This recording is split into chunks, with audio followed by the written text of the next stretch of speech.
Okay, this is the sound and video check. Megan, if the sound and video is fine, just let me know in the comments. Okay, I'm going to remove myself again.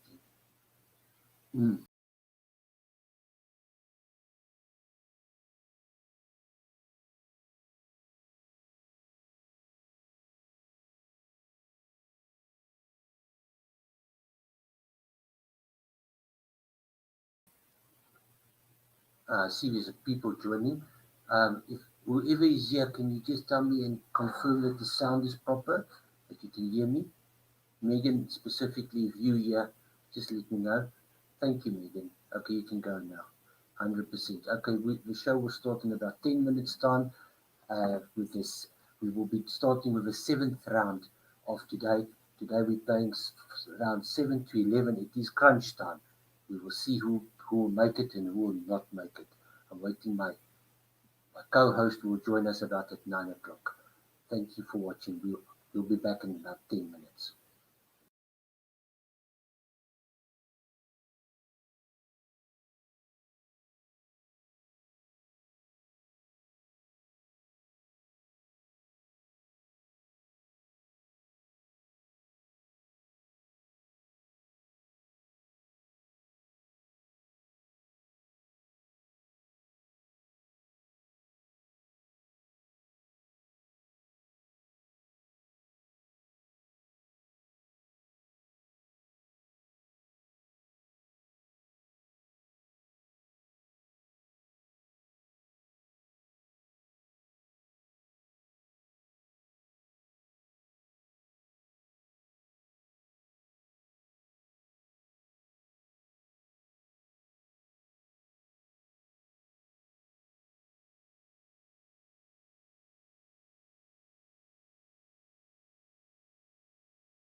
Okay. Good. Good Good morning, morning. It's morning, 9 Leah. o'clock. There we go. It's 9 o'clock, and welcome to the show. Can you hear me properly, Leon? Yes, I can. Okay, and I can hear you properly. Sound is fine. Um, I've I've confirmed. Well, first of all, good morning, everybody, to the elimination day of the wild card. Today is going to be stressful. I'm telling that to everybody. We must know that parents, you will be stressed. It will be stressful for you because specifically in those 4 or 5 categories, there's going to be a lot of eliminations. So let's try and accept that it's going to be stressful and enjoy the games. Okay, as the banner tells you, we have a special guest at 10 o'clock in the form of Daniel Cawdrey. I was speaking to him as we went live. I had to cut the call short, and he confirmed he will be with us at 10 o'clock. And Leon, for your information, he said that what we'll do is the three of us will then go through a few games as quickly as possible. All right, cool.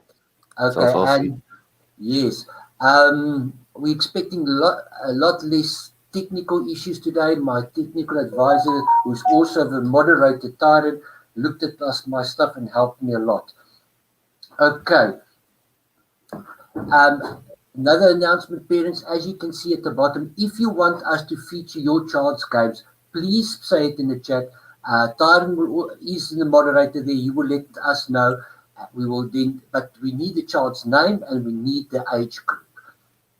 Okay. Liam, just for your information, James says he's going to watch. He's not going to be joining us as a commentator. All right, no Okay. problems. For the first round, Liam, what I was thinking, I'm going to give you the option of 2 options in the absence of anybody telling us difference. In the under 16 open, I saw there was quite a nice game on board 4 between in fact, let me share my screen and then you can see it. I'm going to share that screen. Was this yesterday? No, a game which we are going to for today. Okay, so in the under 16 boys today in round 7 on board 4 there is Ulrich de Toy Gerardus versus Valrich. This is 2 decent quite high rated players playing each other on the 4th board. So that's our first option. The other option was in the under 12 where we have what I thought is this Nike boy who's 11th seed in the tournament playing on board 6. So he's on the verge of 11th the whole time and only 11 players go through. We did feature one of his games yesterday. So I think we can feature any one of those 2 players of games. Which one would you prefer? Oh, there is a request in this in chat for the under 12 boys. Let's quickly see Euro. Can you see I am at under 12 boys. Can you see Is it a username? I think it might be the user JETH. Oh, that's board 1. Oh, top board. That is top board. Okay, top board on the under 12 boys. That is, oh yes, I did notice this boy is playing quite well. He's only 600 rated and he's on board 1 in the under 12 boys. So let's go to him. There we can check out the under 16s if we don't mind. If we get time. And he's playing right now already. Let's jump into the game. They've already played and they are already on move 14. Shoot, it's been less than 3 minutes and they are on board. Okay, so it is okay. This is board 1 for the boys under 12. I think, are we going to just jump into the action? We'll look at the first 14 moves after the game. White just played D4. It's a bit wild. Maybe it can work. I think pawn take is best. Can knight not just take? I think doesn't queen takes bishop just win? Oh yes, it's pinned. Okay, I thought so pawn takes is fine. Yes, pawn takes pawn. Isn't it just losing a pawn? Yes. But maybe white can regain it with knight b5. Oh, knight b5 with the idea of knight d6 and winning the pawn. Okay. And he sidesteps it, and immediately it looks, is black not losing a pawn now? Okay, he might be, but I think black regains the pawn because of knight takes e5. Remember that bishop on b7 is guarded now. These guys are seeing tactics like crazy. So what we're saying is pawn takes, bishop takes, knight takes e5, attacking the queen, and the queen is also attacking the pawn. The bishop, yeah. And the bishop on b7 is attacking the queen. Phew. And still. e5, that's a good move. Yeah. Going for d6. So going for d6 and attacking the queen at the same time. This is not a quiet game. What if knight takes d4 here? Knight takes d4. Let's just see. Queen takes e7, knight takes f3 check, and look at that, how strong that bishop and knight is. Okay, so what you're saying, it was too quick. You say if knight takes on d4, you say that knight takes here, and then knight takes there, check. And look at how the bishop and knights are coordinated. Super strong. That Nishat, and this knight would be on that square. Very, very nicely coordination. Okay. But he sidesteps it. He sidesteps it, and these players are playing extremely. A little bit far. They're going a little bit fast. I feel like knight takes d4 is just fine here now. I mean, but also very strong. They're seeing tactics like crazy. Okay, there we go. Knight takes d4, and I think white's actually just lost here. Sadly. Because what does white do? I mean, bishop and knight. I mean, the bishop's attacking the queen, the knight's attacking the knight. Everything is being attacked. It's very uncomfortable for white. Well, but the question is, can he save everything by playing the queen to d3? That is the question. And but what if queen and knight f3 check? Oh wow, yes. If knight f3 check, then it's all over. Queen here, knight f3 check. Where does the king? As soon as the king moves, if the king moves, there will be 95. No. Oh yes, 90 or 91. 95, I think, is better because of the bishop. Okay, but he didn't see it.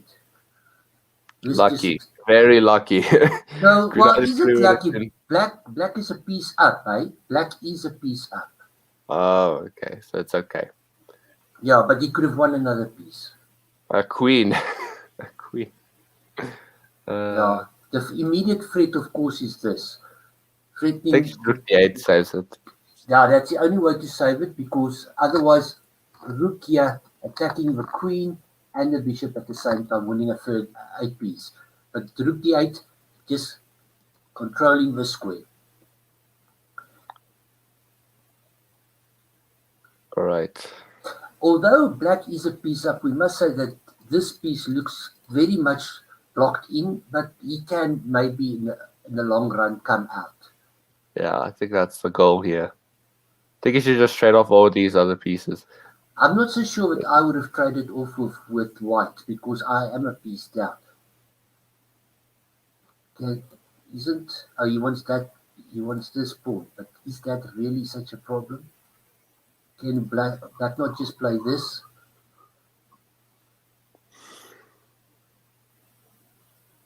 Can black not just simply play that and defend the pawn laterally? Or a6? Yeah, a6 also, but then there's a new... I'll just bring the bishop to a better square and defending the pawn I like. The idea also is that the queen can come here. All right. Makes sense. Okay. That's what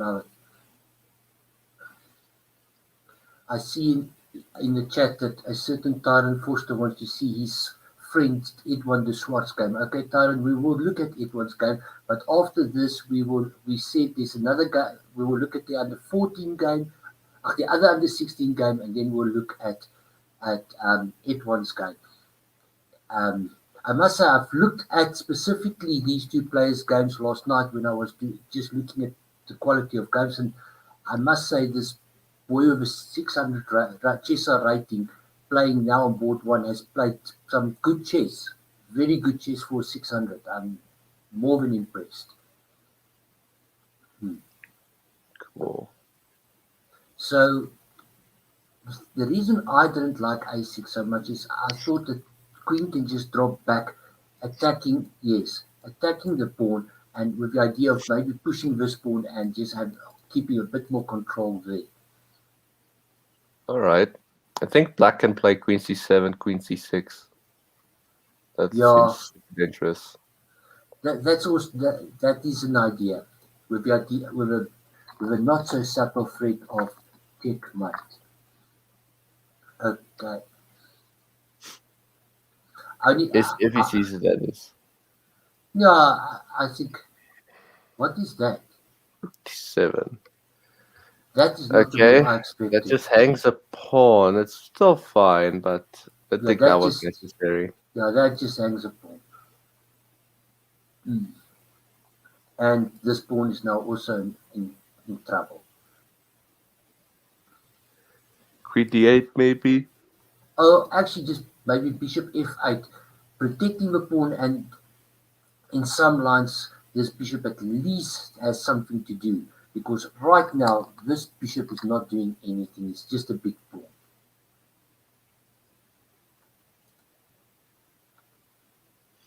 I think eventually black wants to play queen d8.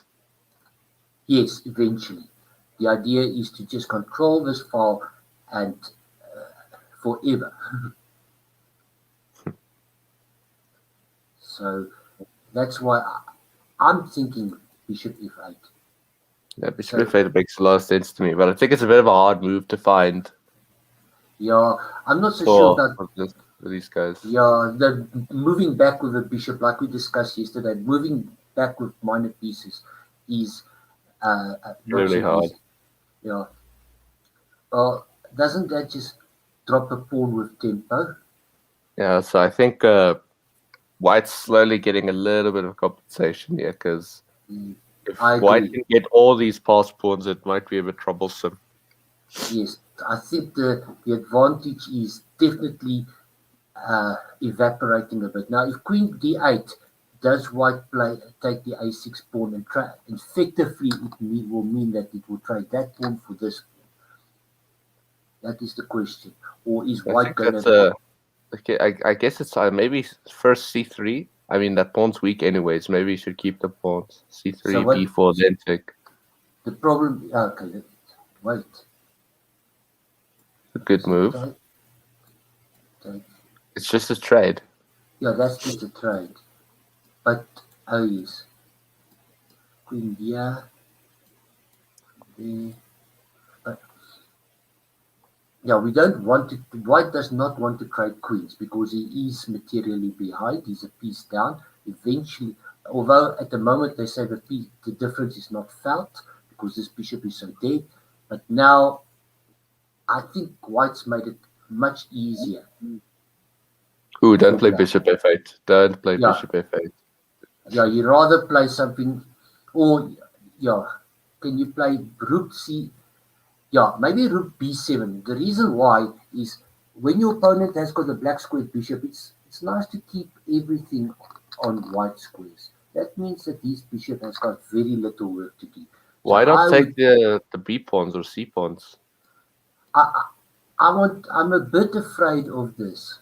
Although it doesn't really... It doesn't really do anything. King f7. And if rook d7, king e8, it's fine. What about rook d7 immediately? What is it threatening? Not much, I guess. Yes, okay, so maybe the pawn is for free. Oh, no. Wow. Oh, no. Oh, no. The commentator's curse. Yeah, so rook d8 just wins now for White. Well, I don't know. Wins the piece back. Maybe it's saying wins for White. Yeah, but bishop takes now, eh? Yeah, the rook takes loses the bishop, so bishop takes has to be played. Yeah, and then now we definitely have a game. White is when we started this game, black was winning very well, but slowly white, the player with a 600 rating, is slowly getting back into the game.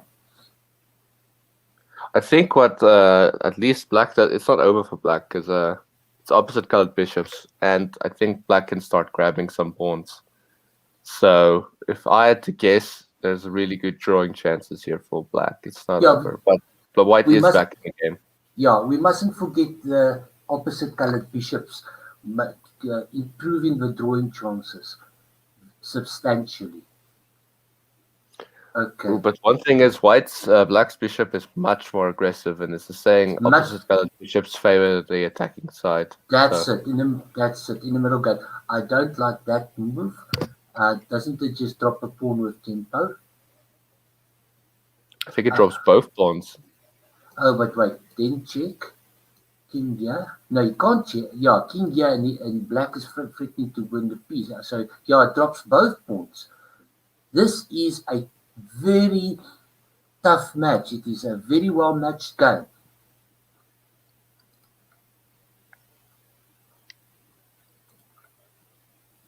Okay. And now time pressure is going to start counting. Okay, but check. Yeah. It's okay. I don't think it really does much. King f2, you can maybe go for the h pawn, but I think he has h4. But he had these two pawns with tempo, and if I were to choose between taking this pawn or that pawn, I'm definitely choosing this pawn. The point is, this pawn is much more dangerous than that pawn. Exactly. Okay, so he does go for now. But why take it with a bishop if you could take it with a rook? Just imagine your bishop was here, your rook was here, and this king was still in the background, you would have been in jail. Now you've let the king out of jail. Oh, I see. Okay, he wants this now, hey? Yeah, I think, what can I do? Yeah, if the a pawn was captured, the bishop would be able to defend that. Oh, but he's going for a perpetual. Is white going for a draw now? He's getting nervous.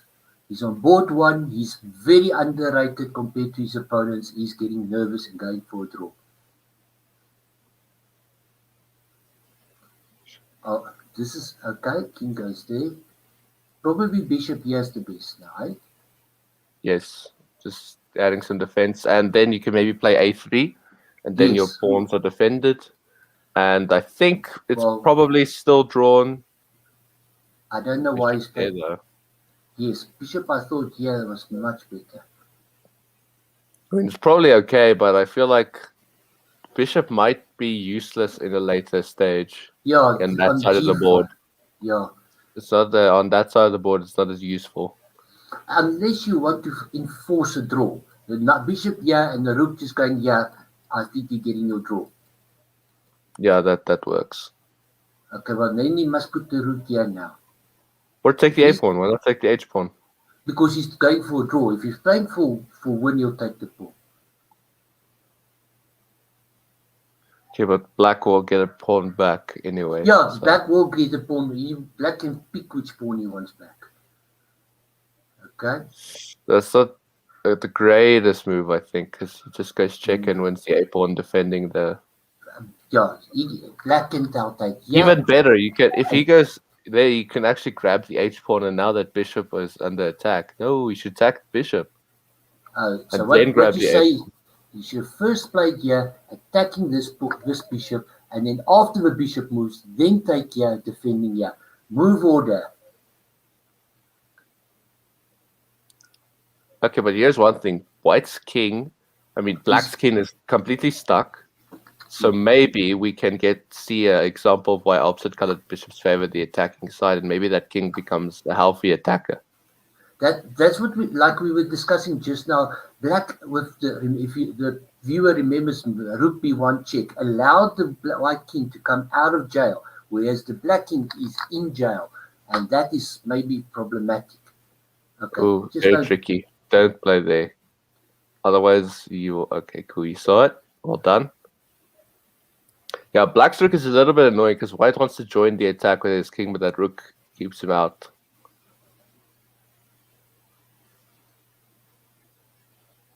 there's still some good drawing chances, but I do He- feel like black might be better here, or easier to play at least. I think the player who manages the time pressure the best is the one we're going to see come out victorious here. They are both under 2 minutes, and black is almost under 1 minute now. That's not a good move. I don't like that. Allowing the king out is not what we want. Although he's probably just going to do this now. And then if the rook here takes here, and that is a clear draw. What? Bishop g5 check. All right, getting some checks in. Yeah, that's just, but it's.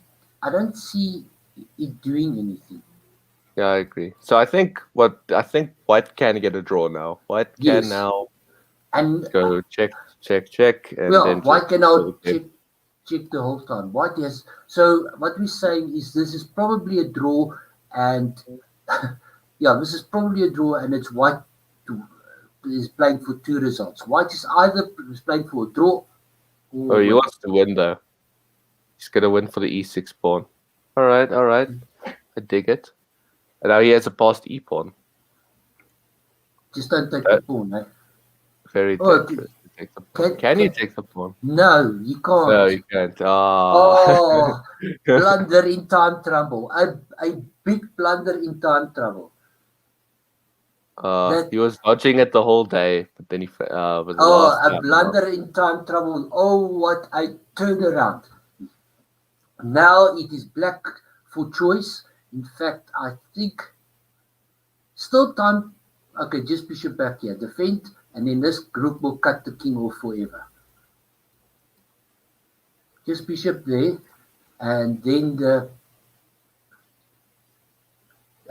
bishop should be here. That's okay. I think the bishop still does the same job, just it's a little less secure. On that spot, the bishop is just going to put things on white squares. Black's still playing for, and this is a time scramble, but what black will have to blunder his whole rook for white to have real drawing chances. I don't even think if he blunders the bishop that white will have chances of drawing. Oh, this is just getting this. Yeah, this is over. Oh, and now this bishop. Okay, this is just over.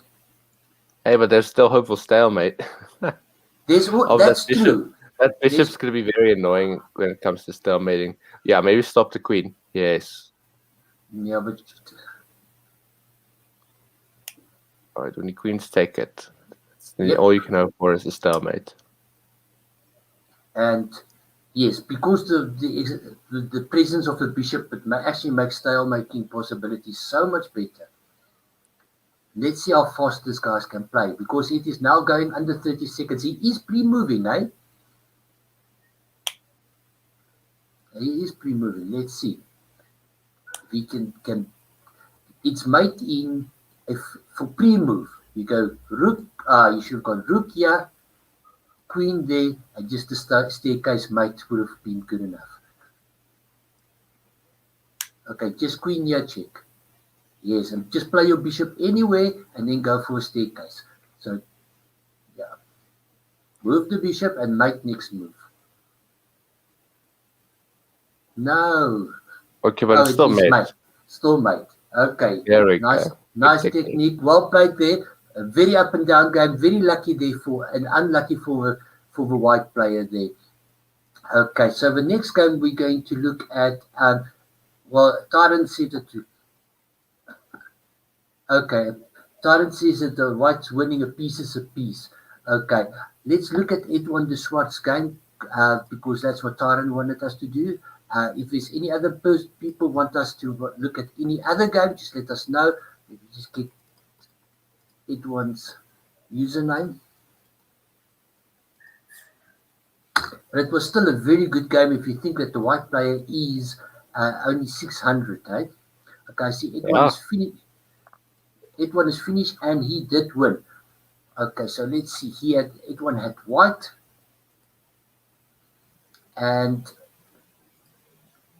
it was a D4 opening.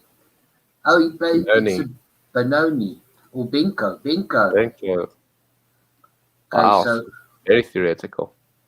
yes. So this is all known. Black gives up the pawn for an attack. White doesn't really want to take the second pawn. Which is normal. Which is normal. I actually like the way white is playing, yeah.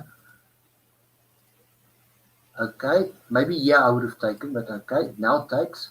Yeah, that's as soon as the bishop takes, you should take the people because now the bishop is forced to take. So white, in a way, lost tempo. Yes, let's just explain to everybody what Liam said. So from here, if black takes now, white will go here, and thereafter when the bishop comes here, it will go here in 2 moves. But if you wait till now, you get to the same position, but white has moved 3 moves to get to this position, giving black 1 extra tempo. And that tempo gives him the pawn. And now I think black's just better. Black is better. He won the important d5 pawn. Not just that, Bishop is very strong, and B is very weak. This is a dream position for black in the Benko opening, Benko gambit. I don't even think I'm taking I'm probably playing knight here. Yeah, I'm agreeing. There we go. Yes. Well done. Okay. The only thing is now you must just be careful of A3. Maybe knight d7 is fine. Yeah, there we go. Developing a piece, defending the queen, and dealing with the threat. Nice move.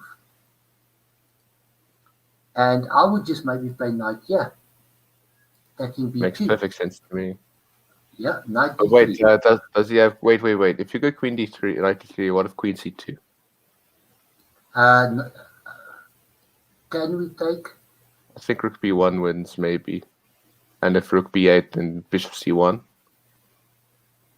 That pin is a bit annoying. So knight d3 is aggressive, but it's not very safe. So I think c6 is perfectly fine. Okay, knight c4. I like knight c4. Attacking the bishop. There we go. And take the bishop. Wait, you lost a piece. Knight takes bishop, bishop takes knight. Yeah, that's a piece. And not just a piece, you're attacking the rook and the knight thereof. So there we go. And he finds it. Well done. Okay, the only move. That's a really good game. We can win another pawn. I think even though Benko players don't like parting with their black squared bishops, I think that's what we're doing. It's perfectly fine.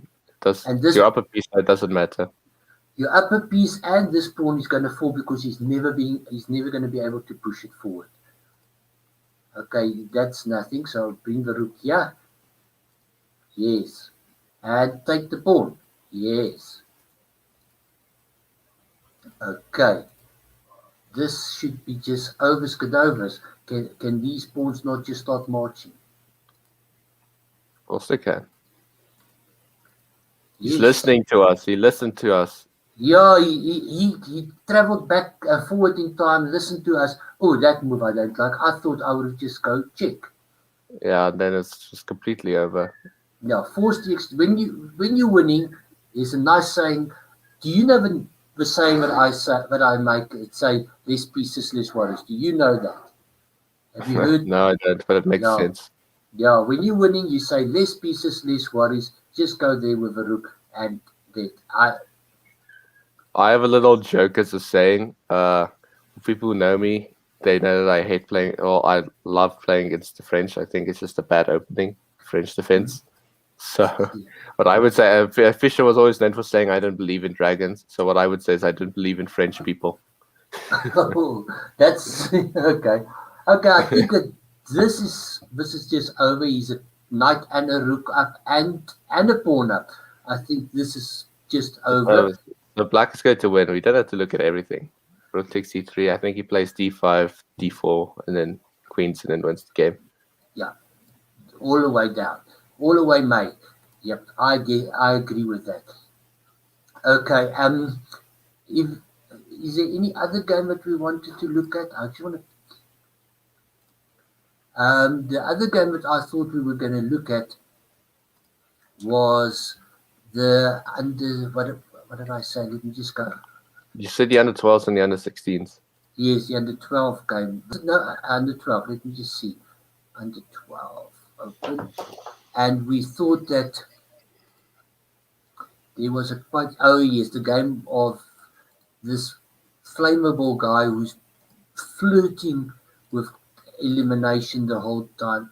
Let's go see what happened to him. Let's see what happened to him. He did win again. Okay, it's because. Okay, so All he right. was. It was he a was giveaway. one- Was it a give? Oh, I see. Yes, it was a giveaway again. So let's All look right. at it. 4, 3. Oh, All right. It's sort of like a Catalan setup. this is a Catalan. I think this is Very pretty. popular nowadays. This is exactly a Catalan. Yes, Castle now C4. Now the main move is c4. All right, Yes, b3 says so. So it's a double Yeah. fianchetto again. Yeah, this is called the Neo-Catalan. Okay, I know. Yeah, so this is also fine. And C5. This is actually very good theory opening by both players, I must say. Although I don't know if taking is the right move. Normally they just play here. My first instinct was actually taking. I don't mind it. I actually know this position. I know it quite well. And the normal move is bishop here and followed later on with c4. I don't really see this. And now c4, I don't think this is good for white, even though we star. But the thing is, can't you just take? The point is that this pawn on c4 will become a weakness. I think the good reason why it's good is because remember that bishop on g2 becomes a lot stronger if he takes. Yes, but the knight will come out. I thought that this is early to me. I think, you see, now it's too late to take. Now he can take back with a piece. We're getting to a what? Yeah, black is underdeveloped. He shouldn't be trading down. Yeah, not just that. I don't understand this move. Okay. It doesn't really have a threat. So It has no threat. I think bishop b2 is good here. Bishop b2 is very good here, I think. But he takes immediately. But I think you're helping black. You're becoming a little bit of a nuisance. No, a rook. A whole rook. Well, it's actually the exchange because after he takes, you go there. Still, it's a painful move. Yeah. So black's plan worked out. He doesn't see it. Black's plan absolutely worked out, yes. Okay. He does see this now, but... Take the bishop. All right, so wait, white does have the bishop here, so I can already see the tactics might come. Yeah, but because of... Yeah, and because of this bishop being quite weak. Yes, but but black is absolutely just crushing here. Yeah, with perfect play is crushing. Okay, the problem with this move is it as we said, the tactics might come with his bishops, and that might just open up the position. And as I say, c5. As I said, he actually tries and closes the position. Which is quite an interesting move. I didn't consider it, but it makes sense. Okay, so he's just adding more support. I can understand that, and then maybe he could push c6 at some point, cause more. You will have to do that, yes. Okay. Good. I don't mind that. He just wants to... what black wants to do is to make this pawn weaker, that there's no pawn push defending it. What black achieves is maybe just opening up and making himself vulnerable. And now he listens to a tactic. Wow. Nice move. And now white's back into the game. It's anybody's game again. Now it's going to be about these 2 pawns. Which one is going to fall first? That's what it's all about now. And as I say it pushes the pawn to a more vulnerable square. Okay, the point... I know what he is white aggressive. They both over-aggressive. They both over-aggressive here, I think. Okay. Let's see. What? The further the pawn goes from your army, the more difficult it is to support it. And the thing is, you need a plan to know that you will get to C8, but C8 is guarded by 3 pieces, so it's really hard. Yes, and the point is that this knight will at some stage be able to attack this pawn. How is this knight going to be defending that pawn? It's very difficult. Maybe now White should move his knight. Alright, he moves it to d4. But the thing is, where's the knight going to go after that? A big blunder. Big blunder. Wait, that's a knight c6 work? Wait, I'm trying to see why is it a blunder. Yeah, and just the knight coming to the square for defending was better. It's knight c6, rook that. Well, isn't it just bishop? Yeah, it just wins. Knight c6 wins. Or maybe bishop takes first, but knight c6, if he takes the pawn, then you go knight e7 check. Yes, exactly. Walking the queen and king, and if the rook takes knight, then queen takes queen. I think that's what it is. Knight c6 and if rook d7, maybe just knight takes pawn attacking the bishop. But why not a7? Why not pawn knight takes a7? Oh, a7, yes, because when the queen moves, you can queen. Yes, knight c6 just winning. But first taking is also taking it's like a move order thing. It's fine. And then knight c6. There we go. There's the giveaway. And now knight takes pawn. Yes.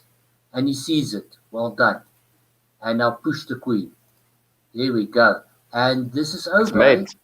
It's mate, yeah. It's over. Good game there. Good game. That really good game. I must say the kids are playing very good chess. Great tactics. Nice tactics. So you're doing the thing. And I was specifically impressed in that under 12 boys, the boy with 600 rating playing really good chess there. I was pleasantly surprised. Well, no, for 600, seeing all that tactics. Well, in today's times, it's normal because COVID, again, all the ratings are messed up. So that's also true because you have, especially the younger kids who haven't that many over-the-board experience, have low ratings, but they have a lot of online experience. Okay, is there any of the other parents and people watching, if they want us to look at any specific games, let us know. That was round number 1. Round number 2, let's just go and let me share. How many rounds are there today? There are 5 rounds today. Well, let me show you. We have just finished with round number 1.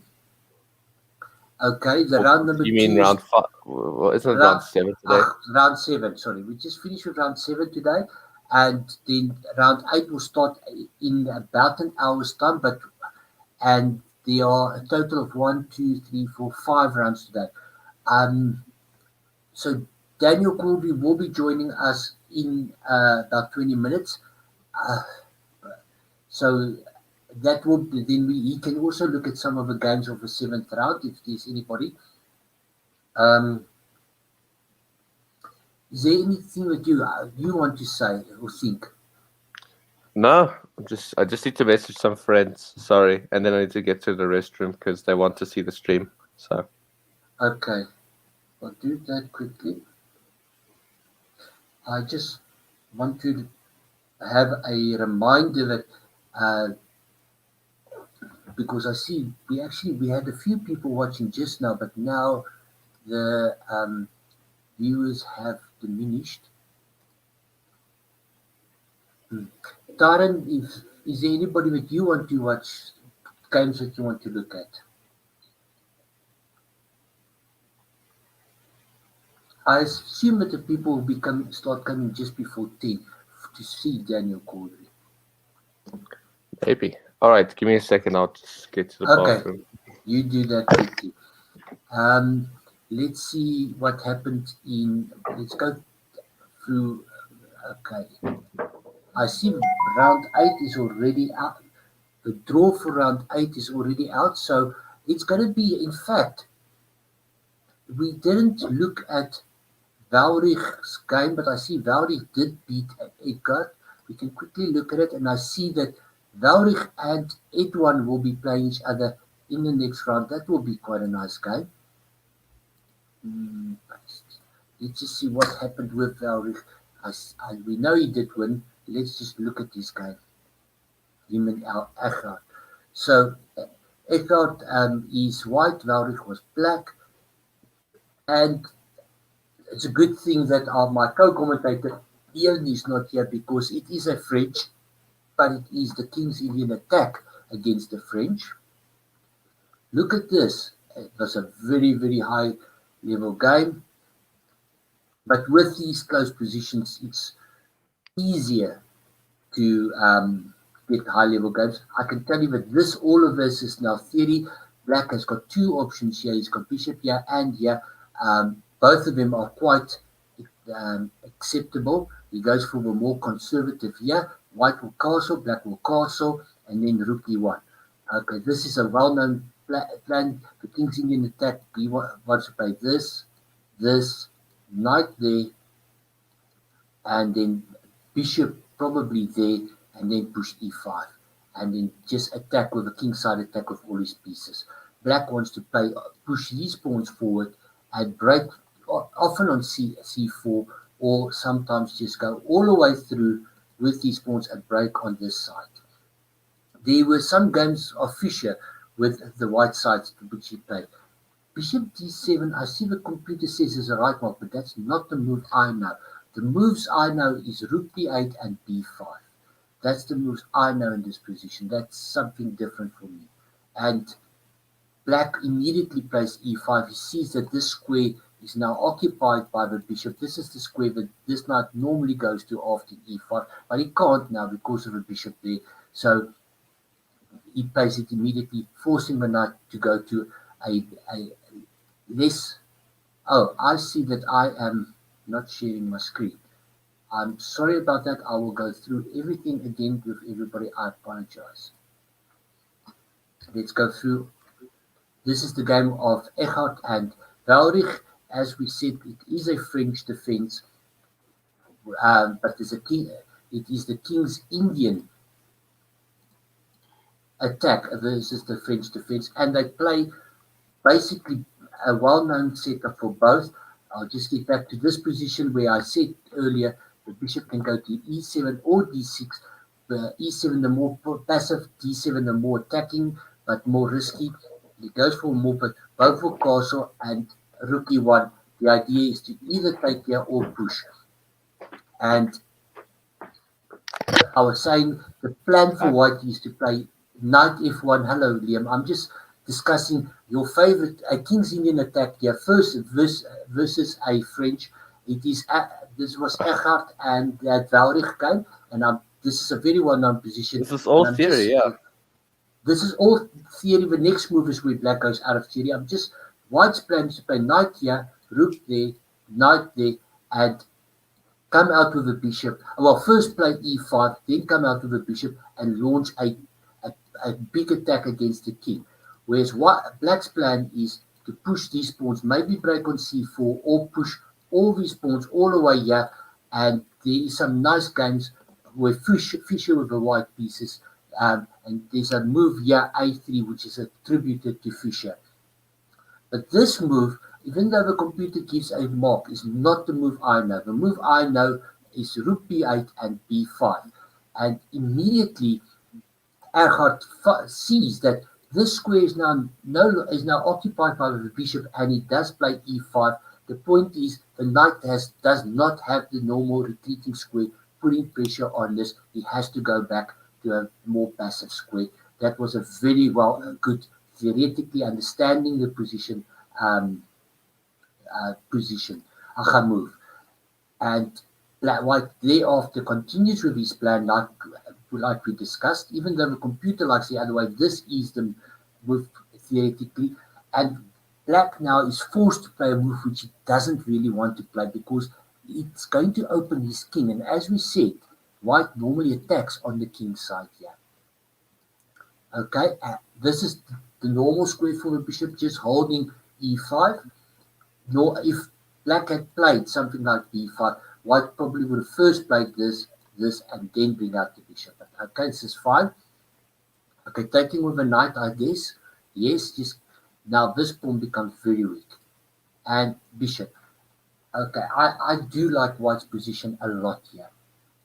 Sorry, Liam, if I'm talking too much. I have quite a No, bit of it's fine. experience. This is all your commentary is I agree with. So Okay, Black trying to just explain to exchange pieces. He says that he's a bit cramped. His pieces don't have places to go, and if he exchange pieces, maybe he will have more space. I'm definitely not taking, but I'm not sure what I'm doing. why not Queen E2? Queen E2 is probably the best move just here. This knight now, white probably wants to push.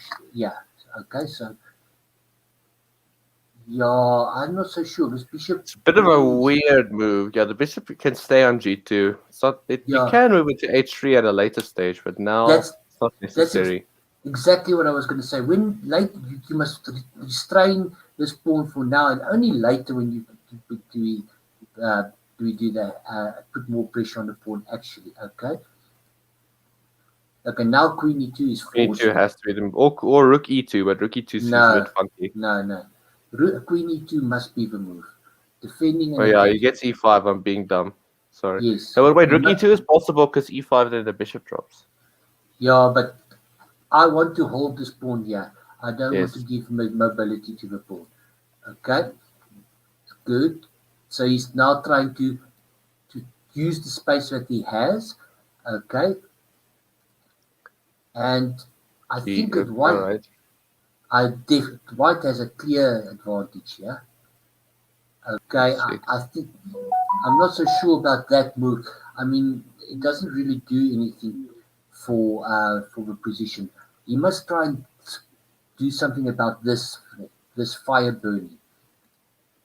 Okay, White is playing nicely, putting as many pawns on dark squares as possible. Both players having white bishops.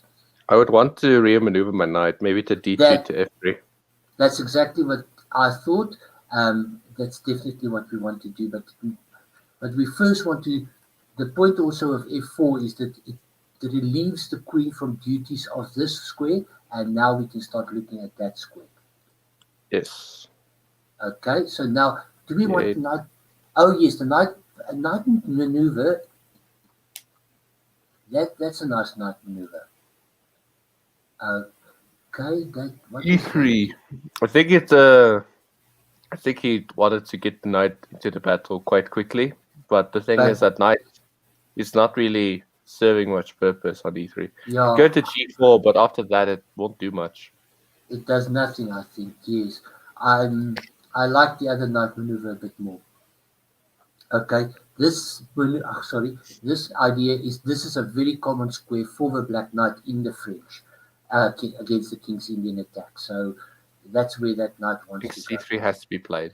Okay, I thought C3 was a good move there. C3 had to be played because of that idea. Okay, okay, now C3. What? Rook G5. Okay, now there's a whole lot of tactics. So first of all, the knight attacking the queen with check, so the queen has to move. I thought maybe just queen to the white square, keeping here, staying out of trouble. Then the queen goes here, not getting out of trouble. I thought that white would just play the safe move, stopping the knight here. And then start an attack. But the thing is, he started the attack very early. He just chasing the queen to better squares, is he not? Oh, he thinks he wants to play the knight to e5. Exactly, but black does get a knight d4. He gets the tempo because the point is he's going to take with check. Okay. Exactly. And if he takes his check, he takes and black wins the exchange. Okay, so queen f2 or queen d1's better. I thought queen f2 was good. Oh no, it's not. I think queen takes rook then happens. Yeah. That's just an exchange though, eh? Oh no, it's not. You win. Black wins the pawn on c2. Yes, you're right. Exactly. So, okay, so queen c. But now this queen g2 is queen g2. Now the bishop on h3 looking a bit. What? Knight f3 is suggested. Oh, but you're gonna win the rook anyway. I understand. It's a bit wild. This is very wild. Okay, now check. Where's the tempo on the queen? Yo, but is that... So it's two rooks versus a queen. Yes. Okay, but... Okay, the queen has to move, so I'm probably moving my queen to attack the knight. The knight has to go back to the white square, light square. Now, don't we just play... Oh, no, yeah, 95 can be... I think I like bishop g2 here more than 95. But then knight takes, eh? Yeah, but in all honesty, do we really care about the g-pawn? Maybe we should. We probably should, eh? But can we save it? I don't think we can save the g5 pawn. Yeah, queen e3 looks like a bit of a difficult move to make. Yeah, but maybe that's what he played. d4, and then a little bit of trouble. Yeah, let's see. Okay, so he goes to... He wants to exchange the knights. It's not a bad move. The computer sees... Technically, it does knight f6 check. It makes sense though. You're cutting out the communications between the knight and the rook. Let me just show it to the viewers. And if you put your knight on that square, this piece hangs. That's actually a very good move, which neither of us saw, and neither did the players. Okay, exchanging pieces. That's a great move. These rooks are going to become very deadly if they get on the 7th rank. Yes. Then black could maybe... Oh, look at the time pressure. White has 13 seconds. Oh, that is a big thing. That is a big consideration. White has got no time. No, whoa, black. Why can't you play this? Yeah, I think that was a bit of a better move because we're still keeping an eye on the bishop. And also then we are threatening to go take here and come down. Maybe. Our bishop will come out here. I think time pressure is now forcing people to play just very slow. I don't like black playing all these pawns on white squares. Because the light square bishop. Yes. Okay, so... Once again, I don't find it very necessary to move the bishop right now. No, I actually thought that the bishop must try and get to here. This pawn is the problem. He's trying to nurse this pawn, but a counterattack is on the only way black has to counterattack, especially in time pressure. Put the pressure on your opponent, I think. Yeah, but I think black's anyway solid enough here. Like I don't see a way for white to like mate or attack. The bishop and queen aren't strong enough to mate. I think these rooks are better. So what you're saying is that you think, okay, that move now gives up the pawn. You think that black should just try and hold the draw? Maybe not the draw, but I mean, white cannot break through in this position with the queen. So black has already secured a draw, in my opinion. Ooh. I would have just gone. I would have just gone something like maybe. You know what's King happened H8 here? and King G7. You know what happens here is that black is playing white's time travel. Yeah, but it's a bit fast. Yeah, he's playing white's time travel, and there he goes. Oh, missed one. Oh, he took with the pawn. He didn't take it. He should have taken that pawn first. Then take it, and then I think the attack is strong enough because of that pawn. But then he plays King H7, and now look at those rooks. These rooks are gonna destroy the board, in my opinion. Well, I think the computer tells us he's got a draw here. Black has a draw here, but fair enough. But I feel like black has already easier play with better time trouble and the rooks. I think the rooks are just easier pieces to work with. And oh, there goes the queen. Boom. Time trouble. So what happened here was, I think, time trouble was definitely the and now Dewald just wins. because of the Echard being under 30 seconds like most of the time.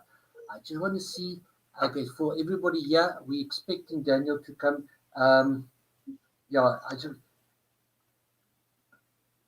Okay, he's coming in, yes.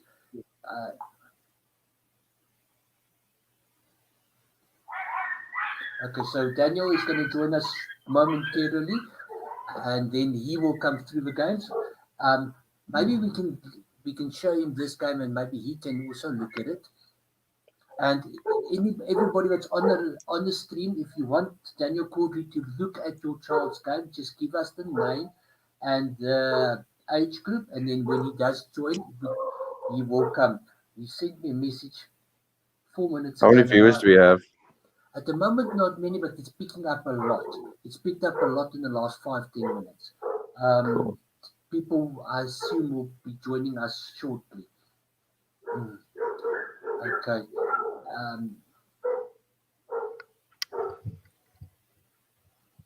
It's very funny. Yesterday I played a 14-year-old kid from Australia online, and we were talking on the phone on a Discord app. But he's about 2200 on leeches, which is extremely high for a 14-year-old. Yeah. And I did crush him. I beat him 10-0, which was really fun. But what time control? It was 3 minutes. Oh, that's really fast, yeah. It is fast, but for a kid to be 2200 at 14 years old is very, very impressive. Well, I heard the other day that there might be a 10-year-old who's a bit higher rated than that. Yeah, 12-year-old Grandmaster. Yeah. But still, it's just at 14, I wasn't even that good. 14, I was maybe rated on chess.com 1,300, 1,400. You started very late, playing very late. That's fine. I caught up. Okay, I'm just putting you. It was good fun talking to him. But he's very mad at me now. He's very mad at me because I beat him 10 times in a row, so he got adopted. But I like it when people get mad for losing, because it means they want to win. Okay. For those wanting to know, okay, Daniel Cawdrey is joining us. I'm just waiting to see him join. He just needed to know how to join, and I've told him, so he is joining us within the next 2 minutes. So we are waiting. If you want us specifically, tell us games that you want him to look at. And I just want to go back on this game all the way so that he can have a bit of example. There he is. Okay, let's just see. Joining him. Hello, Daniel. Hey, how's it going? Sure. Hey. Sure. Okay. Is this part of the wildcard? This is part of a wildcard. This was, I think you might know both of these players. It is Wildcard van Deventer, who is about, I think he's 16 years old. He's just younger than Tyron, and then he's played against Echard. I'll tell you what his surname is now. Hey, Leon, how's it going? It's going great. How about you? Oh, good. Okay. Yeah, 97, sure. What happened to that 3% there? Yeah, no, they not playing that fantastically. No, this was a very good game. We've gone through it already. There are a few parents, and they will suggest some other games, but we thought we would go through this game and let's have a look. Okay, just tell me when to stop. E3. Who's white again? Run through who's white. Okay, white is Echard de Toy. He is from, I'll tell you now where he is from. He is from Gauteng province, and black is Wildcard van Deventer. So you can already see who's white's coach. No, that's Nick van der Nut. Yeah, I can see the coach already. Okay. Yeah. I won't guess. I won't be surprised if Nick is coaching one player. It's King's Indian attack for what? Because he teaches this to students. Yes, this is as we said, there's a King's Indian attack. All this Funny enough, Cawdrey, I did prepare. If I were to ever face you, I thought I could prepare something like a King's Indian attack against you. So this is No, I very actually funny. do well against this. I played Basim. I mean Basim. He's like 2,700 in this, and I was black, and I got a very good game. I was actually better in the game, in the Blitz game. And That's but really I cool. eventually lost. But I mean, it's if you know the lines for black, there's some good lines there for black. Okay. This line is preferable for white because you go E5 and you go Queen E2, Knight F1, and H4. And That's then you correct. start doing that kingside attack. And it's quite obviously Bobby Fischer games on this as well. There's quite a lot of Fischer games. That's exactly what I said to the stream before you came on. Okay, so can I go on? Yeah, carry on. Okay, this Bishop movie. D7. Wow. Okay. I had something to say about that move, and maybe if you want to. What I said to the stream was this actually takes the square away from the knight. So what I thought, I don't understand. Foddy, he's got a 97 and he plays bishop. This accuracy counter of chess.com is not accurate. Then this cannot be accurate. No ways. It's always like that.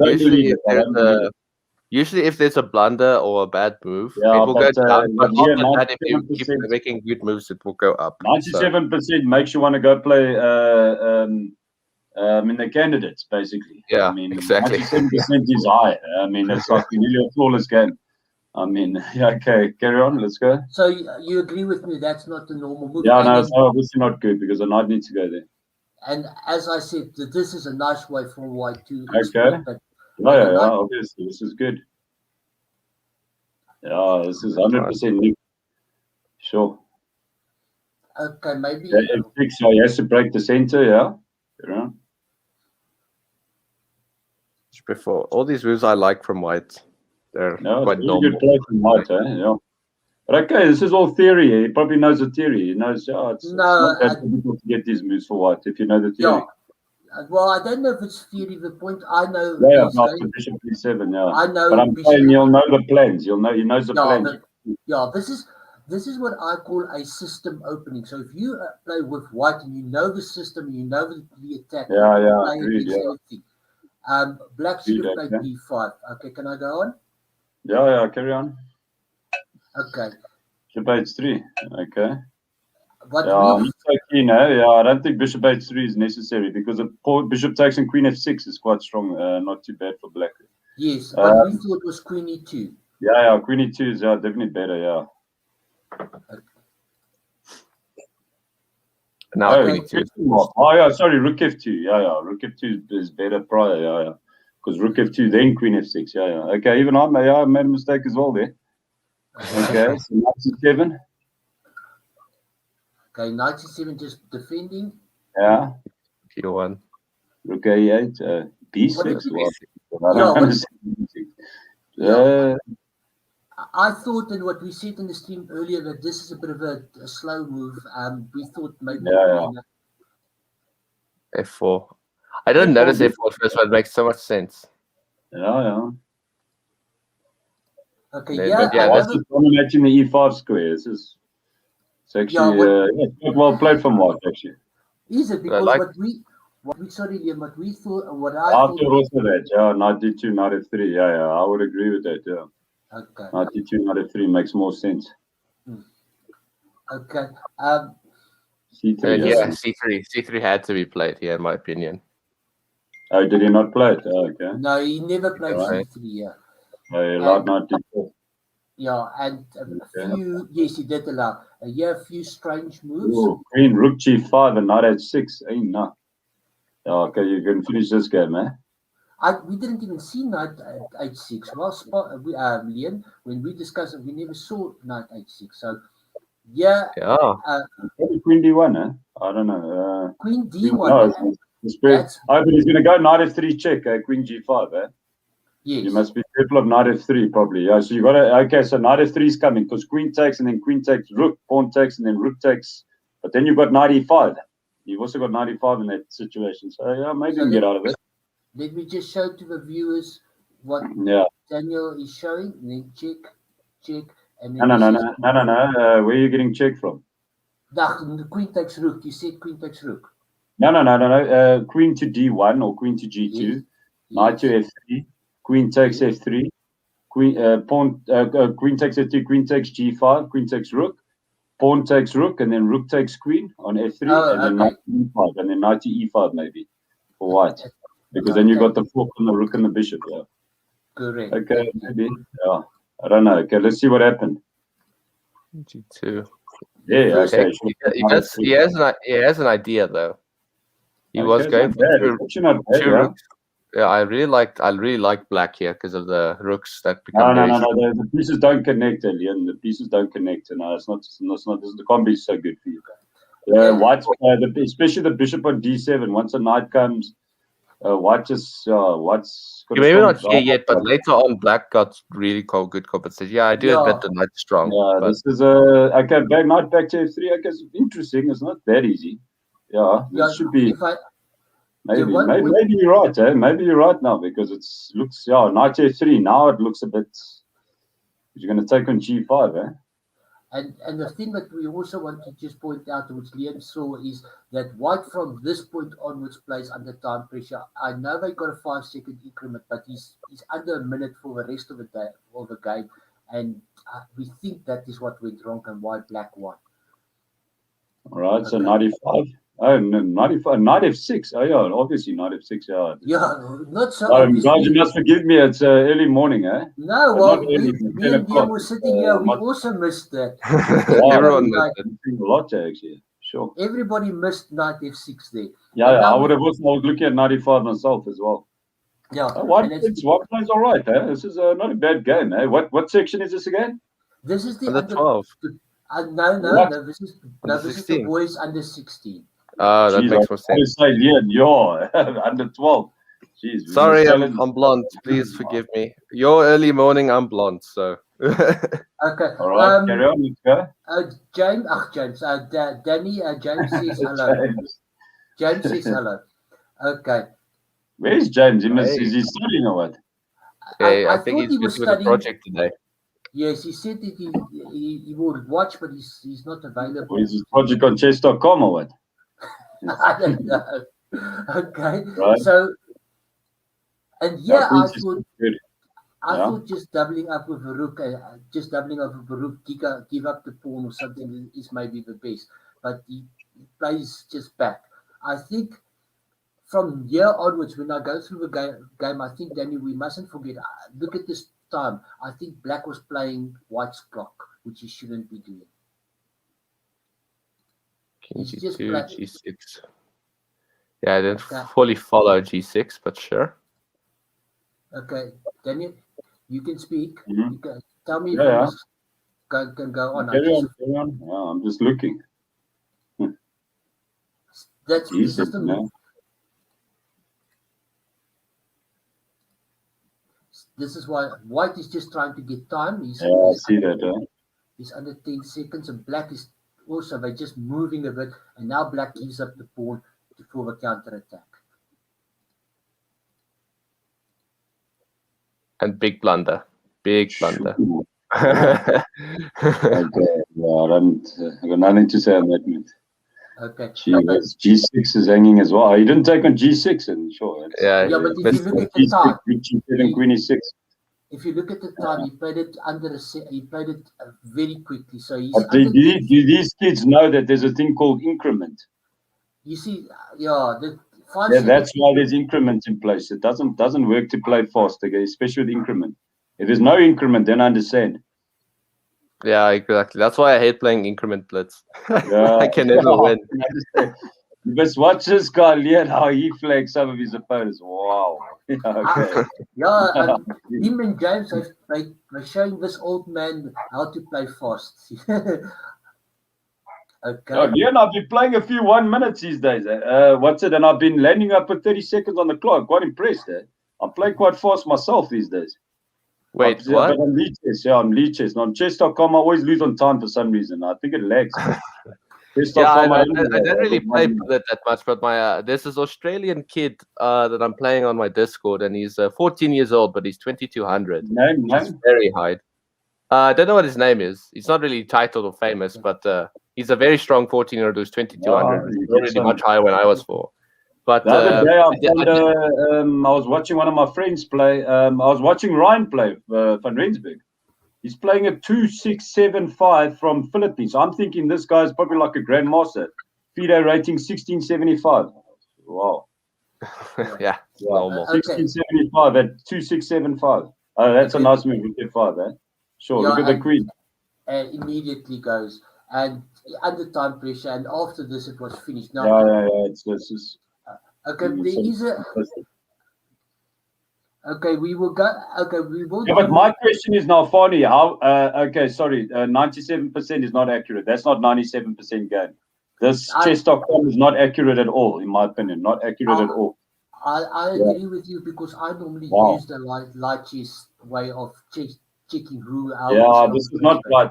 Fani, there's too many mistakes. H6 as well will knock you out. Bishop D7 in the opening. There was a few suspect moves on black there. I'm surprised at 97%. I think the reason why it is like that is because chess.com wants their users to feel good when playing. Maybe you're right. Maybe this is a psychological thing. Yeah, agreed. Yeah. Okay. Because I don't think you would continue playing if an engine says, "Oh, you played 5% accuracy every time." Like, no. Okay. What we'll do, the next round is starting in 20 minutes. There is a request that we look at. There's a boy, Daniel, what we're going to do, there's a boy in the under 12 age group who has got a 600 rating. And we looked at his last, he just lost on board 1 in the round 7. Who did he play? Yeah, he played by, okay. Who did he play now? He just lost on board 1 against, I'll tell you now, he lost against a John Christian against 1100. But it was an up and down game. He almost won. And let's have a look at it. Okay, I can give it to you. Quite decent from him if he's 600 and he gets to board 1. I mean, that's the. Yeah, no, but he played very well. I'll show you quickly the game. Yeah, let's have a look at the game, by all means. And while we do that, let's just go back at it.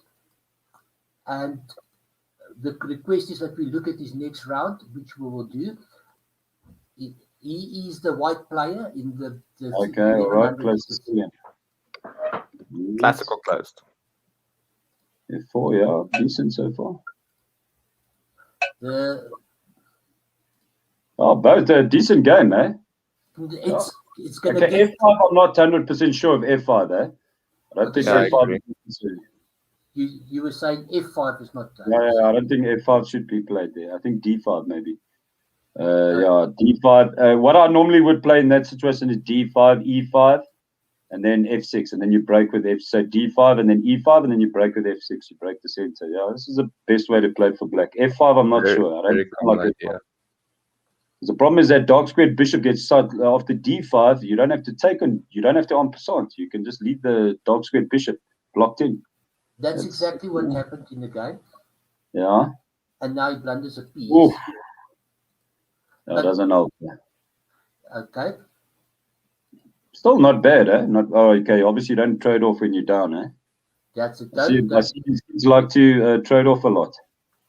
Yeah. Well, doesn't help. Eh? Okay. And yes, this is where we joined in this. A lot of it becomes extremely tactical. Like, for instance, we discussed. Extremely tactical, you're pissed down, man. Yes, but still very the bishop's going to dominate.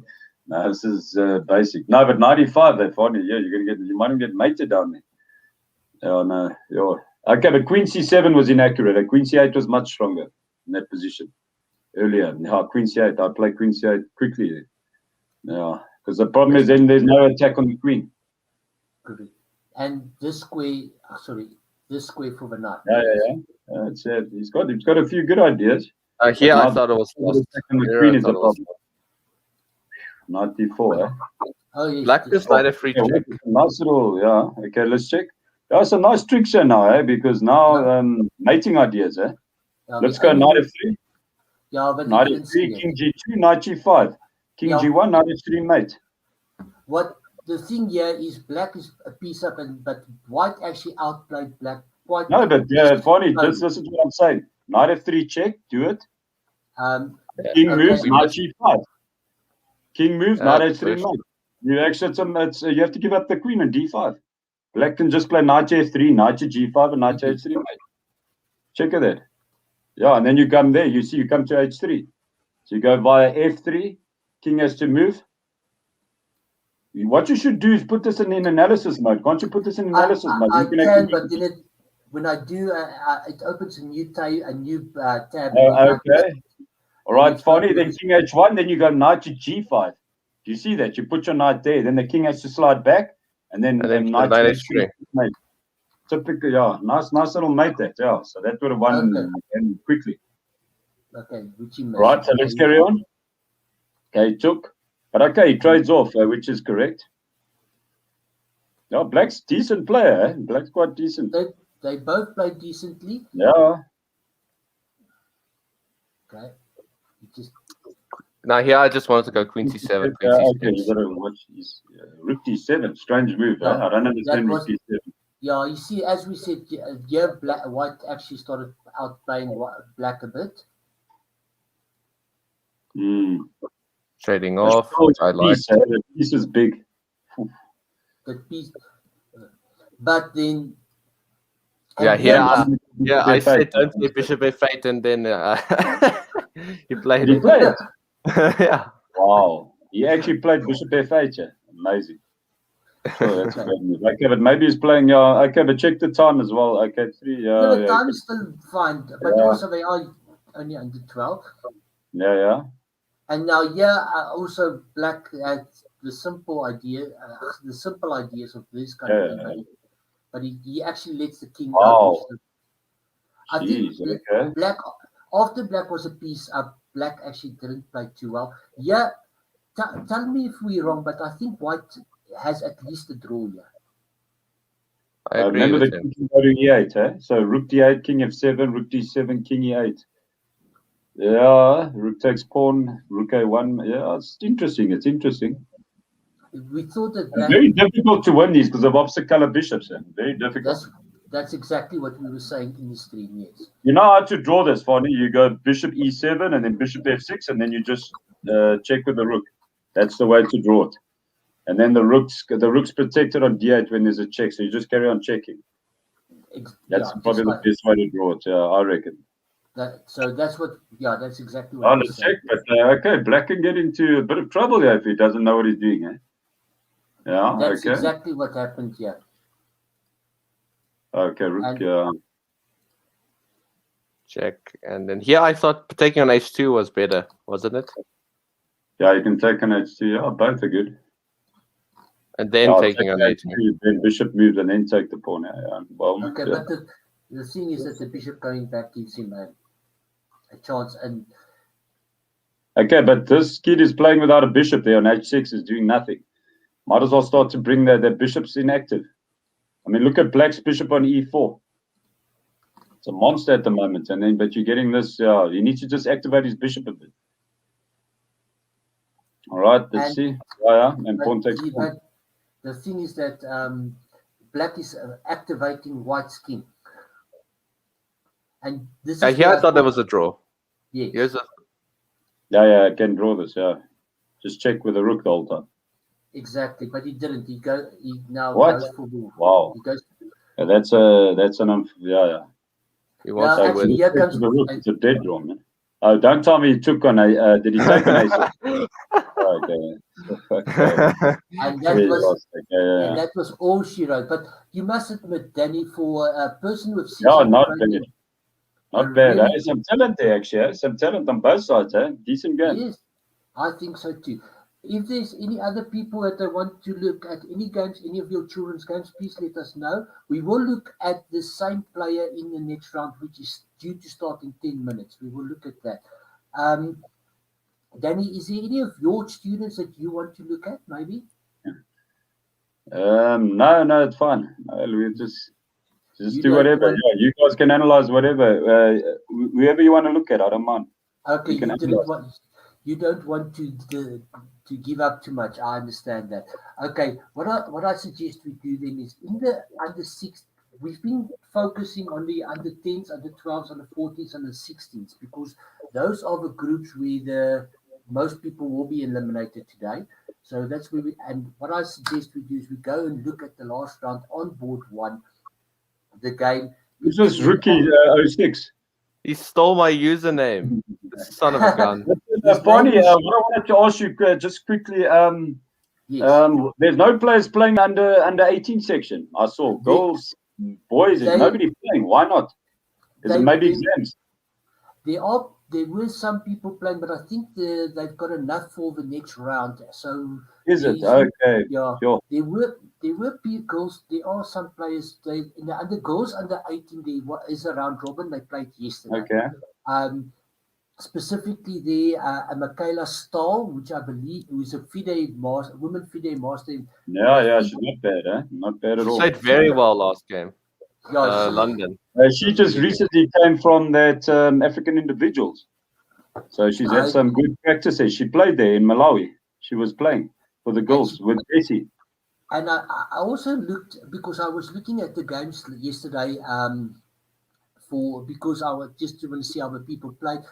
She working very hard at tactics. You will not guess. Let me take a guess what her chess.com tactics are. What? What do you think is a high for 2600? 2700. Ah, nice. I thought so. Okay. This game, the guy with a good username, he is called Jean Minard, and he's playing against Adrian Mostert with the black pieces. This was the last round. Adrian Mostert. We're going to see a dragon. I already know Adrian Mostert is what color? White. Black. He's going to play a dragon. He's going to play Queen A5 dragon because he did it against me and I lost because I'm an idiot.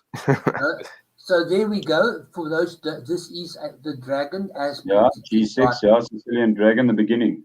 Yes. Yeah, F3 is just to prevent knight G4. Yeah. Yeah, but am I not right? Nice pick there. Yeah. You can actually play Bishop E3 immediately. Yeah. Doesn't really matter. Yeah. Okay. This is the normal dragon. Queen D2, and now you've got this move and you've got this move. He plays that. D5 now, I assume. D5. Oh, he goes for Bishop D6. He doesn't want. I don't see the point of Bishop D7 in this. Because the idea of Bishop D7 is probably to go Rook C8, 95, 94, but the Bishop's on F1. That's where the difference comes in. So you see, the Bishop's on F1, so you're going to lose a lot of tempo. So Bishop D7 is not good. You need to play either D5 or knight takes D4, the two moves. Yeah, I have a friend who's a very good dragon expert. He loves knight takes D4. Okay, so what Mr. Cawdrey is saying is normally if the bishop comes here and if black plays his normal moves, he actually wins two. He wins two moves by playing the knight this way. Whereas if the bishop stays here, it goes there in one move. Yeah, you see, and you lose a lot of time. G4 is a good move now. Yeah, G4 is the most accurate move in that position. But okay, King B1 is a good move as well. Remember, whenever you castle queenside, always good to put the king there to get out of that diagonal. Yeah. So King B1's decent. Yeah, good. Knight B3 now. Knight B3. It's also a strong move. Can also bring your knight back at some stage. Yeah. Where does the queen go? Yeah, queen hasn't got any to go to. Queen B6, Queen C7. Yeah, something like C7, but then I'm going to go G4, G5, and knight D5. And your queen's always going to be getting attacked. You see that? So I don't like Queen A5. I think it's too early. Okay, good. G4. Yeah, decent. Decent quality game. Yeah, the only difference now is, if I can interrupt you, Daniel said that maybe knight first. Yeah, the point being that if the queen goes there, it blocks in this rook. There we go. Yeah, that's exactly why I wanted to do it. Yeah, exactly the reason. I've been waiting for the one tempo. If he now plays it like this, the queen can go back here, defending this pawn, and there we go. Yeah, and that rook's protected. Yeah, like we see, black. Yeah, H4. And here comes the maneuver what we discussed. It's also threatening F3, Yeah, okay. Bishop E2 is unnecessary, I think. No, it was F3. It's not bad, no. It's I'm being blonde, Okay. So now the things become very... Yeah, it becomes murky, Yeah, it's not so easy, this, You got to be Okay, I used to play Dragon quite a bit when I was young. Yes, you got to know what you're doing, as white as well, because if you don't know what you're doing, black's going to get into a very good position very, very quickly. I must actually say that I remember you playing the Dragon and also the King's Indian attack against D4 when you were younger. I remember that very well. No, defense. D4. How? How do you get Dragon? King's Indian defense. Sorry, my mistake. Oh, yeah. Okay. F4. Okay. Wild, this, huh? Now it is really wild, but yeah, I feel like the H4 is great. You can take on G4. I didn't like that F4. I didn't think it was necessary F4. Yeah, is Bishop H6 a bad move? When? Bishop H6, yeah. Yeah, you can play it probably, yeah. But remember, you'll take an E2 maybe. There must be, there's a lot of ideas there. It's quite complicated. You need to just analyze this. But I can probably take an E2, F3 might be hanging in some variations as well. Because you might not want to take back with the queen. You might want to take with a knight, and then I don't know. It's a lot of analysis needed, yeah. Because these are difficult positions just to give a quick assessment on. Now, there's so many things to look at. Now, this is not the kind of position you want to play in a blitz game when you're playing for survival. But yeah. We must remember that these guys are basically already qualified. They are board one, so they basically have qualified already. Takes on C4. Yeah, the point what White wants is he wants 96. 96. Yeah, I see it. Because F5. Engine really likes it. Yeah. Makes sense. He wants to open up the G file, I assume. Oh, that's. Well, let's have a look here. Must be some nice stuff. Yeah. Something wrong with pawn takes G6? Yeah, I would take it. Yeah, that seems logical. Queen D3. I don't understand at all. That's a very bad move because I'm going to go Rook C8, and then I've got pressure on C3. He's just pawn takes pawn. I need pawn takes pawn. Yeah. Pawn takes pawn was better, yes. Oh, but there's lots of ideas. You're opening up black's king. Oh, now you're threatening Rook C3 on black because it's pinned. Yeah. Okay, carry on.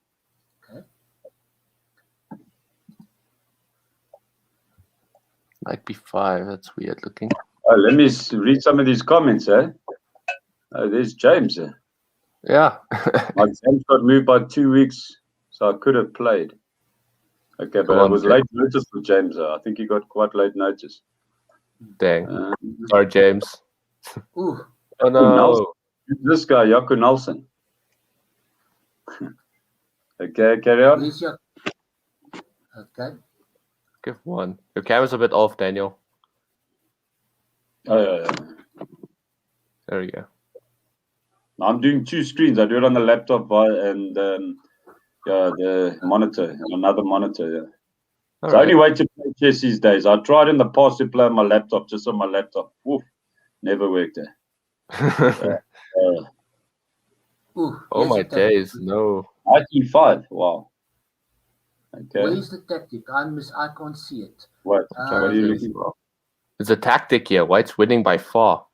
Have you not got Queen H3 maybe and Queen E6? I don't know. Maybe it's normal ideas in these type of positions to go Queen H3, Queen E6. It's a light squares. You got to look at the light squares. Because the fact is this, right? Yeah. Yeah, but once you go to E6, the king has to go to H7, then you can go Rook H1, and then the king's just exposed. Okay, Queen F4, yeah. He's staying White's just making a. I think he's just moving pieces. He's not really. No. It benefits black to trade off. It benefits black a lot to trade. Rook takes D4 now, yeah. And now you're going to see that dragon bishop, how strong this piece really is. Yeah. Wait till that gets going. Yeah. Okay. A3. Okay, knight F3. F3. Yes, knight F3. There, game over. Oh, wow, he played it. Nice. Okay, but this guy's these guys are decent. Oh, okay, Queen B2, mate. Okay, All right. yeah. That Okay. I think that was quite a strong play game there. We saw quite a bit of theory in the opening, and then that mistake there. Okay, why? The next round is due to start as in right now, but I see the player is not even online. Why is that? If you That looks click like in, Corner Studio. Is that Corner Studio there? no, that's not Okay, cool. No, this is okay. It looks just the like ad. because I see. Uh, Okay. yeah. It's just an ad. Okay, let me just see while we are waiting to see that player gets online and actually play.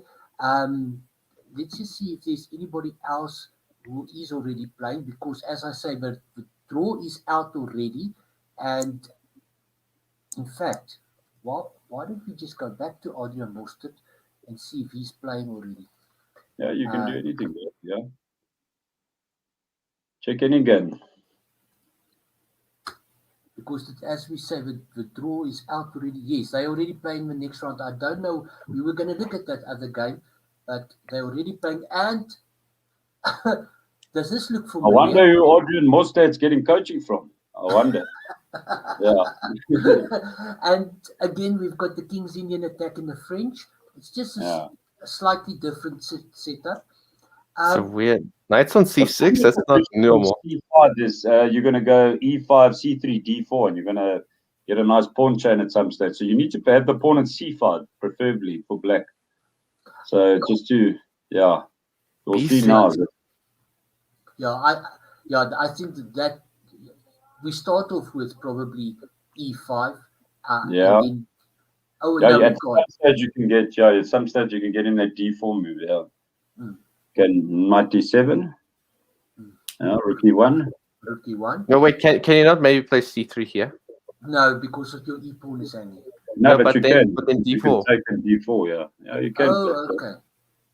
It is possible. I think personally I probably would have played C3 myself there. Because I would like to get in D4 because that sort of blocks the whole positioning for black. And then white just can go crazy on the king side there. So yeah, now it's It's become normal so idea. there's Normal a lot idea. of tricks there. Yeah, But do usually these kids need to learn the ideas? Once you know the ideas in this position, like Fischer did, like pawn to H4, then you go knight to H2, then you go knight to G5. And then there's G4. sacrifices. There's sacrifices on your knight. So you can actually start sacrificing pieces. Yes. So but right now he needs to keep in mind that he needs to try and close off the position on the queen side as well. Yeah, but you only wait for that when the pawns get to here, and the way to do that is to push A3. That's what Fischer taught us. So I bet I go knight H2. Yes. Yeah. What? Or bishop E3. One of the F4. other. F4. Yeah. F4. Okay. Next move he's going to play bishop F4. But you understand how easy this is to play for white. This is probably why Nick teaches it. Because it's not really too much theory. I mean, you just have to have a little understanding what to play. But I see black always plays the same setup every game, all these games. Well, actually, this is a slightly different setup than what we've been seeing in these games. Yeah. A good player to watch on this, guys, is to go Basim. Amin's probably the best player currently playing this line. So I would, if you want to look for games on this for white, Amin Basim, very good. Knight G4 now. Now it's Knight G4 or Knight G5 even. You can start sacrificing. Or Bishop E3. You know what a good plan here, Fani, is, right? Let me show you. Knight G5 now. What you do is you induce the pawn to go to H6, and then you retreat your knight. Because then suddenly there becomes sacrifices on that pawn in H6, because then you go Knight G4. This opens up the king. So all white wants to do now is lure the pawns out. And just make weaknesses around the king. Okay, H5 is interesting. I saw a lecture. Could we quickly go back? I saw a lecture that said, in the King's Indian attack, the best critical defender for black is the dark square bishop. So why not go D4 followed by bishop G5 if he goes bishop E7? Yeah, you got D4. No, as white. Yeah, D4 is also, D4 is always and then bishop G5. Yeah, 100%. Yeah. D4 is always going to be good in any position. Yeah. But yeah, okay, yeah. But yeah, Musta's not playing badly, yeah. Okay, which game are we going? Oh, okay, H6. So he wants to just make dogs, the dog squares weak. Ooh, Take. Oh, wow. No, Oh, that's wow. dead. Oh, That's dead. That's suicide. That's absolute suicide. I was going to go rook e8. Now what I would do is I'd play knight d4. Oh, that's tricky. Nice. I was for some reason thinking queen d2 first off, but that doesn't work. So yeah, 94 perfectly. But the best move here is probably knight g5, eh? Knight g5, queen g4, in my opinion, yeah. Knight g5 because the king can't come in, and queen g5. Then you've got queen h5 as well. It's just over after knight g5. It's dead. Yeah, it's too much attack, eh? You can't take on h6. You needed to play g6 there for black. Very normal move. Yeah, opening the. Not only did he push a pawn in front of his king, he actually opened up his king completely. Yeah. Black is taking a bit of time trying to find the win, but as we. But my thing is funny. This guy's got 7.5 minutes. What is he doing playing a move like g takes h6 in seconds? I mean, this is where I don't know how many times we have to tell the kids this, but they need to take the time. There's no point in rushing. Knight to h4, very bad move. I don't like it at all. It's not, the knight doesn't belong. Yeah, it's not really. Yeah, if black defends it, I don't see a great. The knight does nothing there. You can see, because now you're going to go king h8.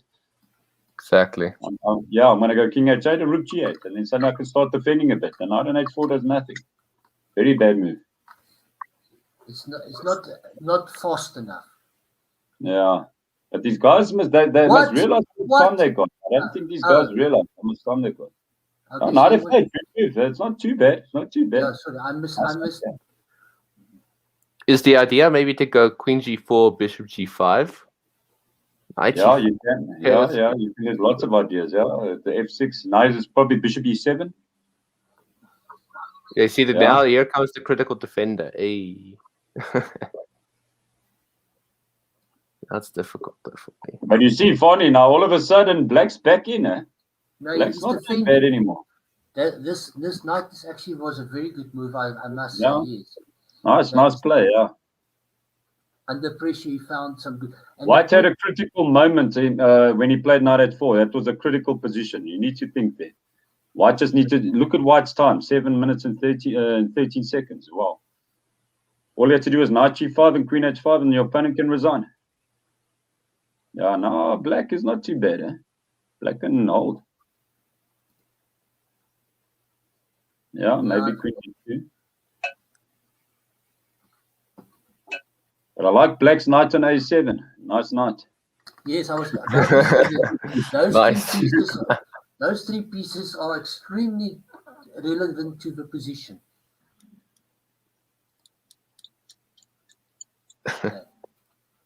Yeah, like Liam now rightly says, White's next plan is quite simple, to get rid of the dark squared bishop. Yeah, bishop g5, yeah. And then trade off, and then the f6 square becomes weak. I want to see actually who gave that lecture. It is, I think, an international master or a grandmaster. I'm sure you'll know. You don't need to, you don't really, it's just like common ideas in these type positions. Dark squares are weak, exchange of the bishop, yeah. And f6 is a square at the moment, yeah. Play for. Well, in many of these positions, black often just sacrifices the knight on f6 for a pawn, and it still has a devastating attack. Yeah, White's still much better, yeah. Okay, but black had a bit of chances, but White still, if he sees bishop g5. Cawdrey, the guy who gave me the lecture, I don't know if you know him, is Grandmaster Daniel Cawdrey. I'm not sure. Yeah, I know him well, yeah. He does a lot of chessable, eh? He does lectures on chessable as well, yeah. He does? From where is he? He's from Bulgaria. What's his name? What's his name here? Dejan Borchkov. Yeah, he's about 2,500, eh? He's about 2,500, decent G. Yeah, not too bad. I don't know him from chessable, okay. Oh, what is this move? King h2, I have no clue. Sorry, I have no clue. I assume he wants to go rook h1, but it's a lack of understanding in the position. It's a lack of understanding, in my opinion. Because your plan should be solely. He wants to go rook h1, guys. He wants to go rook h1 and then move his king back to g1. Yeah, you see, and attack the h file. That's In the meantime, okay, we have to push F4, D4. Yeah, In the D4 is strong now. Eh? Yeah, D4 is good. Yeah. in the Wow, meantime, C4 is a black- very bad move. It's probably the worst move in the position, in my opinion. It's probably one of the worst moves in the position. Now look at your bishop on A6. Oof. Completely gone. Trapped Black's forever. only move in this position is probably C3. That's how bad it is. It's Do actually you take to play with the pawn? Do you take with the pawn or the queen? I assume the No, take with queen. Yeah, you would pawn, probably okay. take with the pawn, but you need to Pawn. keep your bishop open. That bishop on A6 needs to, otherwise it's just going to get completely blocked in. I mean, you're playing with all those pieces. Oof. Daniel, I want to contradict you. I don't think that was the worst move. I think this is the worst move in the position for black right now. There's a lot of but for me, C4. C4 was like, I've never seen such a bad move. Yeah, it's in this position. It's like at my level, that's extremely bad. Okay, Because so it's the whole C3 position is- now C3 and it's over. Yeah, C3 and it's Yeah. over. Nothing you can do. And white's plan is simple. Fonny is just going to go rook h1, king back, and catch a brilliancy. Yeah. okay, maybe A3, yeah? No, you don't need to play 3. Leave it. What are you Don't worried you? about? D4 and pawn takes. It does nothing. Okay. Yeah, he's playing it there. So he follows a lot of Fischer games because this is ideas of Fischer. Well, He was actually, if he was Fischer likes the A3 move. That's why I was suggesting.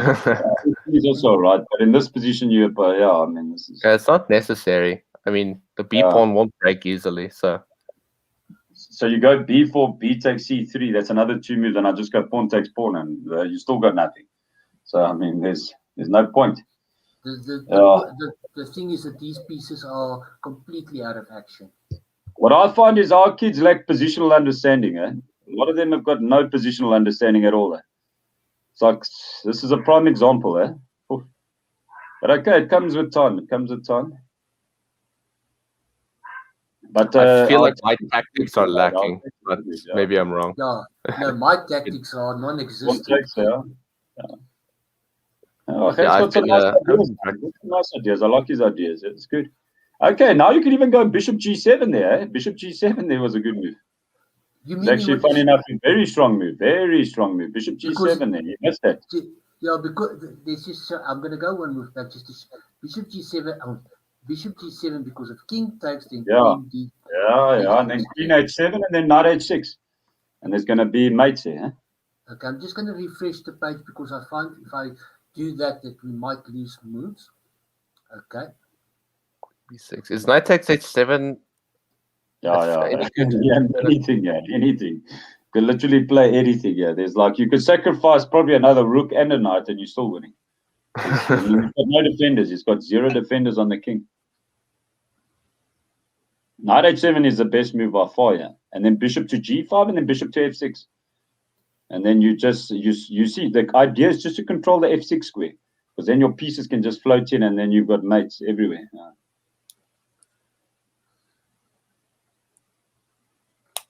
Hopefully he finds it. I'd love if you play something like I don't know, Queen E2. Hey, found it. There we go. Well done. But this guy, it's not too bad. He's actually a decent player. Okay, Leo, quick tactic for you. After king takes, what's the best move? Okay, but now he gets mated. Isn't it bishop G5? I thought it was bishop G5. Mated on H4, yeah. So bishop takes, knight takes, king H8, bishop F8. And his mate. Rook H4 mate, yeah. The king must move to H8 and then bishop F8, yeah. King H8 and then bishop F8, yeah. And then knight H4 and then rook takes, all right. Yeah, and then rook takes mate.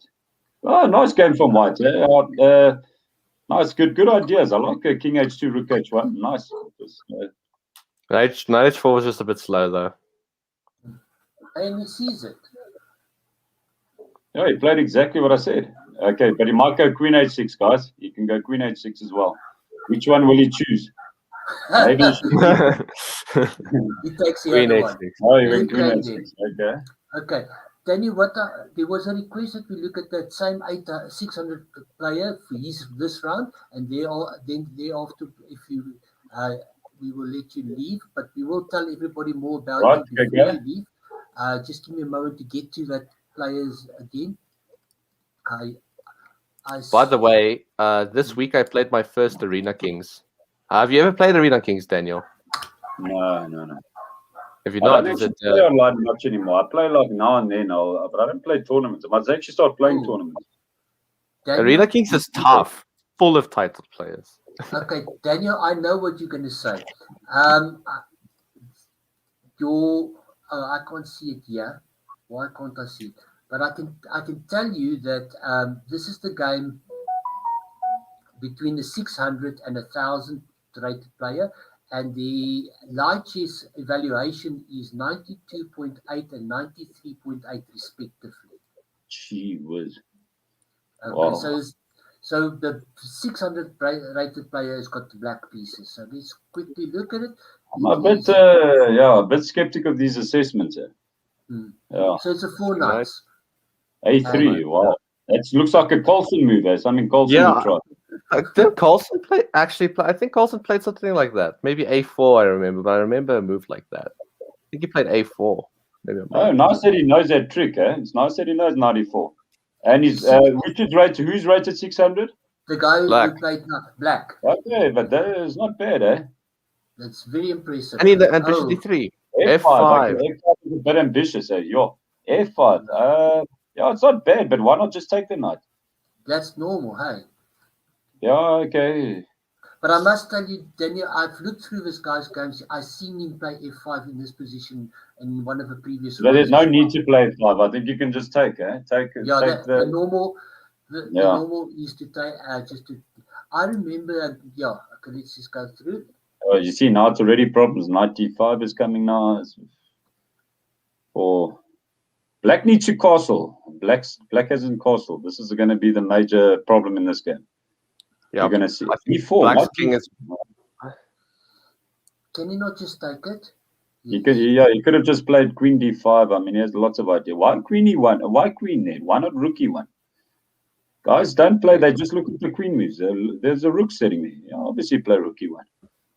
The problem is the king's exposed. He's not castled. So this is going to be Black's downfall. Okay, but not with Queen E2, obviously. It's supposed to be, but it's not going to be. Yeah, now it's fine. Now all of a sudden it's fine. Not only does it recapture, it actually defends as well. But my problem is, finally, look at the time again. 9 minutes. This is my big problem with these guys in chess, is the juniors. They play too quickly. They play way too quickly. And is Rook D1 a bad move? Bishop C3. Bishop C3 and then your. Can I just interpose to point out something here? Versus, is that a fair assessment, Danny? But looking at the color of the pawns and the bishops, that the black's bishop is better than the white bishop. Much better. I have to say much better. That does not help. Oh, he blunders a B pawn. And he doesn't take it. No, he's probably scared of Rook B1, Rook B7. Yeah, yes. But the key is, this is quite simple. All you do is trade off in these positions. Just trade off everything, and then you just land a pawn up. Less pieces, less worries. Exactly. Now Rook takes E3. Right, okay. He has Rook takes E3 as well, Bishop D4, yeah. Yeah, Bishop D4, and then you just trade off everything, and then you just simplify. King in game. But he actually is getting greedy, because now that he's defended that pawn, no, Bishop B2 is actually the best move in this position. Then you do Rook E. When Rook D. No, Bishop B2 is probably the best move. That's the problem is the black king. There's nothing, you can't really attack it. Your own pawn stops it. Yes. Yeah. Oh, and now white is exchanging pieces when he's losing. I don't know. What happened? Mouse slip. That's mouse slip. Yeah. That's a mouse. He did say something. Yeah, he says there was a mouse slip on the rook, and we will raise with arbiter. But you know what happened? Yeah, this is from a famous game they did. I don't know if you guys saw Alexander Grischuk versus Nepo Manichi or something. These are two 2800s basically.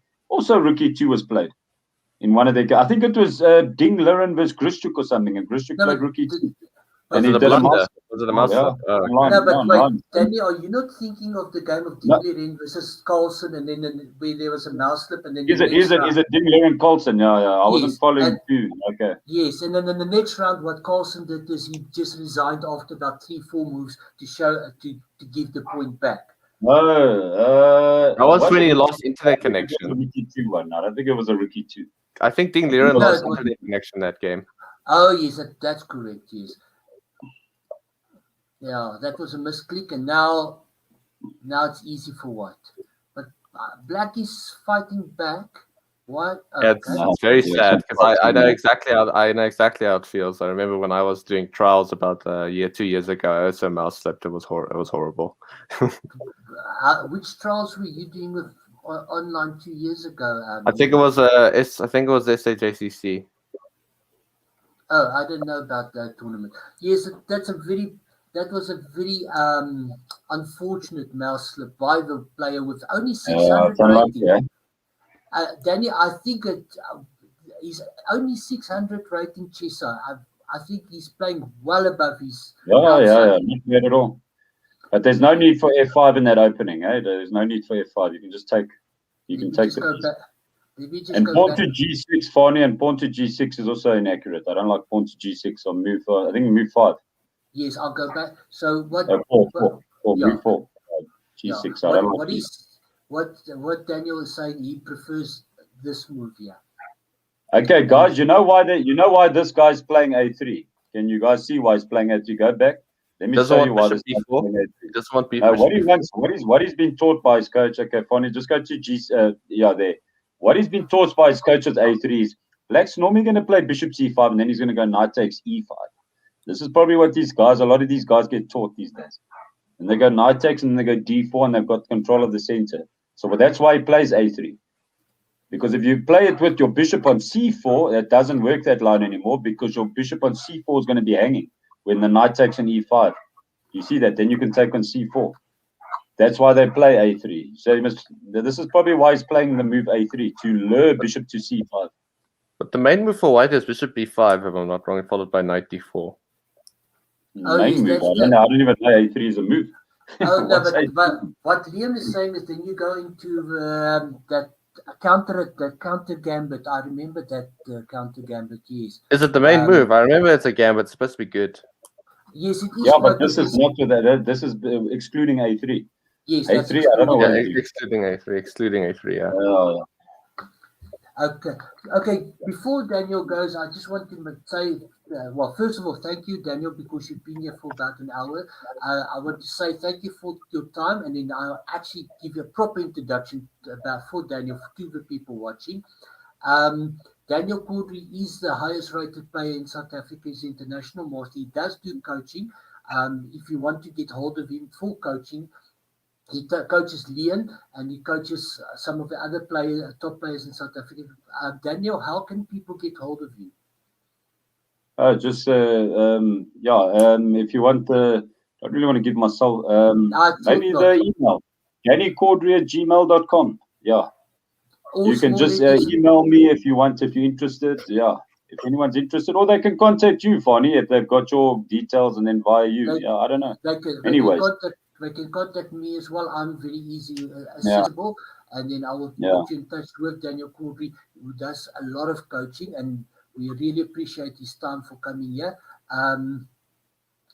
Yes, if there's any questions in this chat, I see that people already starting to leave now.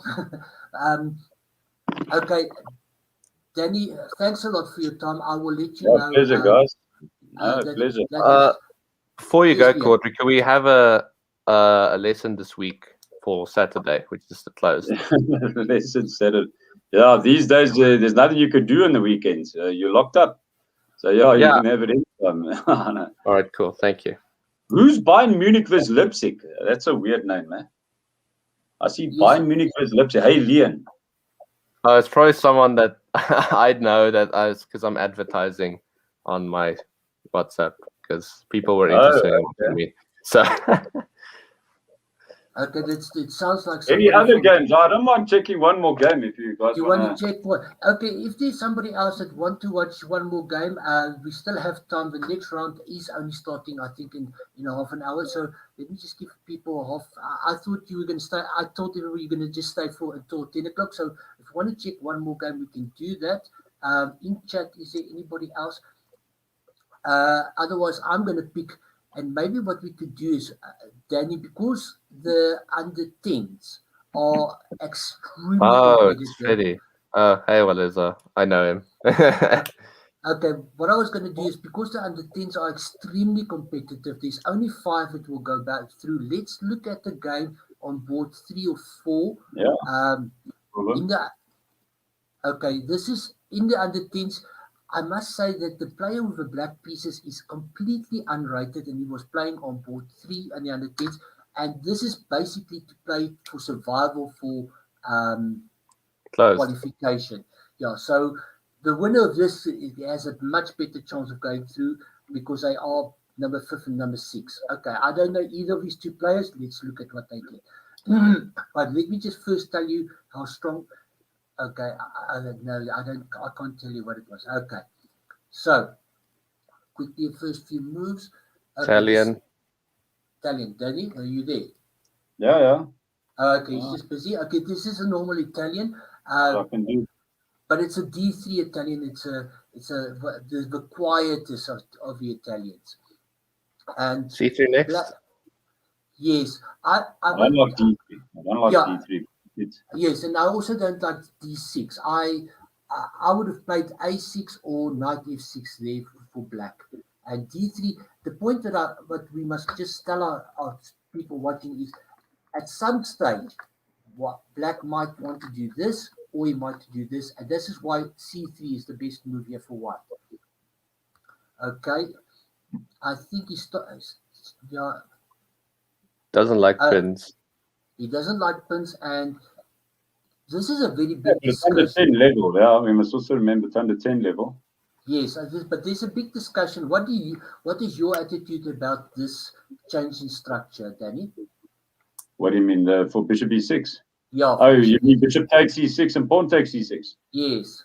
I prefer it for black if that happens. I would like it for black because you're going to get an open f file and you've got extra pawn in the middle. Yeah, I don't think it's that bad for black at all to take with the f pawn. And most coaches will probably say you're opening up your king, but I think black's fine in these two positions. Remember, black can also castle queenside as well.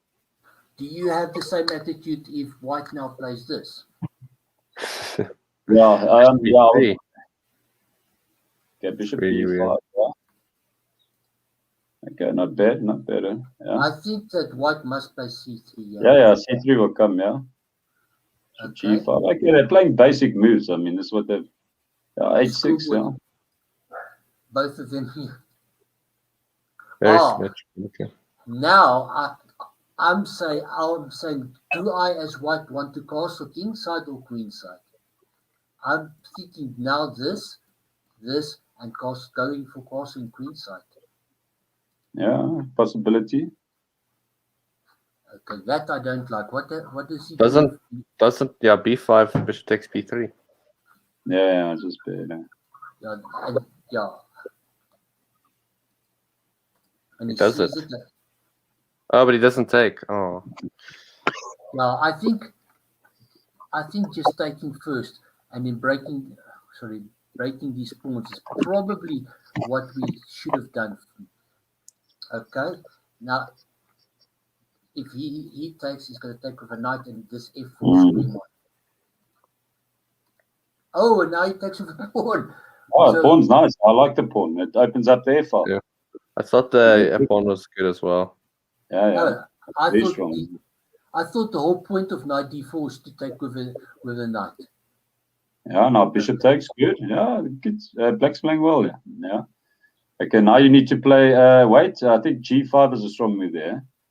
Maybe I prefer something like g and then knight h5. Yeah. And then knight. Reminds me a lot of the game between what's his name, Levin and someone else. Yeah. Reminds me of the game. Black's actually playing very well, I must admit. I like Black's plans. Queen E8, very good for under 10 level. Very good. It's nice. Queen H4? Yeah. H5. H5. Okay. You must remember, this is now for B4 must come. B4 is like dying to come in. Just It's open up the burning. B4 there. Yeah, it's a what I call a burning move. Okay. It prepares it. Yeah, okay. But Not bad at all. I must admit, this is a good game for a kid that's playing black. Yeah, I like it. but aren't we saying that we want to take over rook on b4 if he takes because we're going after this? So is this really not a way? It's not necessary, but the ideas are good. Yeah, I think it's very okay. C5. Oh, C3. We're just going on how good this kid is, and he plays C5. Yeah. Okay. Yeah. Now C3. Yeah. Okay. Oh, Queen A5. Yeah, but I'm not worried about attacks. Pawn takes, and then Rook A8 and Rook A2. Yeah. Rook A8. No, he missed Rook A8 and then Rook A2. Knight's hanging on A2. You see, the queen has to move, and then you take the knight, and then the position's favorable for black. But black still has a great attack going. I mean, look at this. Completely lost there. Sure. This is Rook A8, Queen G5, and then it's over. Yeah. So many ideas. Yeah. Here it goes. Okay, Queen G5 now. Queen G5 leads to mate. Okay, he does. Oh, yes, of course. He doesn't. No, wait, it doesn't because of King B1. Sorry, King B1. Yeah. What's wrong with Queen E2? No. Yeah, there's many moves earlier. No, I think personally, I would play. Yeah, I would try for Rook A1 just because I don't want him to go King B1. I want to just lure the king out, and then is there anything there? Yeah, maybe Queen G5. There must be something there, or there's Knight E4 as well. There must be something there that you can do, some trick there. Okay, but so all right. Check. Yeah. I don't know. I was just thinking there's something there. Maybe I don't know. Maybe I'm mistaken. There must be some mate there. And then Knight H5 maybe. Yeah. Queen, go back. Queen G5, yeah, I like. Okay, Queen G5. Let me give you an example. Okay, go King D2, yeah. King D2, Queen G5. Then the king has to go to E2. No, you can't play F1 drops a bishop. I can take the pawn as well. No, that's fine for me. Queen G5, King E2. I'm trying to give you a variation there, Connie. Queen G5. Queen G5, King E2. Yes, Queen G5, King E2, and then Knight to H5. This is what I was analyzing. And Knight to H5, you give up the rook. Yeah, but it's a very strong sacrifice. That rook on F8 is. Then you're going to go Knight to G3, then Pawn G3, then Rook F2, and then Queen D2 mate. Yeah, that's my plan. And then the rook goes to F2. When the king's then the king goes back to E1, then Queen to D2 mate. Yeah. So basically, what I'm doing is just activating the rook and getting rid of the bishop on G3. Okay, but that's quite advanced, eh? Yeah. Okay. Maybe the only 10-year-old that can do that, or that it's that other 12-year-old grandmaster when he was 10. Okay, but you know, that's weird. 10-year-old and a 12-year-old. Maybe when he was 10, he would do it. If he was 10, he could do it. This way of what he's doing it is he can still do it now. He can still play Knight H5 here. Have you guys seen the debate with Nepo Manichi and that newly crowned GM? Oof, no, there's a big debate going on there now. How he got the title and the tournaments he played. Oh, the 12-year-old GM. Yeah, the 12 GM games are very dodgy. Eh? I went through them with I actually went through them with Tyrone. I know you did. Very suspect in my opinion. I personally don't think. I think there's something's not right there. I think White's coming back to the game. Yeah, White is coming. White's completely winning now. Rook D7 next. Yeah, Queen G6 now I'm forced. Okay. All I wanted to make the point that Nepo and somebody having a dispute is so unusual. we don't ever see that. Yeah, and if Nepo Manichi says he normally says nothing. This guy, he doesn't normally speak that much. But if he says something, there must be a reason for it. Okay, Rook E1. Oh, not there. Okay. Queen H1. So it's going Queen A1. Lovely move. I don't understand what they're doing. The Queen is doing amazing on A1. Queen must go to H1. Yeah, it must at least threaten some checks, maybe. Queen on A1 does nothing. It's completely out of the game. Now he goes queen c6. Yeah. Have you Yeah, seen that game between that horrible? Mhm. That's a great. Sure. Okay. Okay. This is Black was over. playing.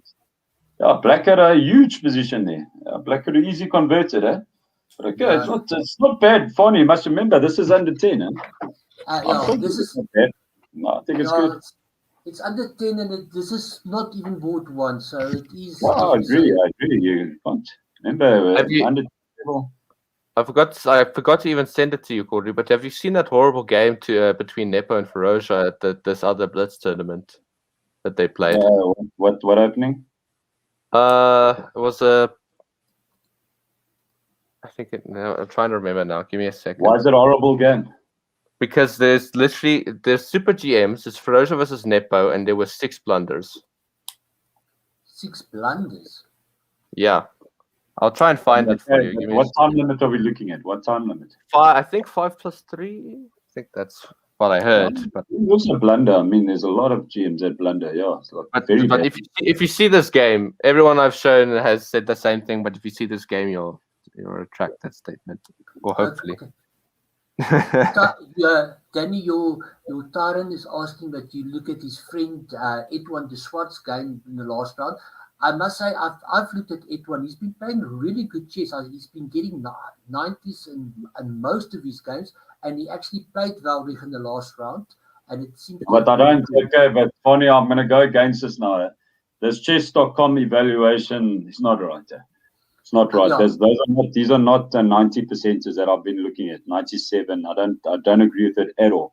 They need to recheck all of this. This is actually very bad. What I normally do is I actually use the light chess. I import it to light chess and then I do a test. Okay. Depends also on your computer that you're using as well. I mean, what processor, and I mean, you've got to look at everyone's computer. I mean, it's like, if you've got a supercomputer, I mean, yeah, you can trust that analysis. It depends, yeah. I'm not sure. Taran, if you're listening and you can, because he's into this, he knows better than I. If I'm not mistaken, they actually use the cloud engines for this analysis. I'm not sure. Yeah, I'm talking about in general. If I have to do my own chess base or something, and I have to look analysis. Yeah. Like my Komodo depends on on Colson's Komodo versus mine is going to be a massive difference. I mean, it's an evaluation. Yeah. The Komodo, some of them also uses the GPU. So Edwin is white, and we're looking at Wildcard again. For Black, this was the last round. They played on board 2 of the under 16 boys. An exchange. I'll take the D5. Okay, I'm not so keen on this variation. Sure. It's a bit stale. Yeah, very stale. It's like, I mean, if Black knows what he's doing, white yields nothing. By the way, according to that game, the game was a delayed Alapin that I sent you. Black should always put his knight to e7 and then trade off the bishops with bishop f5. Don't like the knights in f6. So what I do in this position for Black is I play bishop to d6 first. Yeah, I play bishop to d6 and then knight to e7 and then bishop to f5. Yeah, obviously I'm going to castle and then bishop to f5. Yeah. This is the best way to play it because the knight in f6, the problem is bishop g5 comes in at some stage as well. Yeah. Okay. Even with it, though, I think it's quite stale. I actually think that can we not play this now? Yeah. This is really a stale game, and actually, to tell you the truth, it is completely completely expected. Now I play g4. G4 is good, yeah, for white. G4 is strong now. Do you want to destroy the? I'm going to trade off the bishops. Yeah, I'm going to trade off the bishops, and then I'm going to c3 maybe, and then start targeting the pawn. But okay, you've also got g5 yourself. Oh, it's something to look at, yeah. Okay, rook e1. What? King f1. Yo, okay, I don't know what to say. Okay, I don't know. Yeah, king f1 doesn't do much. Yeah. Oh, and that you want to trade off rooks. Yeah, you want to trade everything off. Another thing that I want to maybe mention is in positions like this where it's very balanced and everything just gets knocked off. It is not uncommon to have a very high evaluation. I mean, Yeah. they're just chopping wood here. That's all they do. Chopping wood. That's what they do. They're just chopping Yeah. wood off the board. It's literally, which is, yeah. Really a duplicate position, you know that. It's crazy, this game. Sorry, it's a very what position? A duplicate, mirror position. It's close to a mirror. Symmetrical. Symmetrical, yes. It's exactly symmetrical. Oh, wow, there's something here. Isn't? Oh, no, it isn't. Isn't.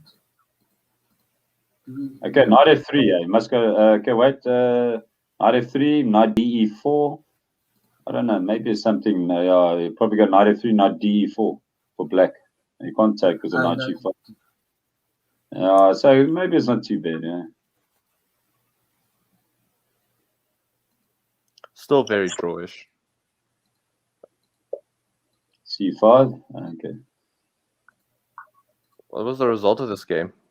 Guess. I'll give you 3 guesses. A How'd you get one of them? Man? Okay, so this position, white now has a forced draw if he wants it, but he goes for the win. Or not. Okay, now this is. Okay, wait, funny. He must knight b4, man. I mean, he must knight b4. Is a knight b4 just good yet? I think it is, yeah. And then it's over. I mean, this is already. It's a big miss, actually. Yeah, it's such a symmetrical position. Yeah, then you take the pawn and then d5's, but then you play c4 then after that. And then you can, I mean, the knight and e4 was a problem. And then c4, yeah. Oh, you actually can play c4 immediately. Sorry, man. No, knight b4. Knight b4 is good, yeah. I mean, after you take the pawn. But look at my problem is, look at the guy's time. He's got like so much time, man. I mean, it's still like 3 minutes. I mean, you can think about these things. You don't have to look. Okay, play that as well. Play as well. How many seconds did he use on this move? Now to go knight f2. Go carry on. Just go one move forward.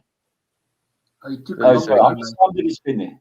28 seconds. Is that 33 seconds? He took 33 seconds because there's a 5-second increment. 33 seconds in knight f2. Okay, yeah. But you got to give them like they're under 10, are they not? Are they under 10? What are the age group is No, this is under 16. But you know what it was? He probably considered knight b4, and he didn't see a clear win. So he didn't want to take the chance. And that's why he played knight f2. That's what happened. Before you just hit the pawn. There's okay. Yeah, it happens. Okay, maybe knight f2 or king f2. Let's just see what he might have been afraid of. Knight before. No, there's nothing. There's nothing. I analyze it. Just lost it. So he did analyze it, but then he was too scared. And knight f2 is I don't like knight f2. No, it's a draw. Yeah, he saw that knight f2 is a clear draw, and that's why he played it. Okay, this is going to be a simple, clear draw. Oh, no. It gets interesting now, Fonny. This gets interesting. This is not so drawn anymore. After c5, I mean, this starts to get interesting. Now I'll probably prefer white, eh? You've got to be careful now. Now this is not good from black, eh? Okay, let's see. Carry on. This is a lot of stuff here now. Okay, so now we're going to take on c5, take on d5, and king d3. Get opposition. And now it becomes very interesting. This becomes dangerous now, eh? Pawn takes the opposition. Black pawns and king d3. Yeah, I think I prefer white here, eh? It's because of opposition. Yeah.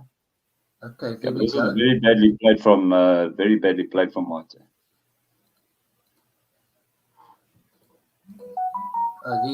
So what the difference is? Let's just go back to If you look at the position, what Daniel says is take, and it is black to play. Yeah, and then you're going to go king c4 when they moves his king. You even have a g3 if you need an extra move. G3, yeah, that's also something I analyze as well. G3 to prevent the king from coming in. Yeah. Getting to the same position, but with white to move. Okay. But now you've got this. The pawns on c5 and a5. That's the problem with that position for black. In that position we analyze, you separate the pawns. It's obvious to separate. Yes. Separate the pawns from each other. Yeah, that's. You've got two isolated pawns as well. The difference, or the other, is that in the other position, this pawn would be on this square. and then the king can't go to this square. And if the king can't go to this square, as soon as the king moves, the white king can go to c4. Yeah, no. That's where white actually missed the win there. Fani, I just want to ask you something. There was a mouse slip on the rook, and we will raise with arbiter, but you can't raise anything with the arbiter. It's mouse slip is a mouse. Mouse You won't get slip is a anything mouse out of it. Yeah. Yeah, I can tell you, Daniel, as you know, that I am on the groups with the arbiters, and I'm part of a fair play and stuff. And I can tell you that there's been no discussion from what I can see about that mouse slip. So if it was raised, it was immediately set. It's unfortunate. It's like a touch move, guys. It's unfortunate if you make a mouse slip, you have only yourself to blame. Yeah. Very disappointing, but it's how it works. I am a victim as well. No. Join the cause. Well, we are all victims of that. Good. I was going to say now that we're going to take a break until just before 12. Let me just make sure, because this is what we did yesterday. Also, we're taking a break for lunch. Okay. But the Cawdrey, did you get that video I sent? It's a delayed Alapin. Yeah, but the thing is, who's doing the video? It's Ben Feingold.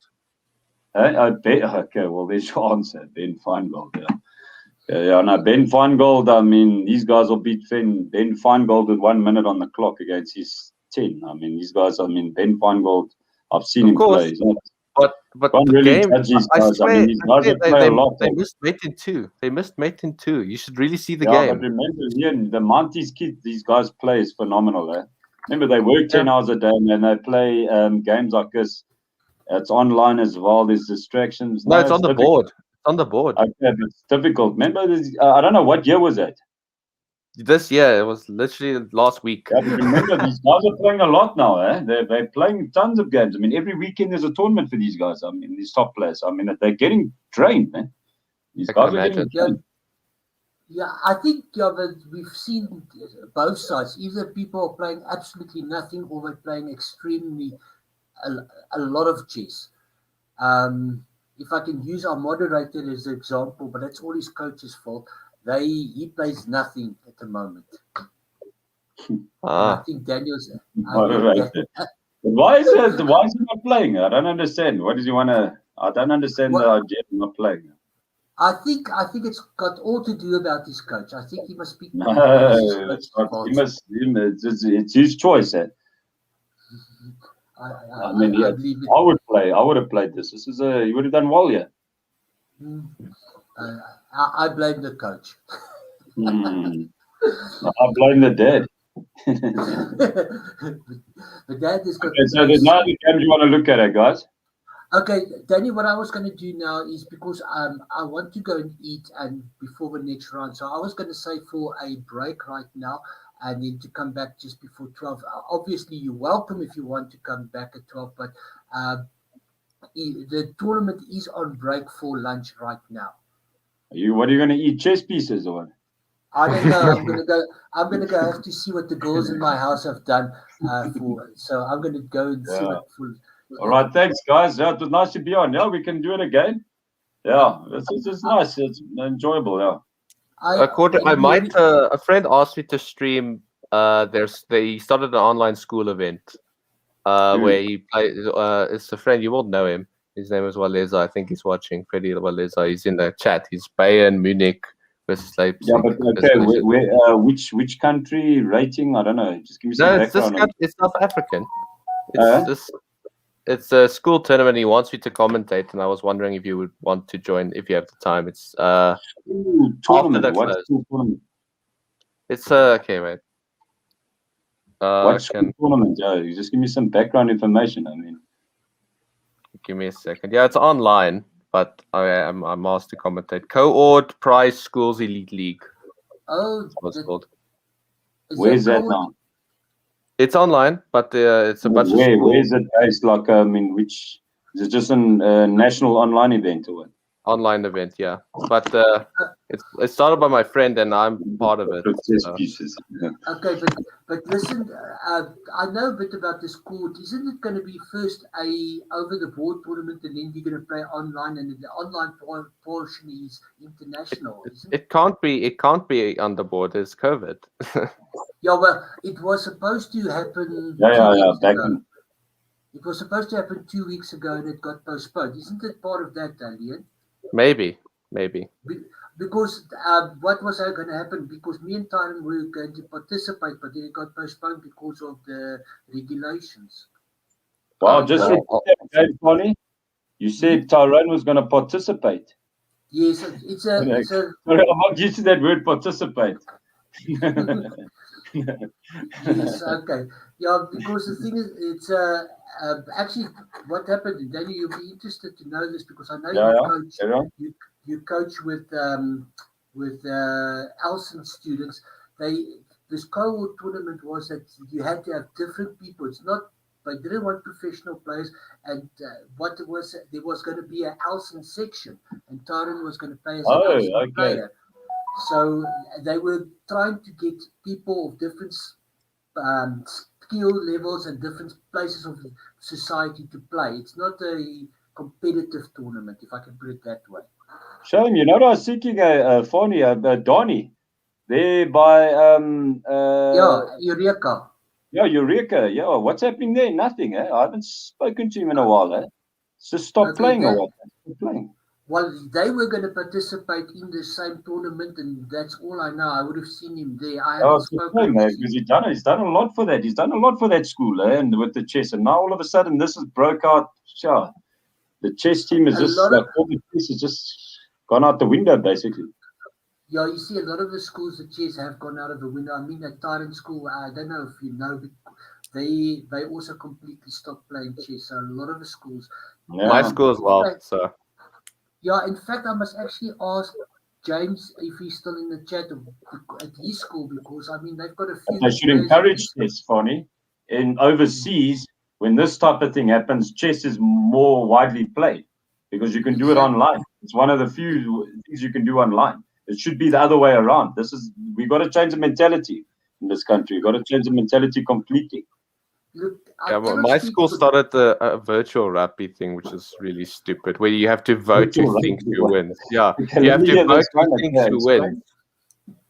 You play virtual rugby. The schools have to vote who they think is going to win. That's how virtual rugby works. Now that is stupid. That is horrible. Okay. Like, there's no game. Daniel, if I can tell you about from my experience from the Elson school, so maybe that's what Donnie is because the Elson children, there's a different situation. We find that we do try to get a few kids to show a bit of interest, but the online thing, it doesn't gel with the Elson kids for some reason. Yeah, I understand. Yeah, you think about it logically. Yeah, it won't. Yeah, I agree with you. Yeah, it could be a problem there. That's maybe what this thing is, and we found with Tyron in his school that is exactly the Elson in the online chess just doesn't gel. No, it's a shame. Oh, it's a shame because people should be promoting the game, man. I mean, this can only benefit you in the long run. I mean, look at everyone. I mean, everyone that plays chess is normally like top in. If you look at matriculants, I mean, these guys all 10 distinctions, top in the country. All chess players that in the past. A lot of my students as well have done literally. I mean, some have been doing Stanford maths in standard 6 already. We've got some of my kids' students that were doing university maths. I mean, these are very. I think chess can only benefit you. As soon as you say that, my thoughts go immediately to one of your students who is a matric at the moment and might be in the chat somewhere, who's writing matric. He might be the exception. You think you have Mr. Dillon? Yeah, that's exactly who I'm thinking of. And I have to put a dig in against him. Yeah, but he's improved. Wow, he's improved. James, yes, I must admit, he's putting some hard work and he's getting results. Yeah, he's improved immaculately. Well, let's just while we just shooting a breeze here. I mean, my co-host has in the last 2 years shown extreme improvement. His last tournament, Liam, I think you drew with Kanye Masabuku. Just tell the people how well you did your last tournament. Oh, I drew Kanya Mazibuko. I can't remember who I drew almost all my games. Oh no, I drew 3 and 1 twice. Corey saw those games. I don't know if you remember. Yeah, not bad. Not bad. Oh, you could have even won those games as well. Yeah, but me being me, I know I don't always play best. I can tell you this, Daniel. I was there, and I think it was the third or the fourth round. They went in, and within 10 minutes, he came out with Hanstein, and Hanstein just said he crushed me. Oh, that's That not game, bad. yeah, Hanstein was very impressed with the game that we Leon beat Hans. And as we know, Hans works hard. Well, it's like me. We vacillate from brilliant to idiot. Yeah, no. Yeah, you also have your moments, so funny. You also have some moments.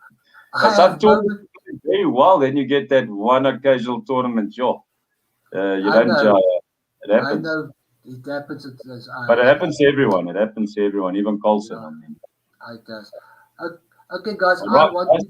I want to go eat. We will be back, everybody, at 5 to 12 when the next round starts, or just thereafter. Danny, you are welcome. If you don't, okay. And then we will stream the next 2 rounds. I think All right, 3 good. rounds. Okay, guys. How many Thanks rounds again. left? How many rounds have we played so far? It's going to be round 9 at 12 o'clock, then 10 and 11. Jesus, it's quite taxing on the kids. Funny, from my understanding is why they're playing 11 rounds. I don't understand this at all. I'm not in this boat. Why not play? Why not increase? Why not play longer games? Play 15 minutes, at least or 20 minutes a game. Play 7 rounds. That would be the most common thing to do for me. I think the idea was that we're expecting a lot bigger turnout for the wild card, and then the 11 rounds is a better opportunity. Also, maybe to stop with the cheating as well. Less time, less. I mean, if the longer time controls, it's easier to cheat. Maybe I don't know. That was also a thing. I did look at those 2 people that you mentioned to me. I'm quite convinced that, as you saw now, even though the evaluation was very high, I looked at those games specifically. I'm still convinced that they played legitimately. There are maybe 1 or 2 players. These days I'm now, but I checked the 97 now. It's like, yeah, you can't trust this assessment on chess.com. I think Lead Chess is not too bad. I think Lead Chess is more accurate than chess.com. There were 1 or 2 other players whose play I was a bit more suspect of, and I will be looking at it tonight. But those 2 players that you mentioned, I did look, and I'm pretty persuaded that they were playing legitimately. Yeah, I'm not so sure. Yeah, still it's if you like, I mean, 1,080 and you're playing at 94%, 95%. Wow. Well, you just saw 600 play at that rate. I looked at my games now when I played on chess.com. I look at my game. I don't even reach it. Some games, there are quite a few games. I don't reach it. Okay, 95. I mean, it's I don't know. And also, the point that we must make is that when you play sharp tactical positions, it's much more difficult to have a 90 when you play an exchange fridge. Yeah, because it's actually easy moves for them to play. Yeah. All right, funny. Yeah, go eat, because otherwise you won't have time, eh? Yes, 100%. Okay, to the chat, we will see you in about just over a half an hour. Right, thanks, guys.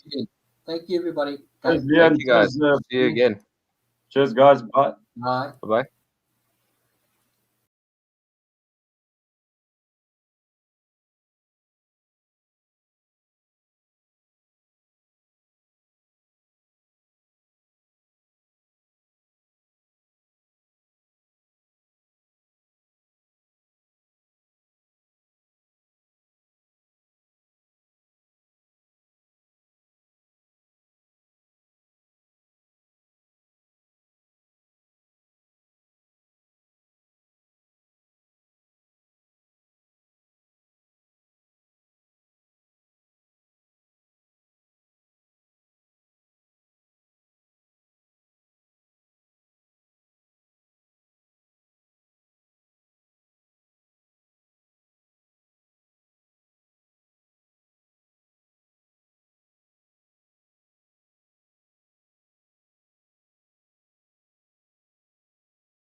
Okay.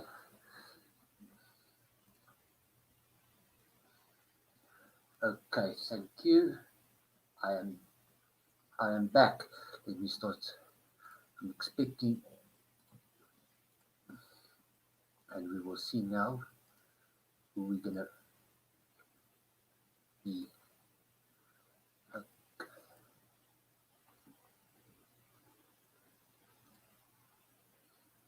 Good. We will look now at who we are going to follow in this next round, which is about to start. I don't know where my co-commentator is. He's still probably eating. Let's just see what we were looking at, because there's only 5 here, and we thought that these two are qualified. So it's these players fighting 3 spots between them. So I think these 2 games are the most important ones.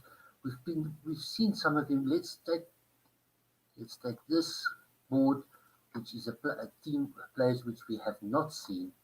Let me see if they're online already. This is going into the last 3 rounds. I see it's not even online yet.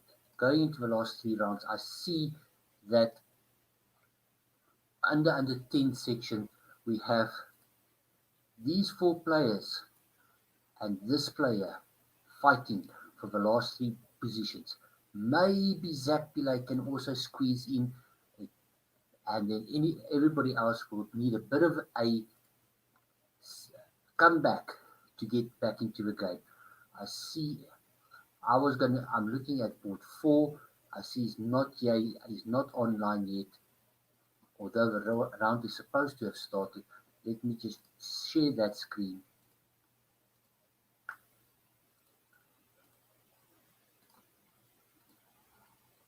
The round is online, and can we now follow him?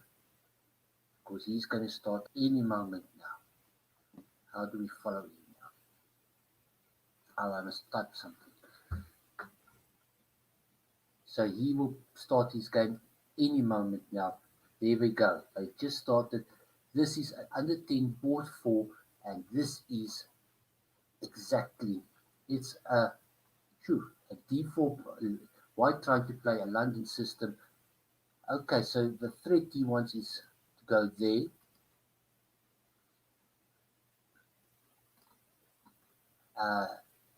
Let's see, but it's not a real threat. Thank you, Megan.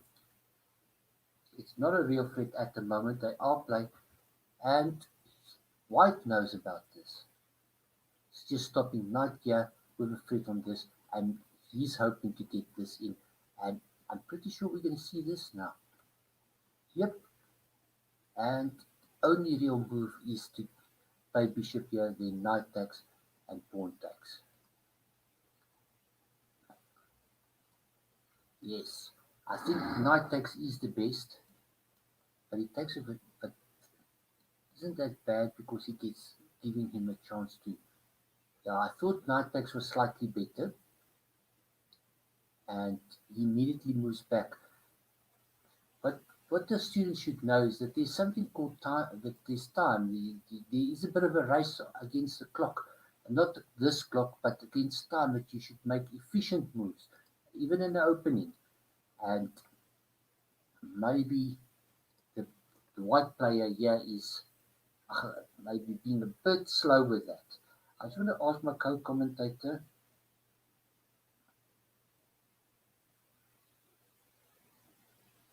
They are playing very fast. You got everybody that was listening to Daniel Cawdrey commentating. He made the point that these players are playing far too fast. They are just not using their time. We know that this is very short, fast time controls, but they are going too fast. I don't understand this move. Oh, yes, Liam. Hello, Liam. Sorry, I was a bit late. No problem.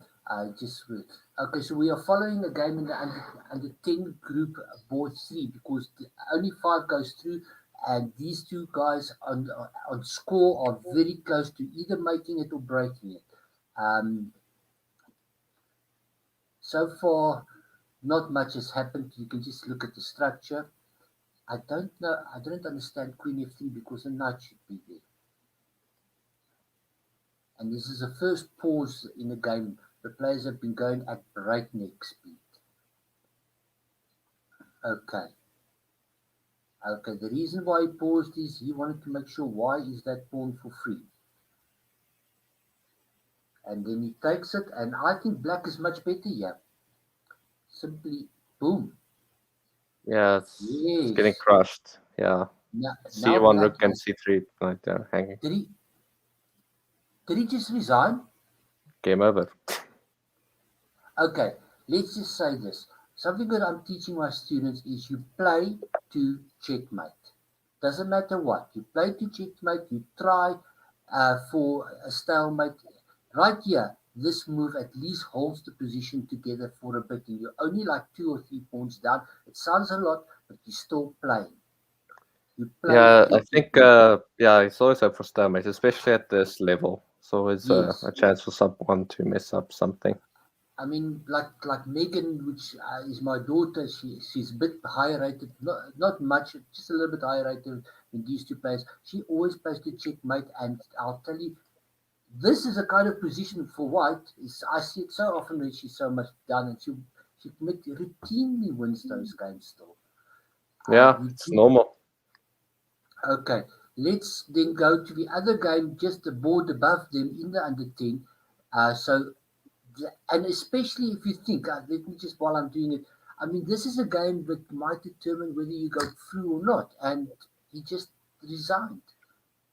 Okay, let's see. Yeah, I was a little bit quick to the gun.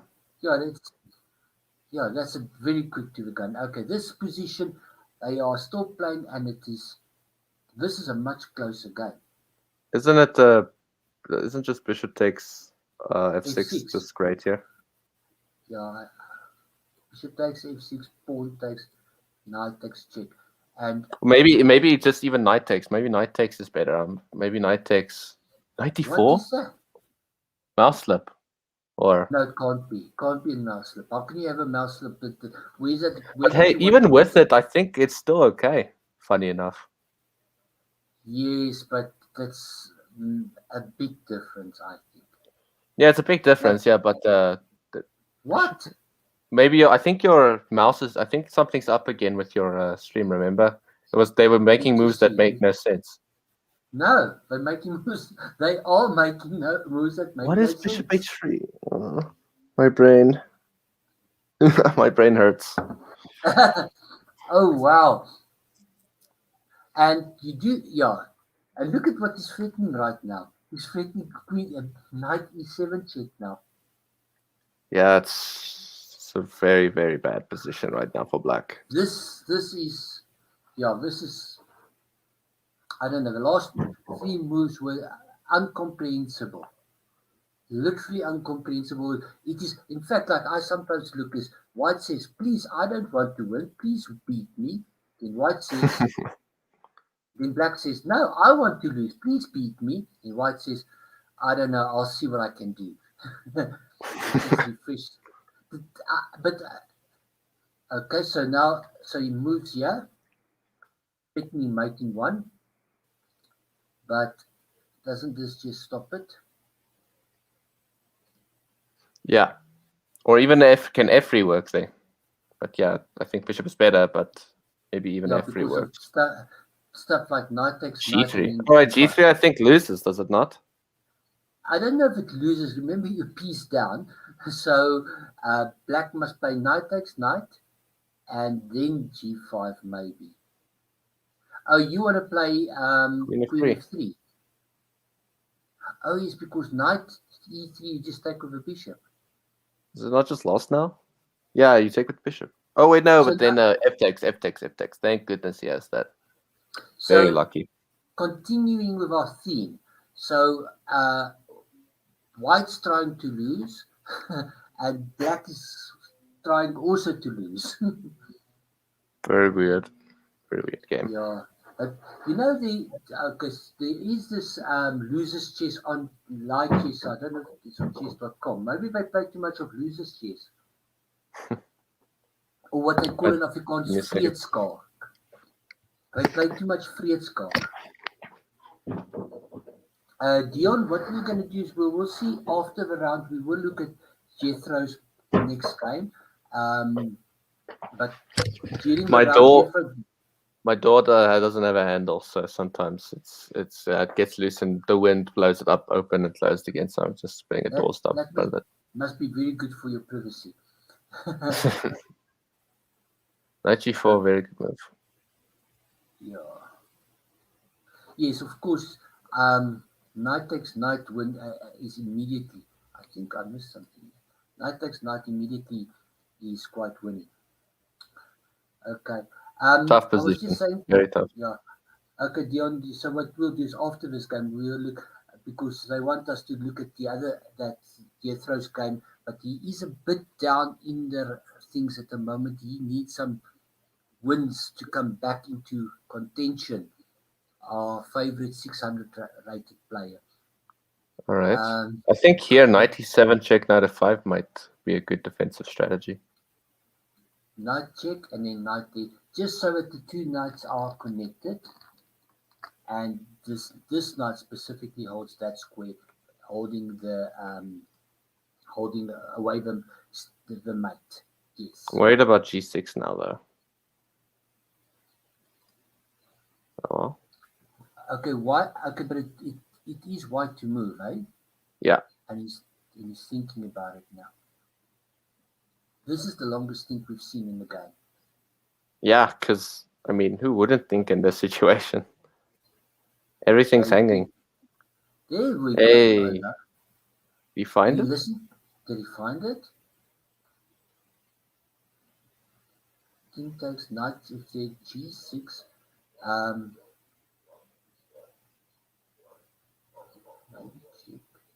Okay, knight f5.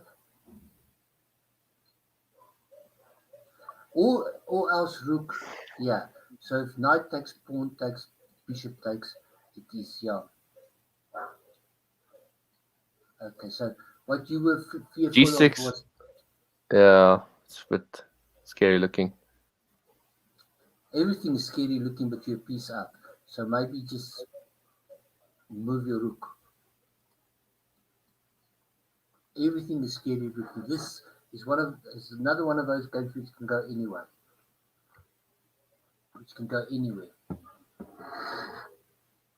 This is extremely tactically complicated.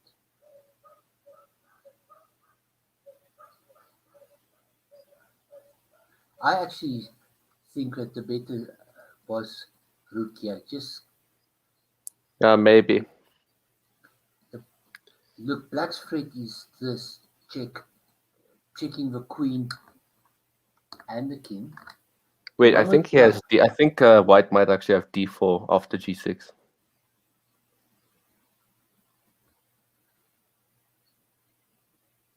What if the bishop just moves back? And he found it. Wait, d4 moves back. Yeah, it doesn't quite work. Queen d1 maybe? But then he takes an e4. Drops a piece. I don't know. I saw this and I wasn't sure if it does drop a piece. Oh, wow. He doesn't even take.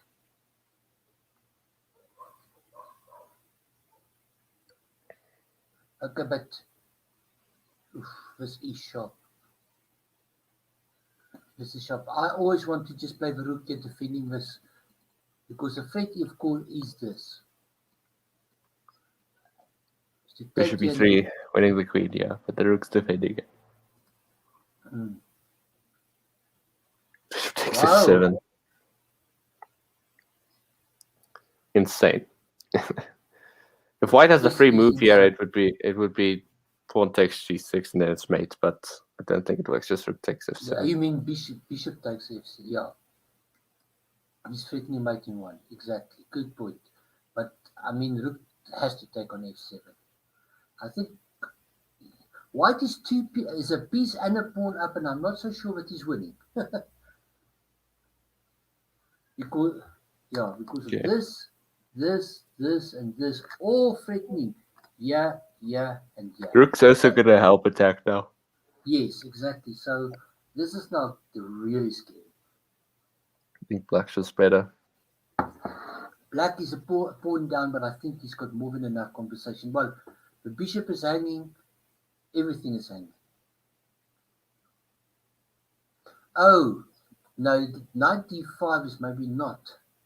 But then c6. Or even knight takes f6, and then you're up a piece.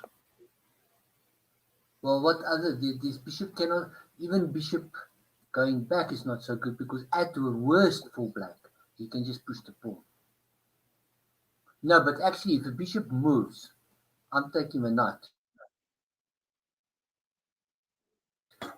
If this bishop now moves, I'm just taking threatening mate and if he takes back, I'm taking the bishop, playing check and the queen. I think black is winning. You have to take the bishop. Yeah, it's completely winning. Because otherwise it's mate. Okay, rook f2. That's just another nice move to make. But what do you say? Excuse me? When he takes on e3, it should be mate, so queen has to take on e3, so it's all tempo gains. I just want to move this kid. Okay, so you say he has to take with the queen, but then it's mate. No, I mean, if pawn takes, no. Knight takes, pawn takes, bishop takes check, and then it should be mate, but the queen can sacrifice on e3. So okay, but this it's all forced. I think, at the moment, knight takes knight. He doesn't even take, he just plays knight takes knight. I think that just absolutely wins for black. Let's see if he can see it. Let's see if he can. I think white has knight h4, actually, after knight takes knight, which is pretty cool. Oh, wow, well spotted. Okay, so knight takes, knight h4. Still winning, but he takes, okay. Stopping knight h4.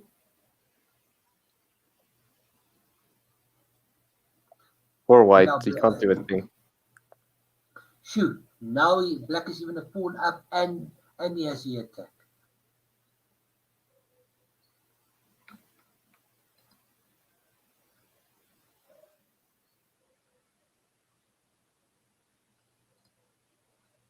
Yeah. Very difficult choice. We just said you should never resign, but after knight takes knight, maybe.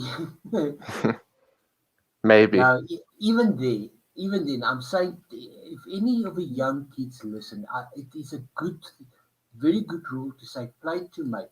Even no matter what, not only can you get a stalemate, but you can actually get that experience playing against at bad odds. So that is a good move defending against this. But now rook takes, putting more pressure.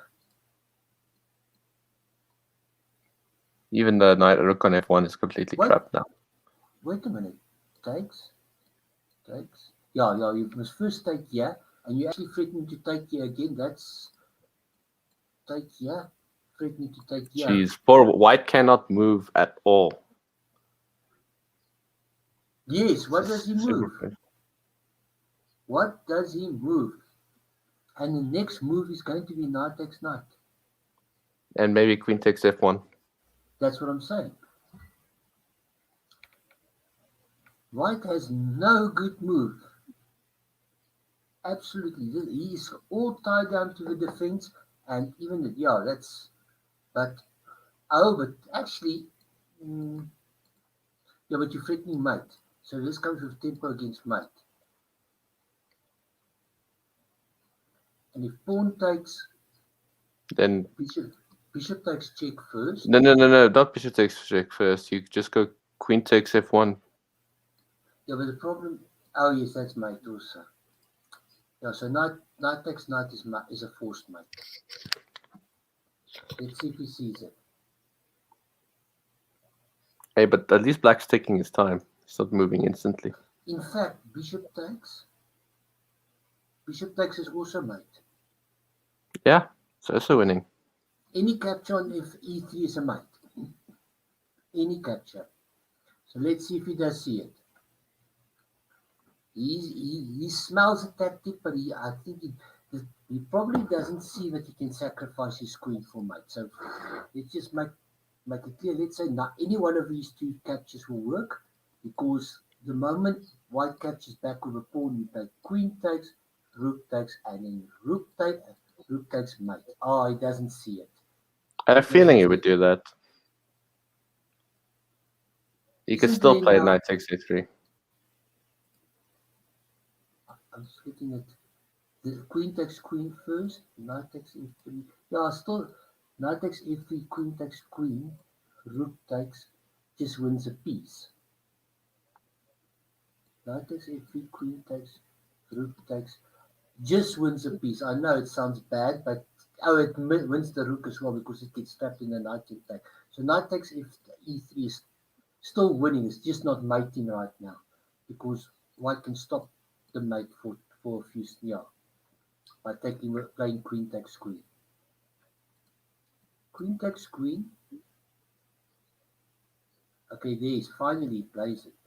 But white could stop the mate, which he does. So now rook takes, and obviously he can't take back with either way. If he takes with a rook, bishop takes. If he takes with a pawn, it's rook takes rook mate.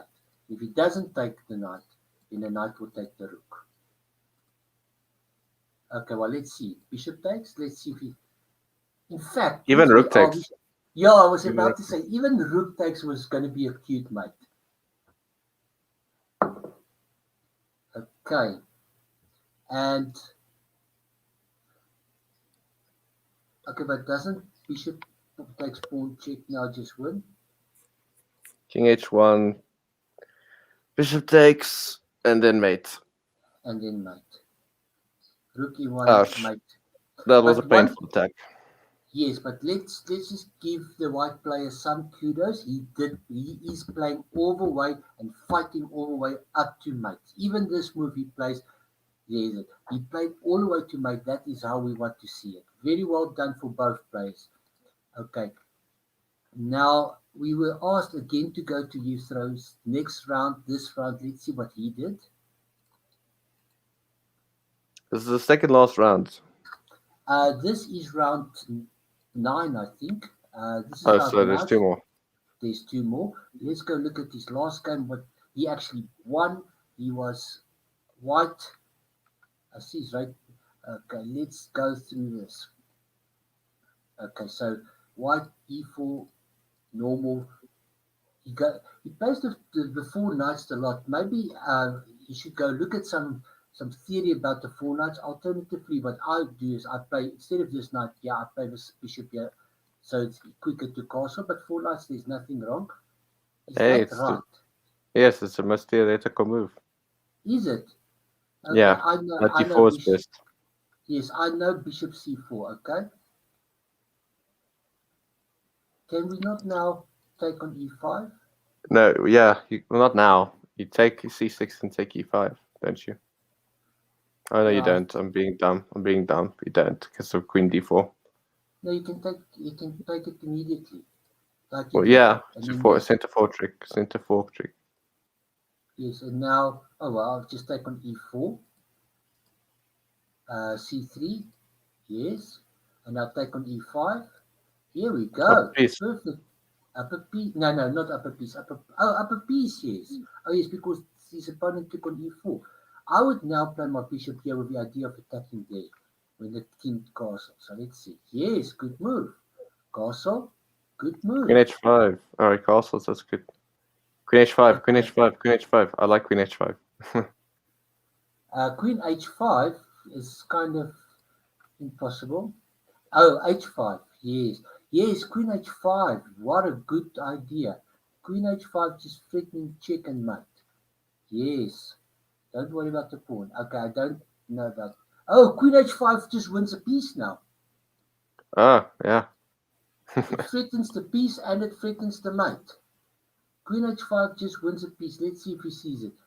Oh, no, he doesn't. But what he sees is he can win a pawn. That's still a good tactic. That's a queen cute takes. tactic. That's a very nice, cute tactic. For 600, that's a very good tactic to see. And his opponent falls for it. That's a cute tactic to see. Just if we can go back. But instead of the cute tactic, there was something here already. Which one? Because of the freak of check and mate. So Queen H5 was, but this cute tactic Still is wins. the. Yes, I'm just looking. I want to do something about that. I don't know. There's nothing really. Okay, let's see where he goes. Yes. Okay. And now you just take the next piece. Now he's playing Pac-Man. This is just an easy Pac-Man game. Okay, bring out your dog squid bishop and then to activate your rooks. Okay. Yeah, but now he's starting to play with the same piece too many times. Remember, if it's a party, when you have an attack and it's a party, invite all your guests. Do not just play with one piece the whole time. Do you agree? Yeah, definitely. But even though he's moving his queen a lot, it's still winning. Oh, Oh wow! be careful, bishop e3. He wants some back rank ideas. Yeah, You but can't just take one. I'll just take the piece when he takes. I'll go back. Yeah, I win a piece. I would just take the piece, which he does. And now bishop here, stopping the back rank and now putting pressure on them. Just don't take that. His opponent just is hoping for him to make a blunder in one move. Now that's a bit passive. Just invite your friends to the party. Don't let these guys sleep at home. Invite your friends to the party. Oh, still No, winning. no, it's of course it's winning. He's a queen and a bishop up, but okay, so he wants to go. Yeah, no, that's also fine as long as the pieces can come out. Okay, queen here defending. Yes, bishop now to where you wanted it. Okay, I'm not so sure that does anything. It's just a check. Just these are time wasting checks. Just put your pieces up. Stop playing with the same piece the whole time. I don't know why. Okay. Is there some trick? Why can't he take? Oh, it's because If of. he takes, yeah, everything wins. Rook takes bishop c3 even if you want. Yes, oh yes. And okay, but he's gonna play check, watch. Guaranteed. And check, guaranteed. And oops. No, it doesn't work. Okay, don't just play. I see a check, I play a check. Oh, and his Right. opponent moves into mate. Okay. Oh, but it was mate anyway. Queen, king, yeah. King, check. King, yeah. Check, and then mate. So it was forced mate anyway. Okay. Liam, do you agree?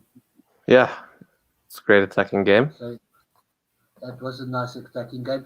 Just one thing there. Don't play the same piece over and over. Invite all your pieces to the party. Okay. So those were the under 12s. I think we've seen all the.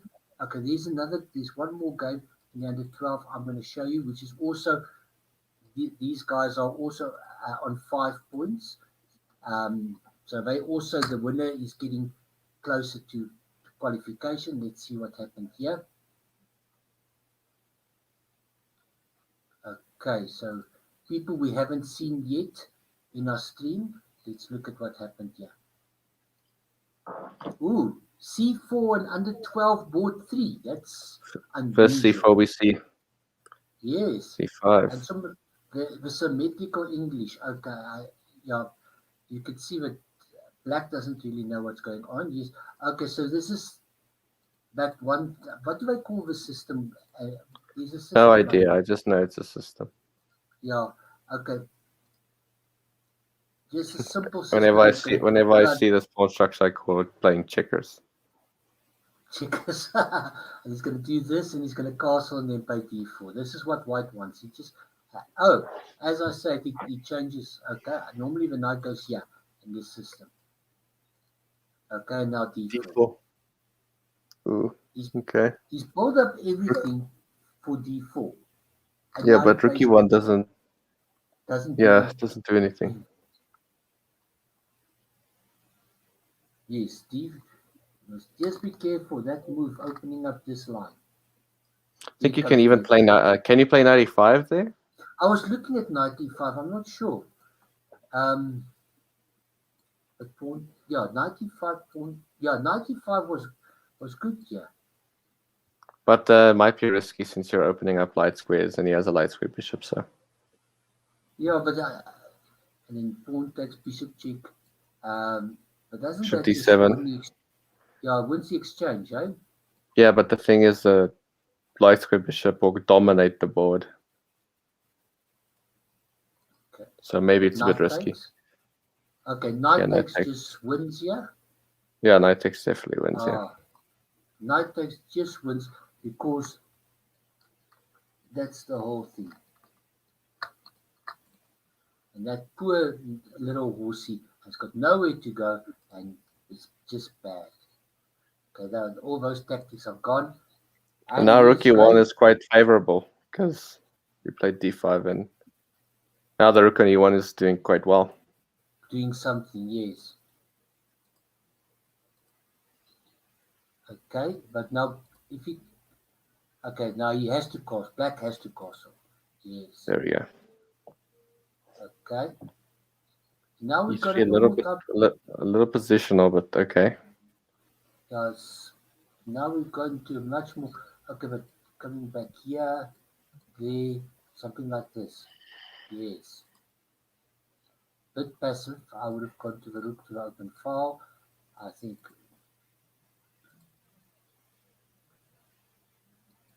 Got a cute thread of b5. If b5, then bishop e6. Yeah. But if bishop just goes back, what then?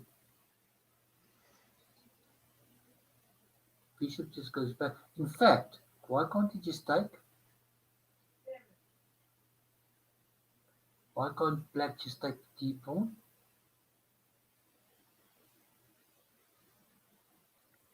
Seems fine to me. Mm-hmm. And he takes with a knight. Yeah.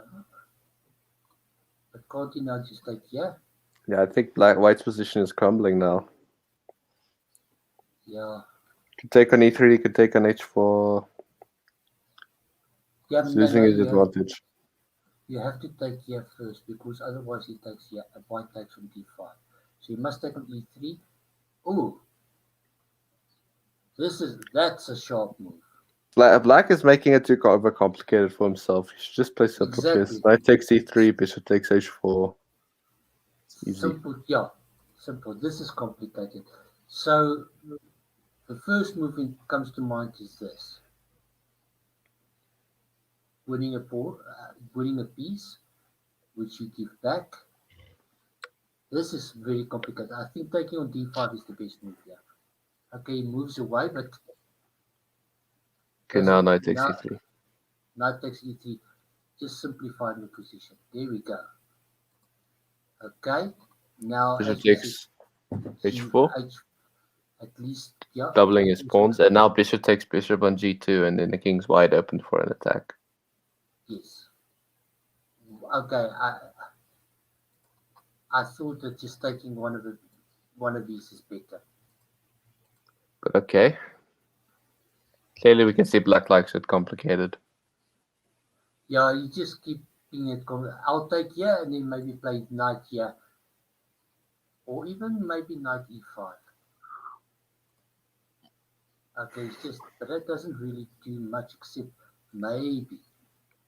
Okay, but now white is forcing black to play a good move. 95, just play 95. Yeah, well, not, but bishop takes knight is such a good move, and he's forcing him to play a good move. And he still and he declines. And now it's too late. Yeah, it's a good move. No, he should move. He should be moving his knight because the knight is attacking the queen. But okay. I was just hoping for a mate, which is actually not easy to oh, you have to play knight e5, eh? Yeah, you have to definitely. Only have to play knight e5 to stop the mate. Any other move, I think, is not so good. Oh no. He Mate. missed making one. Oh, what a blunder. Yeah, maybe this is some learning moment. What is what I say to the kids, the young kids, is when you play a game, what you must do is every time your opponent plays a move, you say he plays what Queen C. Yeah, let's do this.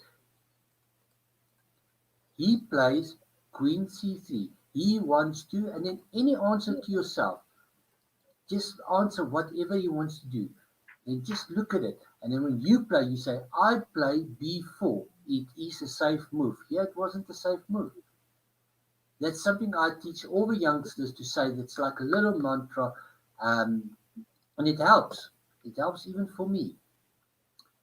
Okay, let's go to, that was the under 10s. Those are all the guys who are on the verge of going through or not. In the under 14s, we've got, I'm going to wait, let me do this. I'm going to share my screen. Where's the next round? See what I'm looking at.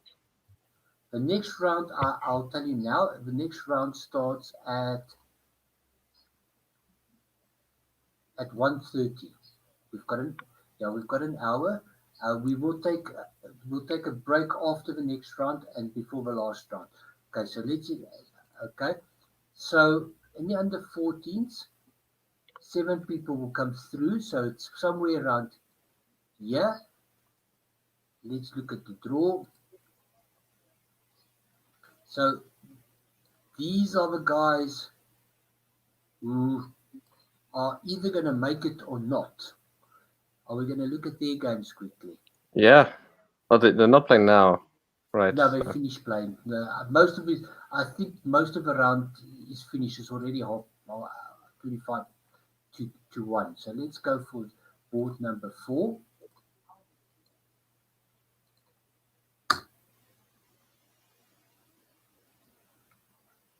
And let's look at his game. I see he's a gold member. And he won. So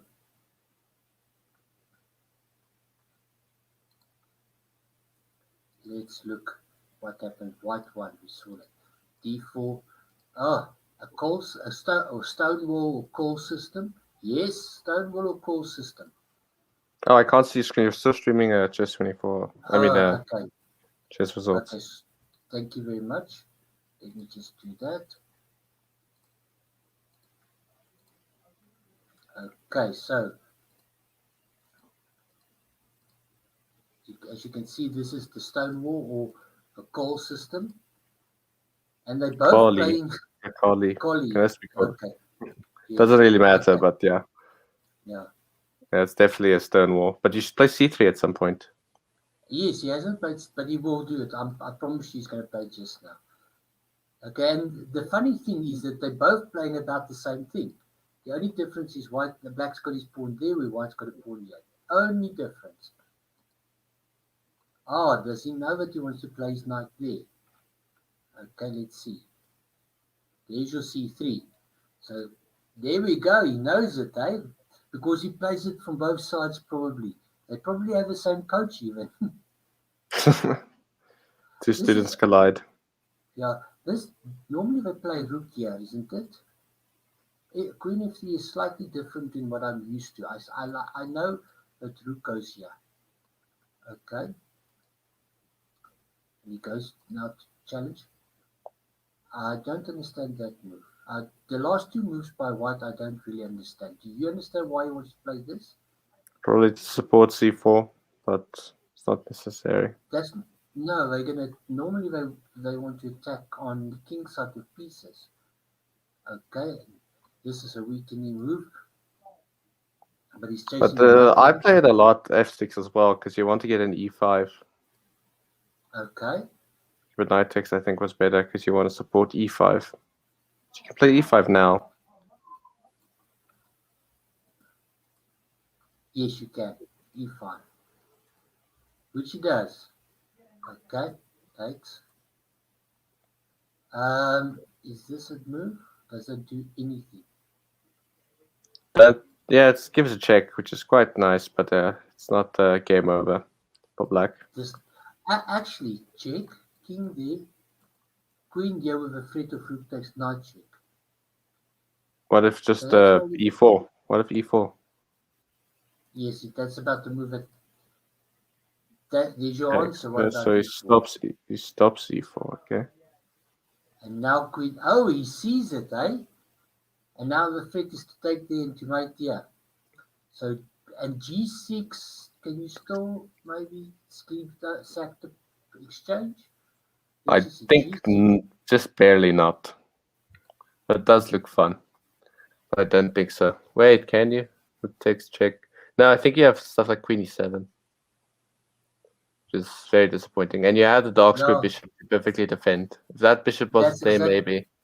Yeah, but we had to put the bishop there in order to stop e4. And we see it. Gee, this is very well played now by both players. Okay, he goes for it. Goes for rook takes f8. Oh, but he wins a Oh, piece. we both Okay. missed it. You Jeez, win guys are- 2 pieces for a... For a Yeah, rook. now Not white's only completely winning. I missed that. c4. C4, hey? There we go. Completely winning. And I completely missed it. Rook f1. Oh, not even. That was extremely well played by white, hey? Yeah. Yo. What Wow. is C5. It's an amazing trap. this? If he takes it, you take the bishop on d7.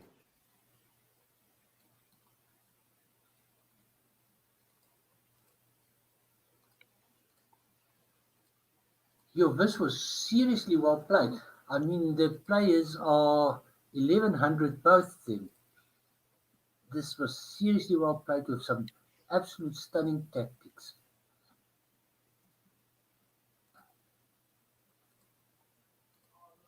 Okay, king Oh, e1 wow. I don't fully get, but sure. Trades of pieces.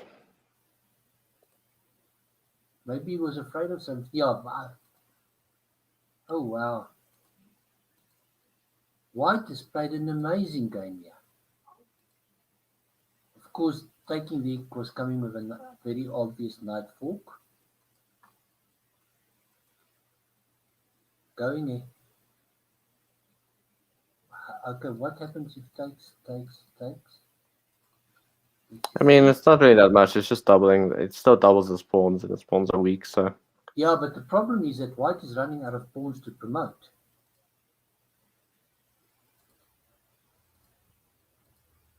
White is running out of pawns to promote. Oh, maybe not.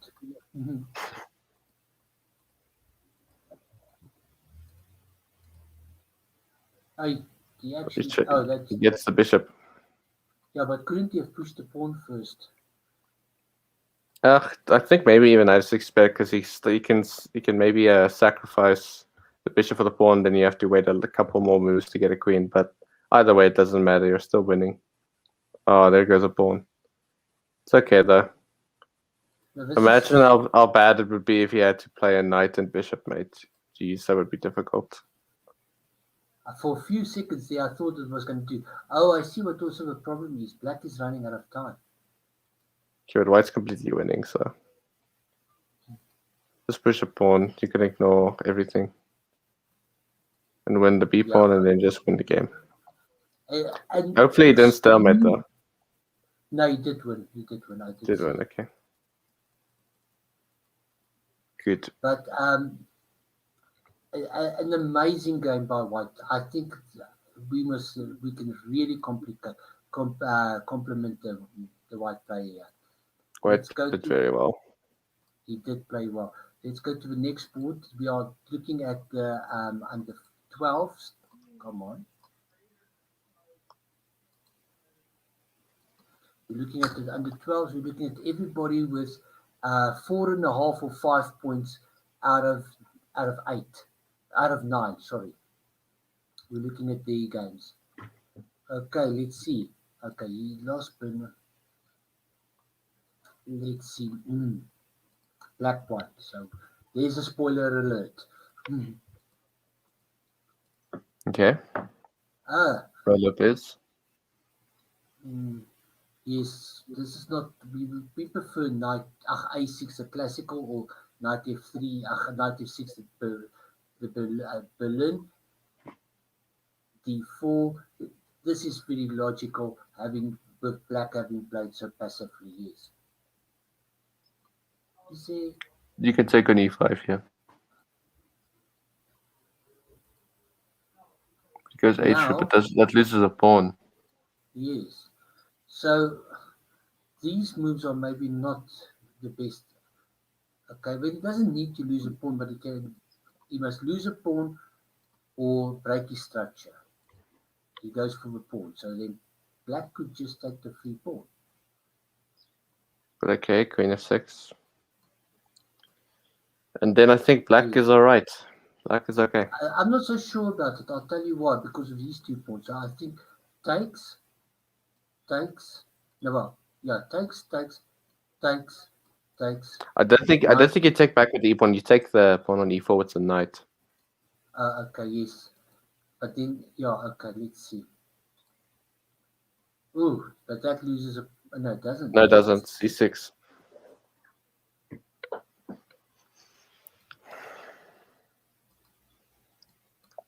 Okay. I don't think d5 works due to d takes e5. Yeah, that doesn't work because of this. So what do you play? Do you play this funny looking move, king d7? What else can you play? Oh, that's a good move. I didn't see that. But the bishop on f8 is a bit funny looking. Yes. Okay, but we do get into this endgame, which we thought, and I think white is much better here. Yeah. Not easy though. I'm sure the engine will probably hold this as black. Yeah, but white is playing for 2 results. Either white wins or it's a draw. But this position is not. You're only playing for 2 results. Yeah. I think I would have played bishop here, or I wouldn't have castled. The point is that once you're in the end game, the king safety becomes much less important. Maybe even king here, f3, putting the pawns on white squares because you've got a dark squared bishop. I didn't like castling, and I didn't like knight c3 because of this. Still fine though. Good move, knight a4. You might get the c5 square, which is quite handy. The question I have to use, do we play this and offer the exchange bishop for knight? And say to him, I want to fix my pawn structure. I think black's just fine then. I think in that situation, a draw is almost certain. Okay. I like this move. Again, the king, I like the king. There's no worries about king safety. Wow. So black Not a bad move. Yeah, he wants to. Yeah, endgame wise, it's not too wise because now you left yourself with isolated pawns, 4 pawn islands. But you're more aggressive. You can say that at least. Yeah, you are more aggressive. But the question is, what black is saying here is, I want to mate you. I don't want to grind out a win in the end game. I want to mate you. So we'll see if that strategy works. Because as you said, in the end game, more pieces come off the board, that becomes a problem. So maybe just something like this, the idea of that. Okay, that's fine. Maybe a bit early, but yes. Okay. Maybe he wants to go to a5, b6. Yes, and put pressure on this square. Another nice thing about this move is it does also defend the weakness. That I don't understand. That just wins the tempo, but that does nothing else. If he just moves back to here, or maybe even here, I don't see what that move accomplishes. Okay, that move I understand. It is the rook on an open file. Bishop c5 now? Yes, and back. Okay, now we must look for black.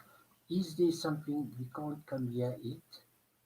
Only piece that's not contributing to the attack is the knight. So Yes, so that's what I'm looking at. So, but if we can, if black can exchange those two knights, then this becomes a problem. But okay, yeah, I think he has rook actually, f3. Maybe not. No, 92. no, yeah, knight e2 check. So knight f3, and you're gonna either play the knight there or, sorry, or there, depending on what happens. Okay, knight f4. Okay, he's just chasing the knight, but okay, Oh, but now yeah, just can't you winning for take? black. Now just Can't you take. just take? So black's strategy of going for the attack actually works. Couldn't we have just taken with a rook first? Yeah, it's better with the rook. First But with they're the still rook. both winning. They're both winning. If he plays it like this, I actually think taking with the bishop is better because You win a boom, rook. There we go. and now it's game over. Ouch. Ouch. Yeah, he's going after this pawn. He says, I'll give you this pawn if you give me this pawn with check. Okay, but now just takes. Yes, and now take there, and this rook is coming down. Yeah, it's not looking fun. Why? Again, guys, you've got put all your pieces to work together. Get all your pieces. Still winning to that work. at least. That is, but you could have won it long ago. Okay, this is easy. And rook comes here and it's game over. And black won eventually. So And black yeah. won. Yes. But I see it often, like just playing the same piece over and over and over again. Okay. Well, it's normal because it's simpler that way. But yeah, it is technically not the best way of playing. Okay, I'll share my screen so I can show everybody what we are doing. We are going through all the games of people who are either on the verge of winning, qualifying, or on the verge of not qualifying. We are busy with the under 14s. We have looked at this game. We've looked at this game. And this is the other game we just looked at, I think. No, we've just looked at this. So we're going to look at this one now. Going up the boards. So, and let's see what the result was here. I've got the screen. I'm going to move over to that screen now.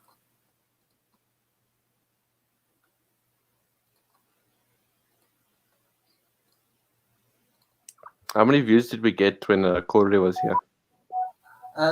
With Daniel, we were up to 18 at one stage, and then we went down to 6 just before we left. All right. Okay. Yeah, that was concurrent views. Okay, so this is now D4. Van Heerden and Van Jaarsveld. Let's see. Again, Stonewall.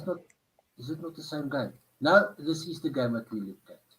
I thought we had looked at this, but then I'll go to the next game. Oh no, but the next game, okay, the next game is people who will probably already do it. Okay, so let's go to the under 16s. Okay, the under 16s, the way I saw it, okay, there's still a bit of time. The way I saw it is these 4 guys are basically through. So let's look at from Ivan Kuhn onwards.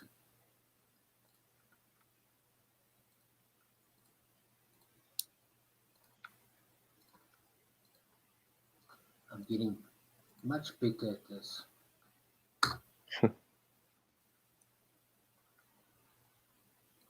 When you and James start collaborating, then I can do this in the background. This was a smooth victory for White.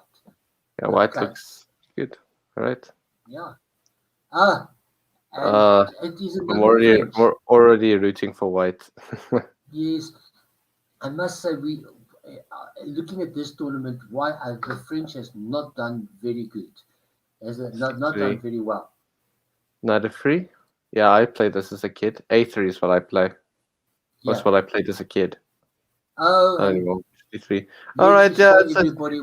it's normal. It's normal. Yeah, the I trap know. is I takes. just want to show. takes. Yeah, I just want to Yeah. show everybody the trap. There, it looks like black can win a pawn because it's 1, 2, 3 versus 1, 2. But there's a trick. Pawn takes pawn, pawn takes pawn, knight takes, queen takes, and you think you've won a pawn. But then comes this discovery check, and the queen is you're going to lose your queen on d4. So that's the trick, which he doesn't fall for. He knows that he's blocking the check. If you guys remember Yeah, the end of that line, and now that pawn is under pressure. Oh, but he lost. But there's a gambit. There's a loss. There is a gambit line. there is a gambit line where he gives up the set. Yes, this and then Yeah, you give up the center pawns, but you have a lot of development and attacks. Rook e1. yes, it is right. I remember seeing this before. So white actually knows some theory here. Wait, knight takes d5 there was completely winning.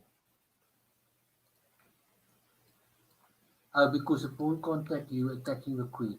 It's the same idea as knight here. Only difference is you can't allow, you do not allow the bishop to take, and you still. But bishop takes is really bad because then bishop takes and that king has to move. And no, the king doesn't need to move. He can give up the queen. yeah, that's an option. That's an option. But a good option. Yeah, this gambit paid off really well for white. White is flying off pieces, and now he lost the rook. 97. He doesn't even take the rook. He doesn't even take the rook. He wants to mate. Wow, it's a really good move. Is that yo? Oh, this is rook e6. That's that guy with your name that we looked. Yeah, you stole my name. This is a flippin' good move. What is Queen c3? Oh, queen e3. That's a good move. yo? Queen c5. I think he has 97. Knight takes e6. This guy's playing super strong. But stop. Knight takes e6. Is that the best move? Yeah. It's insane. Okay. I just want to see something.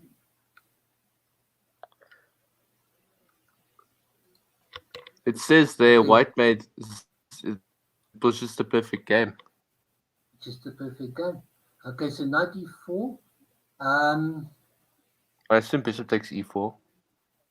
Well, no, queen takes. Knight takes queen. What am I saying? Queen takes d8. Knight takes d8.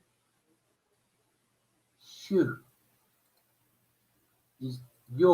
I'm telling you, this guy's playing above my level. Yeah, he's playing very, very well. For someone who's 1,500, he played very well. No, but remember, he's not 1,500. He's a 1,300 on Chessa. Okay. No, but on chess.com, I mean. What was wrong with f3 immediately? Oh, but anything wins. f3 is winning. You're up a queen anyways. Yeah, I think this is just winning. Oh, there as well. Yeah, this is just over Skadovas. Okay. That gambit went really well. No, it paid off tremendously. Let's go back and let's look at the next game.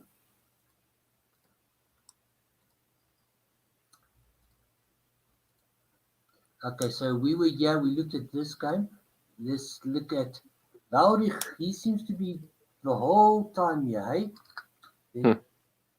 Let's go find.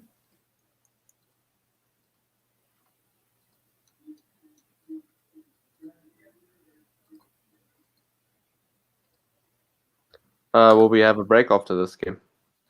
Yes, let's just quickly see what time the next game start. We say at 1:30. If you want to have a 15-minute break, we can quickly do that. If you want to do that, because it is something I want to do now. Would you like to have a 15-minute break? Yes, please. Okay, I think let's do that because there is something I want to attend to right now. We will deal with the other games. People, we're going to just go on a 15-minute break And we'll see you about, let's make it a bit more. Let's make it about 20 minutes or 25 minutes, and we'll come back at about 25 past just before the round. Okay. Okay, everybody, we'll see you just now.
Okay, I'm back. I see my banners at 12. It was actually supposed to be 1:25, but we are back. Okay, and Liam will also be joining us soon. Let's go and do our check which games we will be checking through, and I'm going to share my screen there.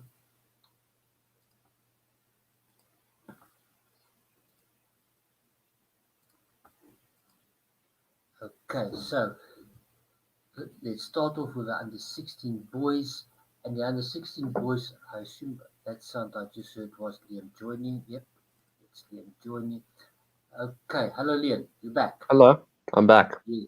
Okay, good. So let's go through all the age groups and let's just look. We've got 5 minutes, which games we're going to look. Starting at boys under 16, the 11 players will be going through. So if we quickly look at that somewhere, Fred de Blanche is like the cut, so about 5 points is where the 50-50s are. Immediately we see Fred de Blanche is playing his friend Edwin de Swart on board 3, which is not a nice draw for him. Oh, yeah. I hate the feeling. Yeah, so you're playing your friend and you have to beat him or else you might get eliminated. Those two boards here is definitely the two boards where somebody's going to be left with 5 points and somebody's going to go up with 5 to 6 points going into the last round. So those are the two boards on the under 16s I think we're going to look at first. Okay, let's look under 14. Under 14, 7 players will go through, which means it's somewhere around 5.5 points. Let's look at the boards. Phew. I see. So it's somewhere around here, but I can see these guys most have probably played against each other already. So the main game is this board 4 probably to see what's going to happen. So I'm going to say that we're going to look at this board in the under 14s. All right. Under 12, we have 11 people going through, which is, we've seen him and Mr. Nike, we've seen quite a bit at 5.5. So just around about 5.5. So here we go. Again, still Mr. Nike. So it's these games, but it's probably you want to win to have a good chance to be almost secure to go through. On that point, our 600 Jethro looks like he is basically qualified. He's doing great. He's board 2. Great. He's board 2. Unless he loses both games, he should be able to make it. He is definitely a favorite to go through. Okay, under 10. So this is where it gets complicated because there's only 5 people going through. And so it's about 6 points. This is going to be intense. About 6 points. So I would say, yes, here is the cutoff. And these guys on 5 points, they needed to pick it up. It's not showing poor Zach Pillay on 5.5 points playing on board 1 in the second last round. He's going to have to work hard to get through. Yeah, he's playing strong player. He's playing number 1, who's not just who's doing very well in the tournament.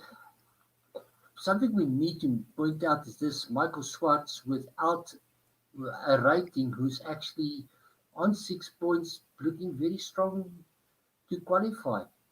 Unrated player looking strong to qualify. So I think those are the games we're going to look at. Let's go then. We did say, which games did we say here what we were going to look at? Sorry, door was loose again. Okay, did I lose you? Okay, again, we said, okay, just want to make sure that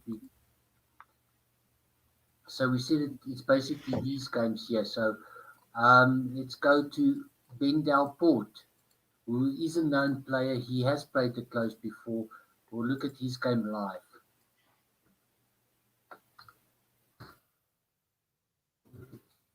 Okay, let me go. Let me stop.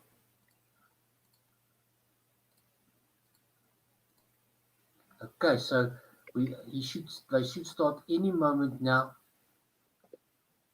Okay. The draw, they should have started now. Let's just see if the other board has started.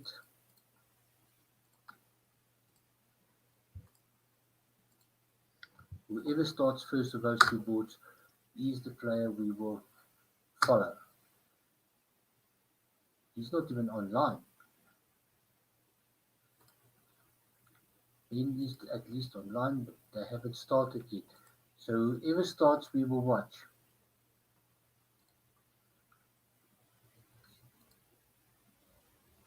Okay, let me just look again if the SAJCCC is online. Because the draw, the round should have started already a minute ago. He's playing. Okay, let's follow him. Here we go. This is board 6 in the under 16. They've just started. Again, another Queen's Pawns opening a. Yep, looks like this system is very popular. 96 is supposed to be, in a lot of cases, a bit inaccurate. Yes, because you want to look at maybe playing c5 at some stage. Yes. But why this exchange of a light squared bishop for black versus the knight? I don't mind it at all because that bishop very often gets tuned there on c8. So I think Electro did well to do that. I would castle with white and then bishop b2 and c4. Oh, that drops the bishop. Yeah, it drops the pawn, d4. Knight takes d4. Or pawn takes, so maybe pawn takes first, then knight takes d4. Let's just look at how we're going to do it. Okay, takes there. Knight at d4 now, just be careful of there. How about queen? What happens? Oh, then knight takes here. So queen has to go to d3.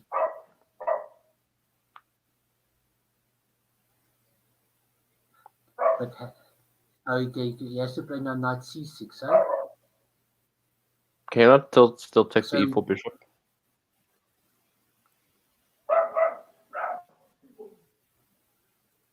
First take an e4 bishop and then go back, yes.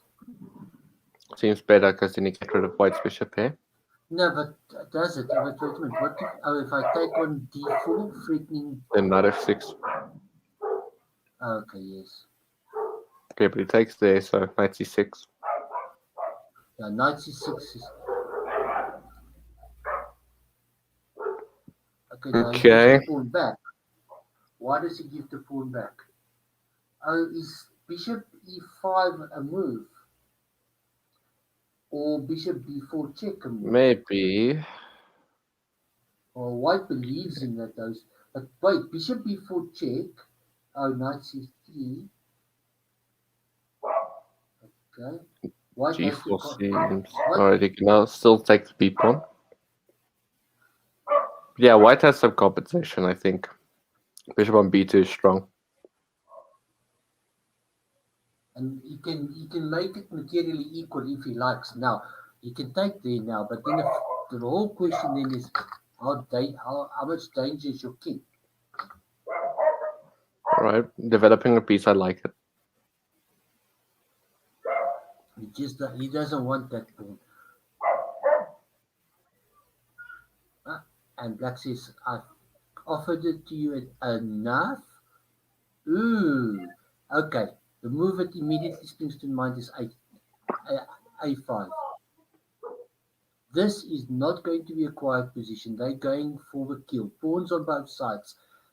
And I feel like white has to play g4 next. Yeah, the fact that that black is a pawn up becomes much less important now that... Wait, is a5 not a blunder? Yeah, because of knight c4. I see it now. Okay, knight c4. Then again, he has 95, which is a bit annoying.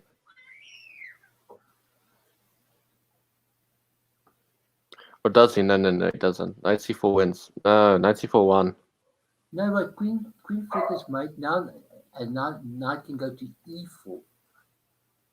Knight e4. But e4 was the same idea, but Still works point if is that- if knight d5, then you take the bishop and go c4. No, but then wow, he has queen f4 check, just barely saving it. No, it doesn't have to be. Oh, yes, it does because of knight. Yo, this is no shop. Okay, so what we're saying is if knight e5, knight takes, queen takes, c4, queen takes, and knight takes. The material is even. That's not even. Black's up a pawn. Or is he? Oh, he's still up a pawn. Sorry, he started with a pawn now. And he's attacking here. White can get to the 7th. But I still like e4 better. Yeah, e4 is better. Because now c4 comes and yeah. Yeah. Knight e4 was much better. That's why he played knight queen g4.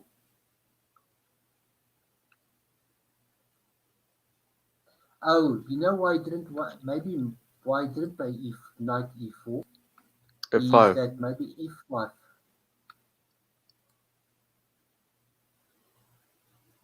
Just want to refresh.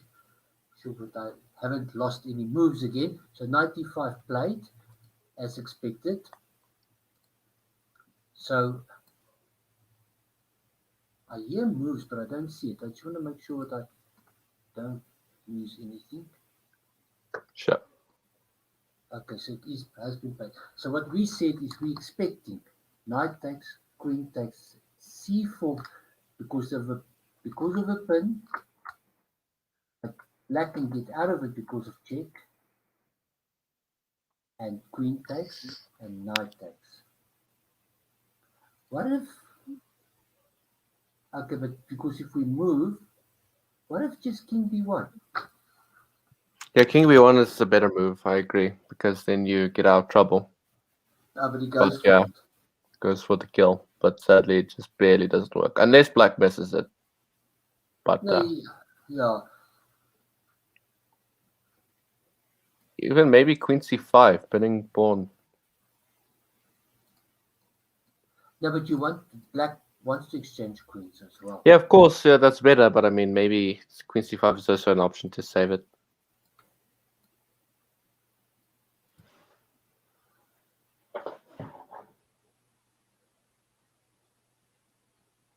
Yeah, but queen c5 at the very. I'm just looking at this square.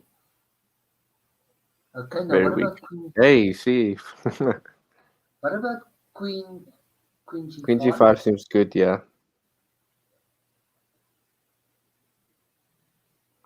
Yeah, maybe queen c5 was actually bad because now queen g5 comes and queen f6 could come.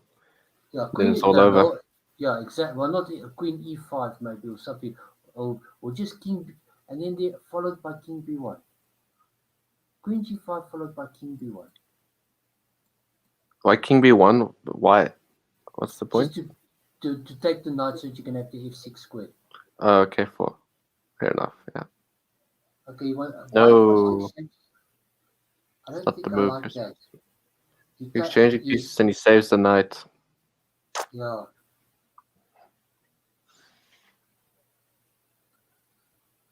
Yeah, I think white had an attack and he's materially down. He should not have exchanged. Okay. The knight has got a few possible squares, yes. Okay, this is also. Ouch, that g pawn. It's gonna have to go something like g3, and then. Okay. I mean, white at least has the d file under control. Yes, that's true. But is that enough for the pawn? Specifically, look at the fact that all the black pawns are on white squares.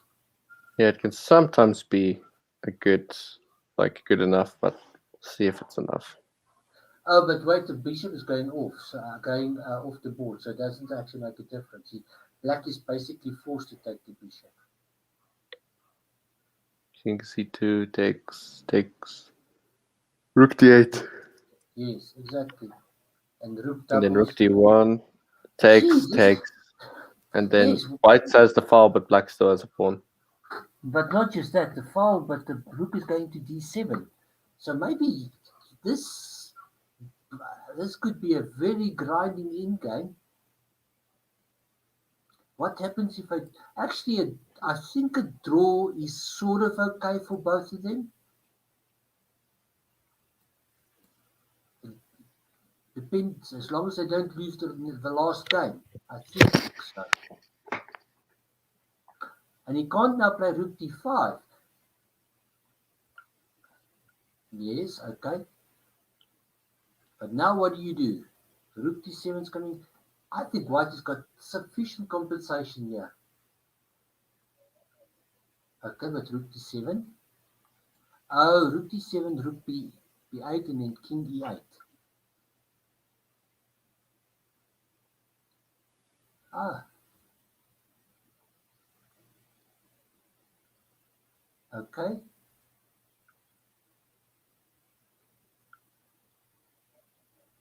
I didn't like this because I would have liked it here because now I want to bring my king in chasing the rook. And now the rook's got... Sorry, I quickly had to go do something. He went rook c7. Oh, but now the c-pawn's lost. Yeah, he shouldn't have played b6. I was about to say that, but he should have played rook b8 and then, yeah. And now only white can be better. Only white can be better. Are you sure? I mean, c5 takes, and now king d7, and now white doesn't have his strong pawn anymore. I mean, strong rook. He has a pass pawn. Still drawing chances. I mean, no, material c-pawn is passed.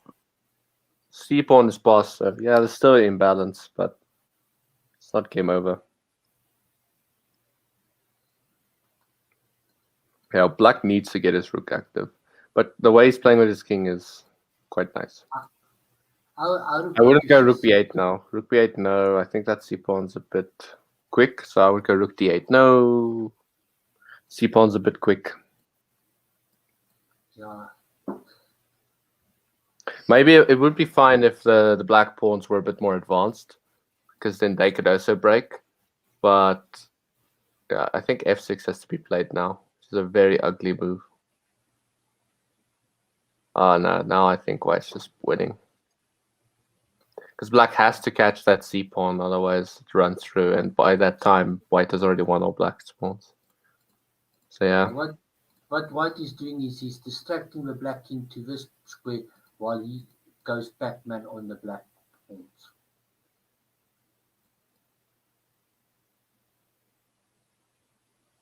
But it doesn't help. Let's just count. 1, 2, 3, 4, 5, 6, 7, 8, 9. And he doesn't even do that. f4 now? Yes, f4 will come.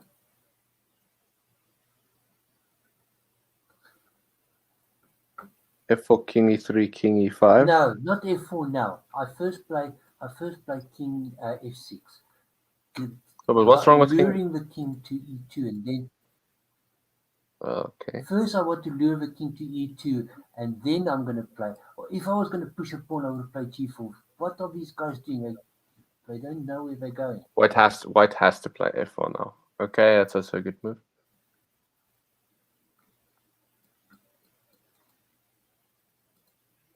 Yeah, well, you can't. He's just playing it. I don't know if white's doing the right thing because... Actually, white can trap the king, can he not? Not but in it that way. doesn't. But if you had gone this way. But now it's 1, 2, 3, 4, 5, 6. These guys are just gathering. Oh, black is winning now. Yes, it's too fast. All these pawn pushes up here was, yo, these guys are just playing too fast. They've got all the time in the world. They're not calculating. So it's 1, 2, 3, 4, 5. But what? These guys are gambling. They don't calculate. They don't see what will happen. They just play what comes to mind. Okay, so maybe where are we putting the queen? Yeah. Funny enough, if White is lucky enough to lose his G and F or a G and H pawns and end up with the pawn on the 7th rank, then White might draw. Push seventh. There we go. It's drawn. It's a draw. I don't think he. I don't think he knows it. I don't know if he knows. He does. I don't think he knows. You mustn't play bringing the king here because if the king comes to this squares, then it's not a draw because of this. He must go that side. There we go. He must go that side. Check. King G8 or king up. Yes. There we go. My door's smashing again. Come on. Move king here. King here. This is a draw now. You must just not bring the king to these squares. Then I'm back. All right, so king, there we go. It's going to give check. And there. This is a draw. Oh, well, you see what happens when you gamble. I just hope that he doesn't go king f8. You know, actually, king f8, he can, king f8 with the queen on g6 is actually, he might lose. Because black is just one move away from. Why? Oh, wait a minute. Yeah, he told him. I called it as well. I said White would be very lucky if he lost his G and H pawns and got the pawn on the 7th rank, and he did it. What's going on here? Black's calculating, I guess. Now he's thinking. For all the times to be thinking, now he's thinking. Oh, you know what's confusing me is that the white pieces are on top and the black clock is running. I thought, now he's thinking it's too late now. It's too late now. He used less than half of his time to get to this position. Now he's thinking. But they just played too fast. White got very lucky. I think he's really happy. Check, all right, king back. Threatened to queen. And now the gives check. And now he has to go king there. Otherwise. King H8. Yes. Please, king H8. Does he see it?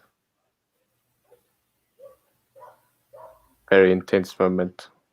Let's go king H8. King H8. Don't go king F8. Yeah, there we go. Yay! Now, he sees it. Well done.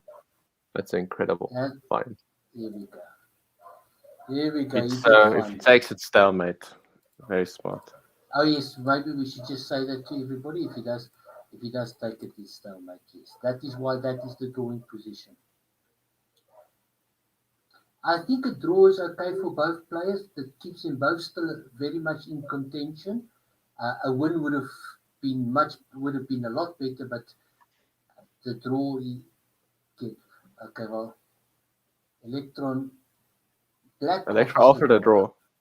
Yeah, Electro did. There we go. Okay, that was good sportsmanship of him. Let's go look at the other game. If it's still going. Yeah, they still playing. Let's just look at the final minutes. Okay, yeah, this is equal ending.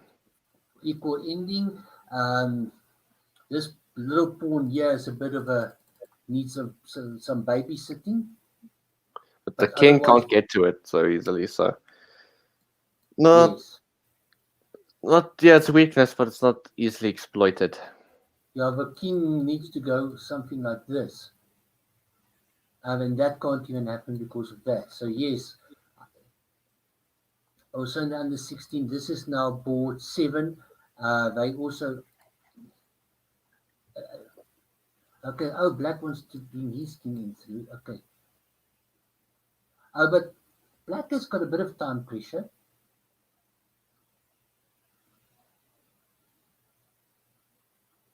Is that not maybe what happened? Yeah, that's a bad move. Yeah, check and then that's a bad move. Yeah, what about check? Check was good there. Yeah, when the rook is here and the king doesn't have an escape square, you check. Because the exchanging the rooks will make this pawn weaker because then the white king will be able to get to it. I think So, black might want to play. now it's too late. Now it's too He late. might, unless he goes rook e8. There's a good chance he goes rook e8, but Wait a minute. king e7 is Let's better. just Oh, You wow. Takes, and now that pawn's going to drop. Well, king e7 check, you have to go. Yeah, now this pawn is dead. This is still a draw, though, funny enough. Well, unless he takes the knight, then I think white's winning. Yeah, now white's winning. With the knight, it's still drawn, because all the pawns are on the same side. But he had this. Yeah, but this is a... Okay, that's a nice move. Yeah, it's difficult, but white's winning now. No, for sure. I don't think I like this. You must make sure that the way I learned how to win these types of endings is you'll eventually come to a part where it's like a 2 versus 1, right?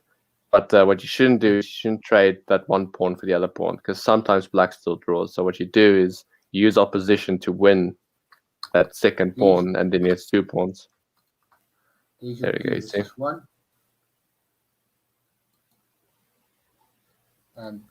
But the pawns are split, so it's a bit different. So yeah, what I would do now is I would just simply go king even king g3, king e3. You can do this. I think it's maybe okay now because you can grab the h pawn. Yeah, you're gonna win the h pawn, but it is a h pawn still. Oh wow, that's easy now. Just push. Now you push and yeah, no, can't ever. The time pressure. Unless white takes. There's always a chance white takes. But that looks like then there's this draw. No, I think it's still winning. You think so? Oh, because you win the tempo. But this must be easily. No, I don't think you win a tempo. I don't think that's the big thing. I think takes king g3, king g4, and then where do you go? You go there. I go up by h5. Then I push the pawn. If you go back to go to the pawn, I grab the h4. Doesn't that draw? Wait, let me just see. Takes. What? Okay, takes. Keep. Push the pawn. Surely, push the pawn with check. You've got a protected pass pawn. What are these guys? These guys need to learn pawn endings. Isn't this a draw? This might be a draw now. Because I think it's draw now. Because white's gonna win this, but black's gonna get his king here. Oh wait, no. It's still lost. You go king up. You moves. You grab the pawn. You go back. There's one. White one. Okay.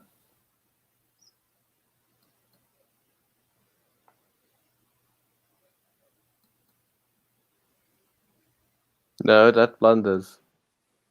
Or maybe it doesn't. No. There you go. Yes. This. Ooh, just don't stalemate. Don't stalemate, please. Oh no. Oh, very. He saw it. Okay, that's winning. That's winning. Well done. This is Ben Delport. Well done, Ben. I think this point probably secures a qualification for him. Okay, let's just quickly. I think we don't need to do this. Well done. That secures a qualification. Let's just go to the other sections and see which games we still need to look at. Okay, now at the under 14, when's round 3 at 10 done? 1 down. Round 10 should be done now. I think that was one of the last games. So we were looking here and we said in the under 14 that somewhere around 5.5 points is borderline. So we said we're going to look at these games here.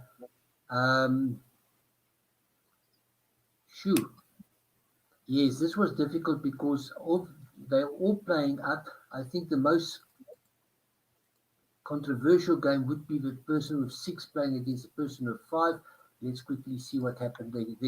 The player in this game that we're looking with white has got a whole point advantage against. So black is basically in a must-win situation in this game. Let's see what happened. I hope I didn't. Oh, there. Black, and I'm sorry to have spoiled it. Black in a must-win situation actually did pull off the win. Was a whole point down, and he actually pulled off the win. I can't see the game. You're still. Oh, okay. So I didn't. So I gave it away instead of the stream giving it away. I gave it away. Here we go. In a must-win situation, for the player with black pieces. Let's look at it. It's a queen's pawn in-game. Another one of these systems. And again, everybody plays this. We've said it a lot in the stream today. We want that pawn to go to c5, but in front of the knight, not behind the knight. G6. Okay, bit weird. Everybody's playing these systems. We see it. And now I assume c4. Okay, he's preparing c4. Queen d6. Everybody just building up slowly.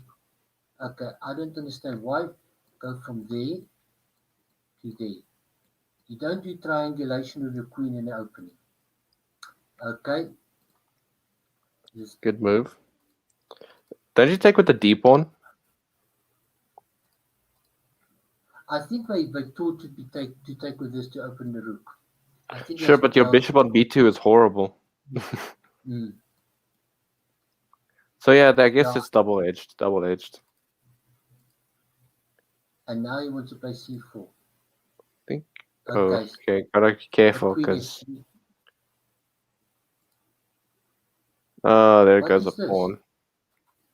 Not just it goes with check.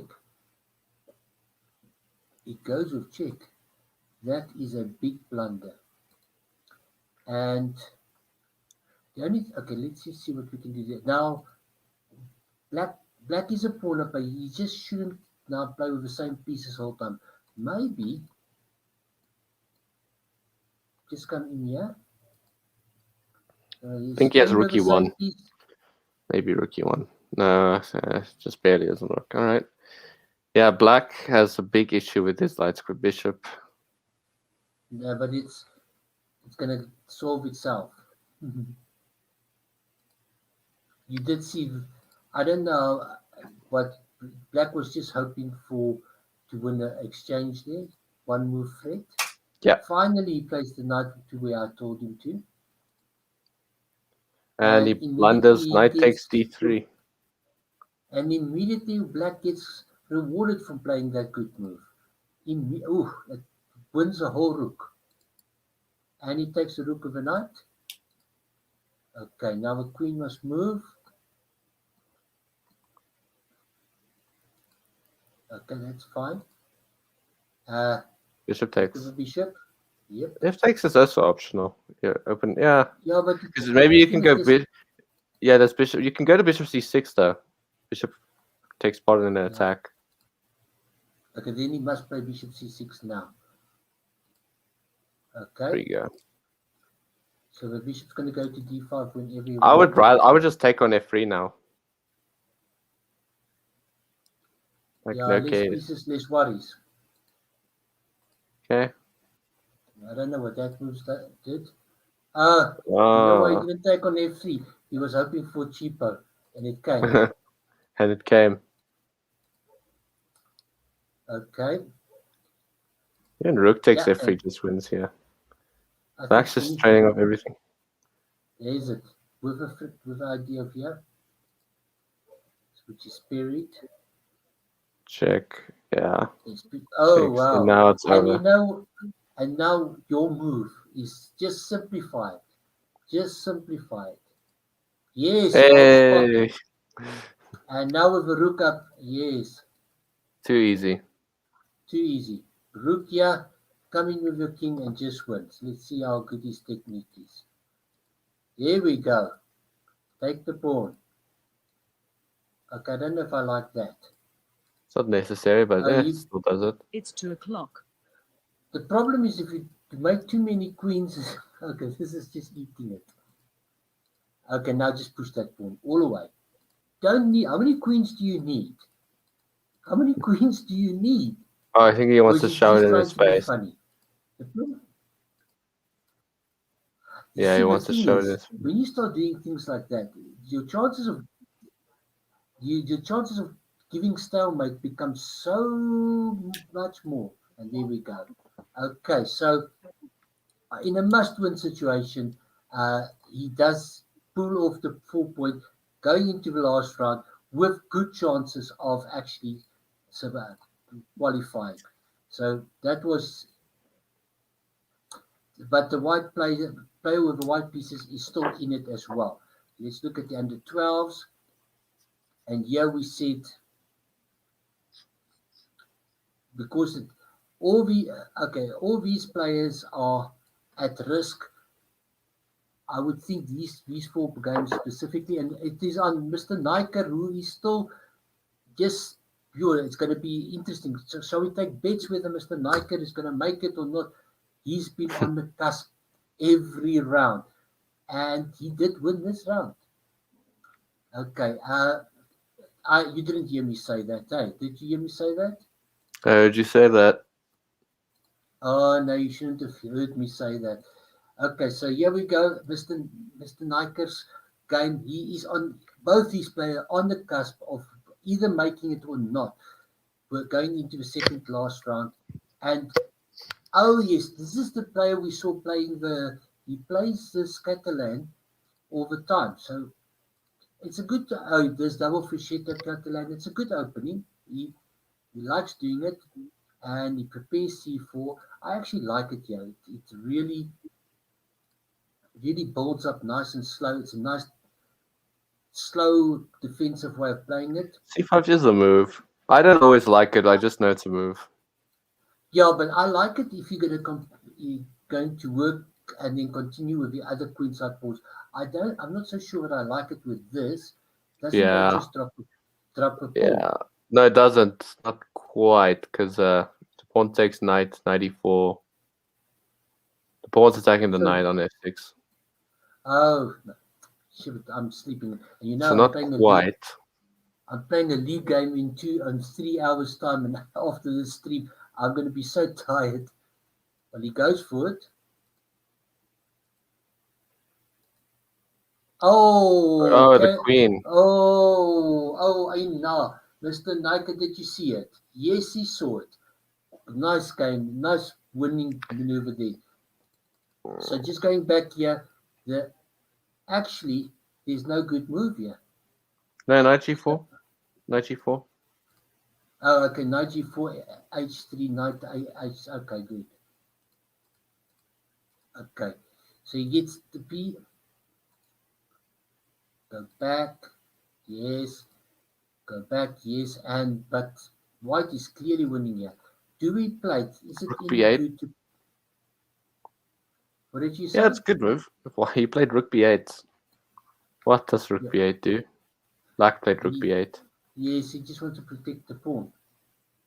Okay, why not just play c5? Alright, he plays e4. He played e4, like you thought. Before.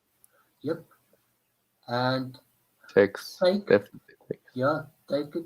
Whoa. Why you walk yourself into a pin? I would just take open, and he has to take back with a pawn. And sometimes you've got these kind of things. Okay. Queen takes, rook takes, bishop takes. Is this a move? Probably just rook c2. Yes. Because no, you can't afford that. Is this any better? Rook cd1. Rook cd1. I like rook cd1. Yeah. C5. Yep. Okay, it's fine. Oh No. no! He gives up the piece back, and now we are in for a game. Now it's anybody's game again. It's equal. Yeah, this is extremely equal because if rook takes, I think white's gonna be able to force a draw. if he so wishes. Okay, so That's a good black move. does stop that. 51. There we go. Threatening a cheapo threat here at the back rank. Let's see. The black says, I'm not going to fall for it. But Rook there. D7. All right. Interesting game. Interesting game at the moment, yes. Okay, but black Takes is F7. Why not take I'd like taking F7. No, yeah, I think this is actually better. Taking on B5 might be better, yeah. Because of these 2 pawns are going to be these. So black has to play here defending this and give up that pawn. Oh, he goes for the other way, but I think this might be better actually because now, yeah, he saves it. does he? Rook C5. Yeah. Or C5. C5, Rook C5. Okay. White is only now chasing the black pawns to better squares. That's what he's doing. What he needs to do is get his king in. Yeah, That's why Black's rook is looking a little awkward. Yes, so the white king should be on this square. That's what white should do here.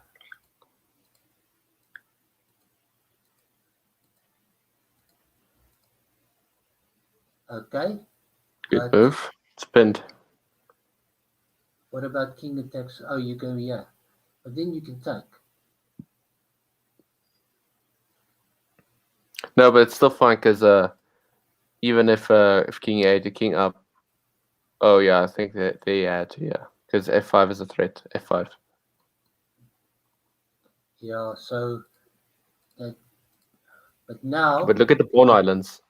Yeah, 4 versus 2 versus 3 versus 3 pawns, but it's only 2 islands versus 4 islands. Yes, this I bet you if you put it in the machine that they say this is a draw. Me too. Okay, but all right, interesting pawn sacrifice because now it's not a sacrifice. Well, yeah, but I mean it's he's exchanged this pawn for that pawn. Sorry, yeah, he made his position a little bit better. Now there's still 2 pawn islands, but black now has 3 pawn islands instead of more. Okay, but yeah, black has to, I think black's better. Yeah, yes. Yeah, black can hold. I think the A and pawn.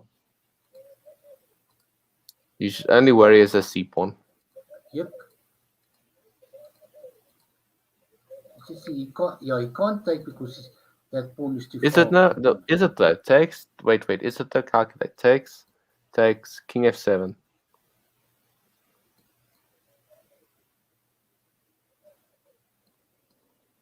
And then king E8 or king E7.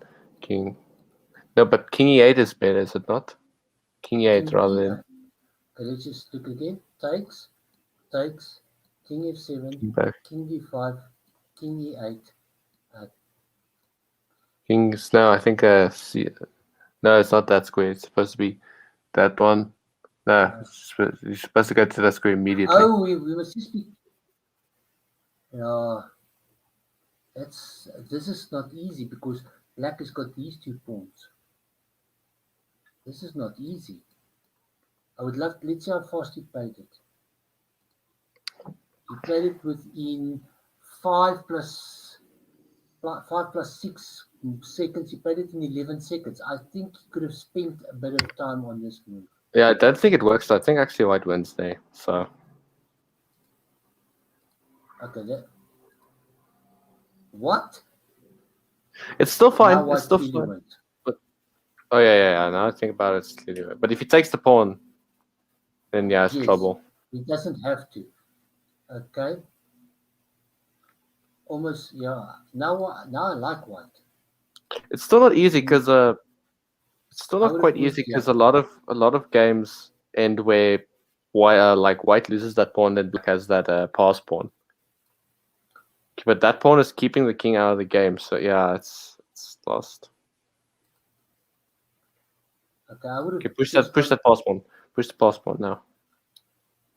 Yeah, what I would have done here instead of there is I would have gone rook check, with the idea of king here, the rook here. Exactly. Now, what black should be doing is he should focus on his pass pawns. Yeah. And they, at least here, take the queen. They played far too fast. I mean, Yeah, this he was hung a play- rook. Yes. Play here, king takes. Oh, but he can't, it's check. It's check.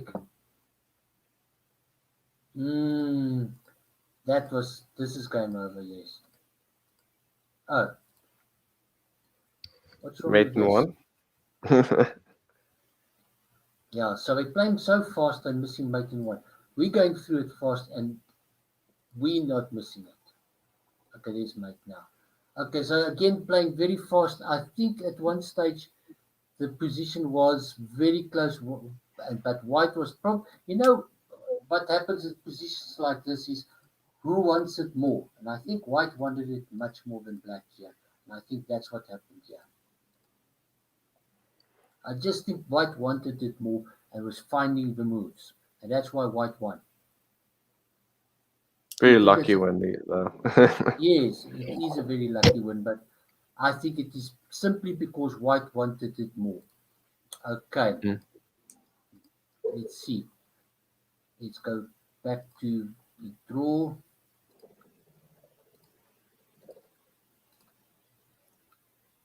Okay, and then this again a position of who wins. I'm going to not share my screen until I've taken away the result.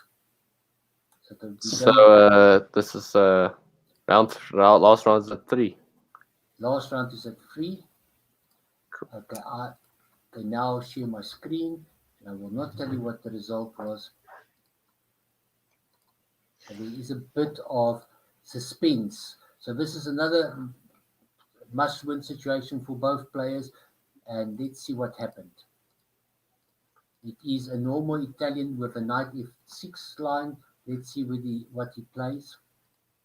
Oh, the quiet Italian d3. It's not a move it's not a bad move, but it's not a move I would suggest for players to play.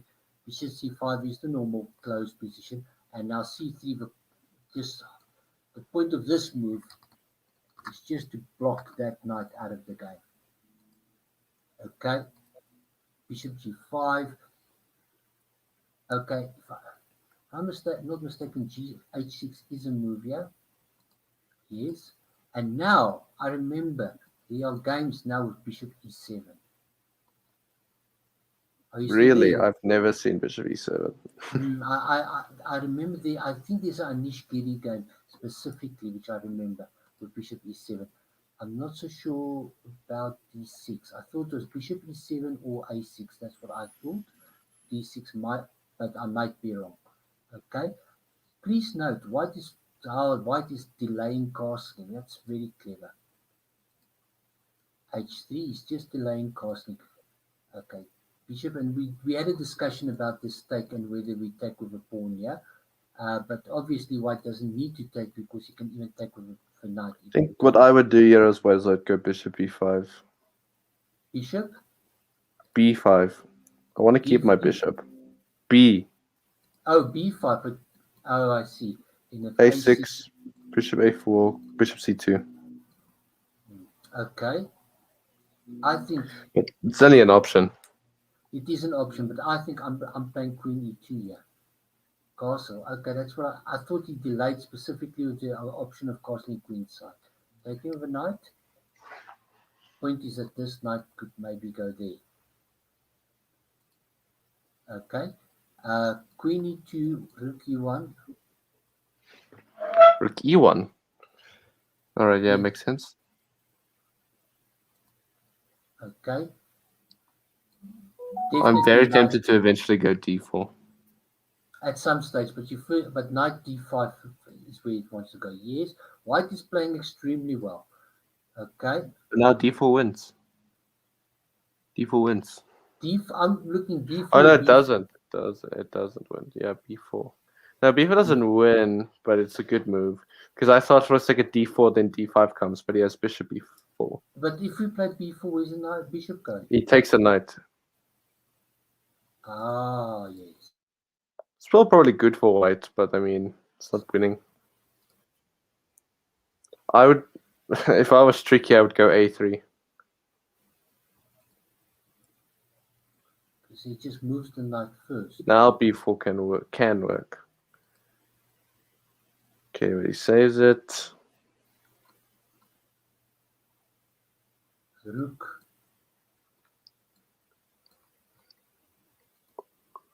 Oh, he takes. Oh, but can't you now just take and d4? It's still, I think it's just a trade, and I think white ends up with an isolated pawn. Yeah. Okay, So I like rook e1. I like rook e1. d4. d4, e4. 95 might be good. No, it's not. Oh, c4. c4. I mean, like d4, then c4. D4, e4, c4. Oh, there we go. So it's d4, e4, c4 after the knight moves e5, e5. Okay, because he can never take with a pawn. Oh, but he has bishop e4 after c4. Wow, it's complicated. There we go. Let's see. c4. Oh, he goes knight e5. Which was my original idea, but I don't think it fully works. I think after c4 he has bishop b4. Oh, with it. What does he? Then takes on d5, then queen takes d5, then move it. Yeah, it's wild. It's wild. Okay, enlighten me. Why can you not just take here? Yeah, I'm not sure. Doesn't white have bishop g3? Maybe. No. No, taking. No, takes. Bishop takes e5. Pawn takes bishop g3. But then queen e6 again. Then, yeah, queen e6. Everything's just barely defended. c4, and then you win. You win the c pawn. No, I mean after that continuation, c4 takes bishop g3, then c4. Oh, and then bishop takes on c7. Okay, sure. And then he takes a. I think white can regain the pawn. I think he takes on c4, but then e pawn is weak, and yeah, it's very wild. But I think white can regain the pawn. If he doesn't do it, the pawn is weak anyway. Like we see right now. c3. Okay, so we have to. Oh, that's an interesting move. It might be a little bit bad for the ending, but if he takes, then rook f1 could come, and the f-file is looking a bit juicy. Rook f1 now. I like rook f1, yeah. But why is he chasing the knight to a better square? I don't like this move at all. Yeah, I don't agree with it as well. He's chasing the knight to a better square and leaving this. I mean, he's just chasing the knight to this. Yes, and now this is being threatened, and this is being threatened. I'm not so sure that I like that. Okay, why not this? Maybe he's too focused on the e pawn. Yeah, he's too focused on, because there's so many things hanging right now. Okay, you see, now he can't take here anymore because of check, I think. No, the rook's there. Oh, yes, of course. What am I saying?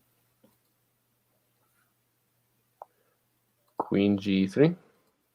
And you win the knight. That's not his best knight, it's his only knight. And I think that's a good knight. That's good knight.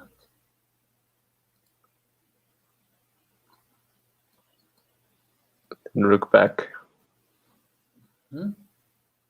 Yeah, I think if he king g7, just rook back. Okay, king g7 now. Rook f1. No, rook f7. No, rook f7. Rook f7. Oh, rook f7 just gets the queen for the rook and the knight.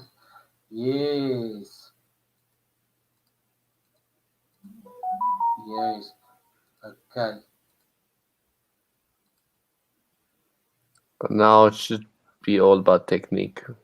Well, I think it's not even about technique. I think it's just over. Queen for a rook, I think it's just over. What happened? Take a check. Aren't you going to get mated now? How do we check now? Queen check here, queen check there. Too many checks. Okay. Too little time. Rook check. And Rook check. then Queen C5. And then Queen C5. He sees it. Queen C5. There's it. Game over.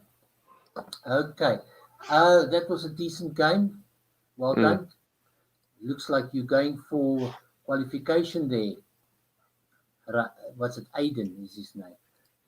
Let's look in the under 10s. The draw for the 11th round is out. We'll look at it. We'll take our break now before that and then come back to discuss the rounds. We said that, but now the result, we can see the results as well.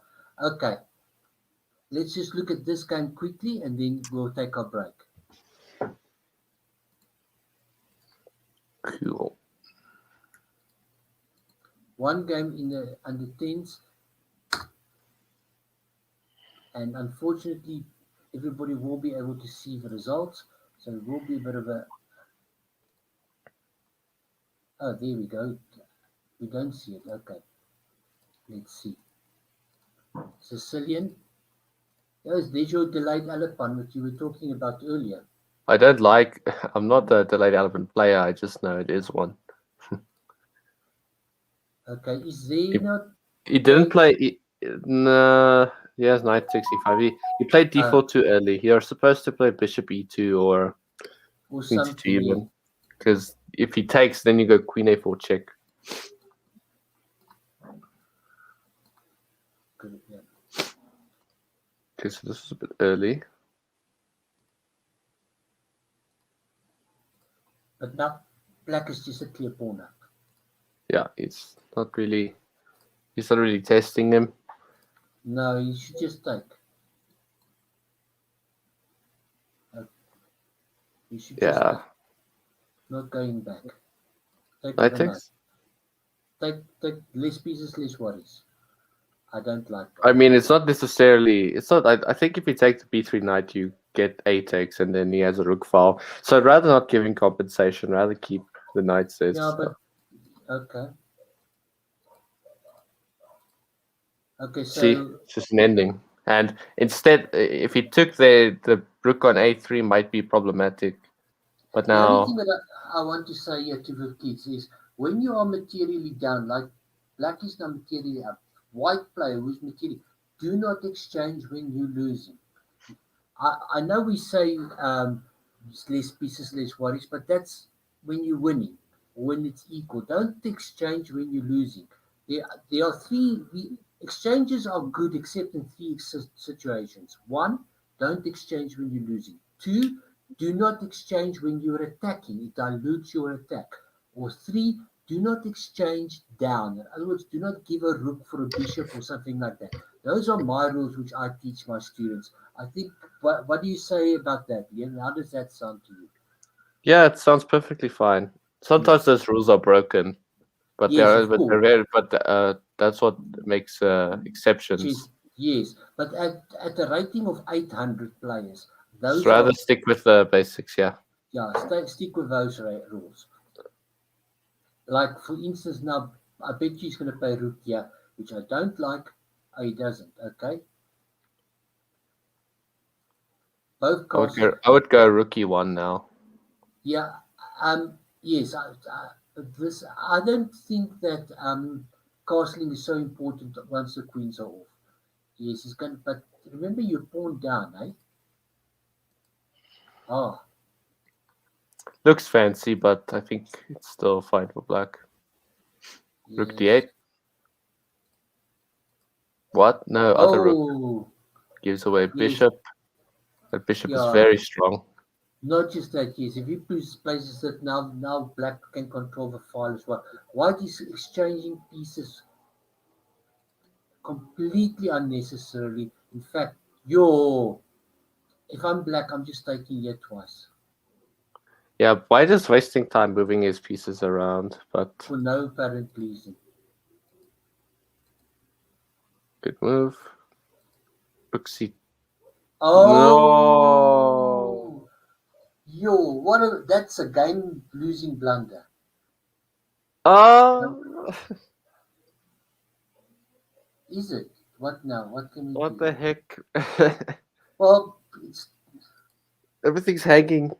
everything's No, my soul. Oh wow! Now suddenly White is winning again. Oh, White must be really happy. What a turnaround! Maybe that was his Absolutely. strategy. He traded off everything, making the game for his opponent so boring he fell asleep and then he blundered. And White still, now that he has to trade, he is Black's still in trading mood. So let's see. There's a piece for a pawn. Okay. It's completely winning. Yep. Knight Okay, c8 then. is coming. It's check first, so no knight No, c8. he's playing too fast here. Let's just see how long it took him. Yeah. Oh, knight takes pawn. Yeah. This is a problem. Yeah, but okay. There we go. Shibbit. Now Black is playing too fast. Can he not? Okay, yes. Maybe push this pawn out and go take this. Yeah, I think so. Yeah, it's not too easy. White's still winning with perfect. Oh, the engine is slowly disliking White. Here Oh, we now go. Black's better. Black's better now. Or Because it's of this drawn. pawn. Is this pawn coming through? Now, Knights what are very annoying. another turnaround. And, oh, wow. But you Oh, see, again, what they're doing is look at the time. If we go back about, let's just go, we are move 47. Let's go back to about 10 moves. Look at their times. It's about the same. So they played this whole thing on increments. So they were playing 5 seconds a move. They were not using their time. If they had just whoever calculated, like we saw in the last game, whoever wants it more, the one that sits tops a bit and calculates, he's the one that's going to get through. Okay, but now, King f1. King f1, just this. Let's see if he sees it or whether he plays the obvious queen takes piece. Oh, king there, okay. Why that? Okay, queen must go here. Here we go. Here we go. Take the pawn. White Yes, can get a done. second queen if he wants. Black also. I mean, black. Sorry, I said white. It's still fine. You could sacrifice the queen. Oh, yeah, just take it. And then make another queen. Okay, he's delaying it. But sure. Phew. One gets the feeling that they should have actually just spent some more time. If you look, Black has spent about half a minute for this last few moves, where White has spent like no time. They are really going fast and not calculating. It's epidemic, so I would say, or a pandemic. Take the knight check. Yep. Let's see this is. Okay. Oh well, bye-bye. Bye-bye. Game okay. over. Game over. Okay, we'll take our break. The next round is in just at 3 o'clock. We'll come back at 5 to 3, and then we'll do our pre-round just decisions, and then we will go into the last round. All right, cool. Okay, We'll be back at 14:55. Okie dokie. See you soon.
Okay.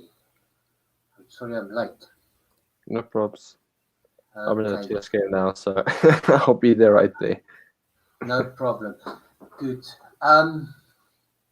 Let me just tell you that what I've done is I've quickly looked while we were, and this is my analysis that in most sections, 6.5 should go through. Okay, in some sections like the under 16, 6 should also go through. 6 points might, with luck, go through in all the sections except the under 10s. Under 10, 6.5, you're going to need 6.5. Okay. Okay. Now, about which game we're going to look at, I think I'm already doing it. So there is only one option to do which game we're going to do. And I don't know if you can guess what we're going, which option that is. The one, No idea. sorry? No idea. Okay, what has been the story of the day of the tournament?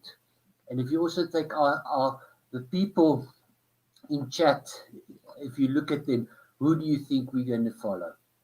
Oh, obviously, this mighty You- 600. The mighty 600 who is sitting on 6 points, so he needs a draw or a lot of luck to go through. And he is playing the last round with the black pieces against a 900. So one of them should go through if it's a win. If it's a draw, they might both go through. So that is the game that we're going to follow. That will be our featured game. It's 3:00. I think we're going to have a featured game, and I don't think we're going to go through all the games and all the rounds because it might just spoil the surprise as to who makes it and who doesn't make it. But we will follow the mighty 600, who's been the Cinderella story of this tournament, and we're just waiting for him to start his game at any stage. I see he's online. So Dion, his brother can watch, and hopefully we'll see him pull it through. Okay. Yes, I must say he's had a very good tournament. But for everybody watching and all the parents and everybody, good luck for this big round. If you have got 6.5 already, I think you've made it. But under 6.5, you might still have to go for it. And they are playing. They are off in the last round. Okay, let's see. And the first with the black pieces, and he goes for the Dutch defense. This is I haven't seen that yet. we haven't seen it this tournament. So he's going to go for this Dutch thing. We haven't seen it at This is the Dutch Stonewall. So yes, no, just is the bishop not supposed to be on e7 in the Stonewall? No, d6 is normal. Is it? I thought it was more okay. And like we've seen so many other white players, they're just playing this setup with Fanchettoing the bishop and that. Okay, so with this move, very solid. The only black's big problem is that white squared bishop. If black could magically remove this piece and that piece off the board, it will help his chances tremendously. And well, It's normal, but I wonder about the knight. I think I guess it's fine to do it early, but yeah, you can go No. bishop. It's normal to bishop e8 and stuff. okay, and white is just building up, preparing to play c4. Something we saw quite a lot of in this tournament, that they just put up this setup. I just don't follow why. I don't think rook c1. This guy's been playing rook c1, c4 a lot, but I don't think it's No, it's not necessary. the same guy, eh?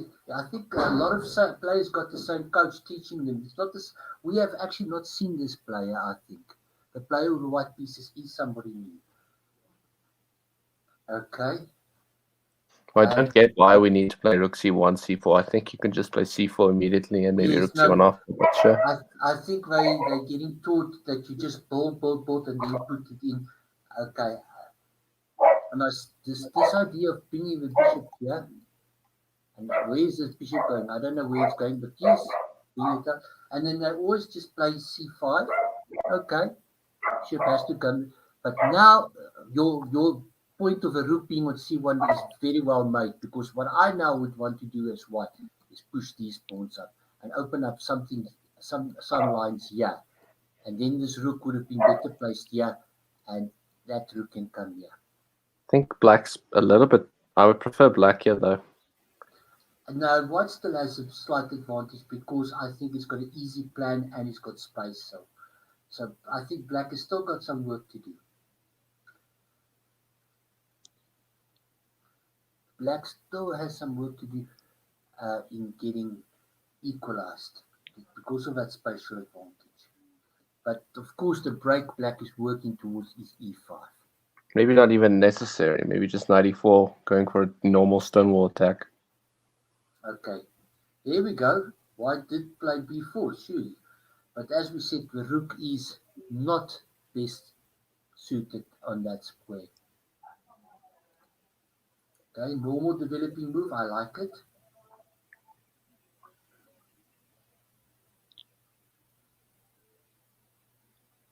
Okay, is white going to play a4 now? Or does he play b5 immediately?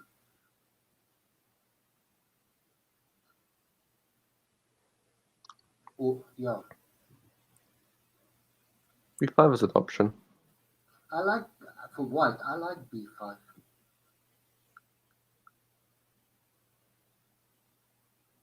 But I feel like the attack is too slow on the queen side. I feel like e5 is much stronger for black. So he stops it.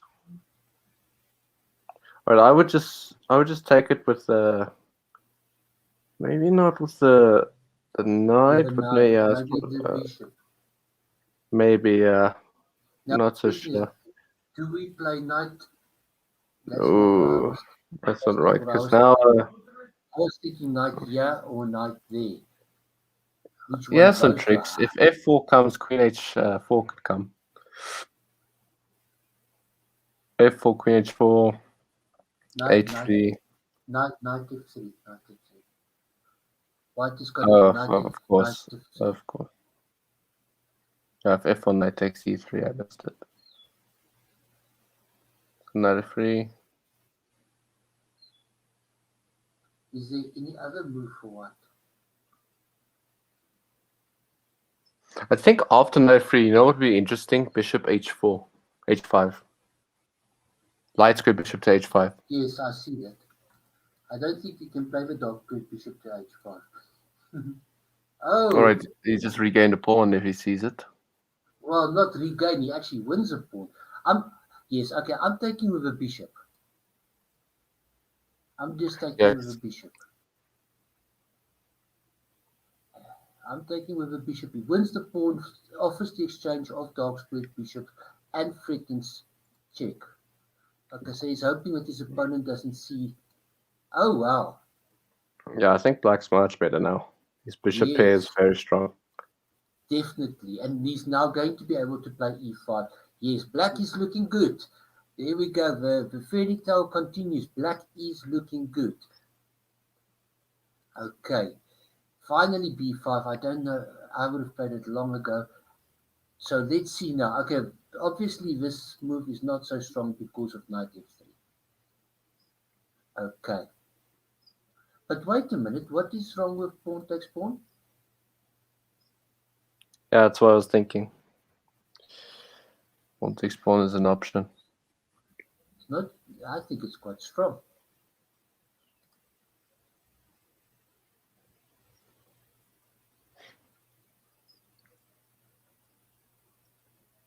Okay, that move I don't understand.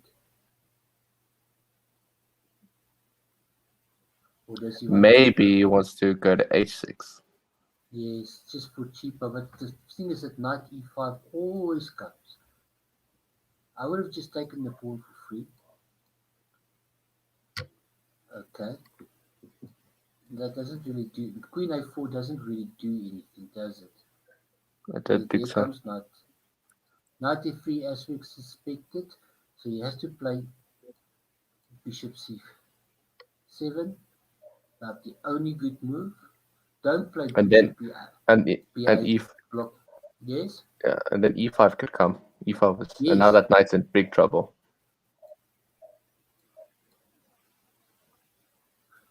But what? Okay. Okay. Sure, I guess he doesn't mind, but that dark square bishop is super strong. I agree. It's your best because look, the light square bishop at the back is still behind all his pawns, while the light square bishop Yeah. is working. I know we said we like normally trading, but here we're attacking. Don't trade when you're attacking, especially your attacking pieces. So I'm not Still not over, black, because I think still barely No, better. Oh, you immediately plays f4, but that just blunders the e3 pawn. with check. We mustn't forget that it's with check. That makes All right, now there's 2 pawns for black. Yes, the only thing is now, okay, you can't do that. So maybe we're just trying to see how there's no way that the queen can get trapped. Hey? What about rook f6? What about rook f6? Rook f6, Defends the e pawn and defends the e pawn and maybe, just maybe you can. Rook f6, rook f3. Queen d4 is the only move. Okay. What about? I think black holds. Wait a minute. What about bishop a6 now? Oh, that wasn't a good move. Doesn't bishop a6 attack the rook and threaten rook f3, trapping the queen? No, he has now the queen can move to a3. Dark queen blocking. No, but it's white to move. White plays bishop a6 attacking the rook. And then the rook moves. The rook moves. And then rook f3. Oh yeah, the rook f3 still. Ouch. Oh, that was not a good move. I don't know what that move was about. No. Right, but maybe white doesn't see it. Yeah, it's a bit difficult to see, I think. But yeah, there is a tactic on board. Okay. Missed it. Yeah. So moving the rook, and then this doesn't come with tempo anymore, and the queen does get the square.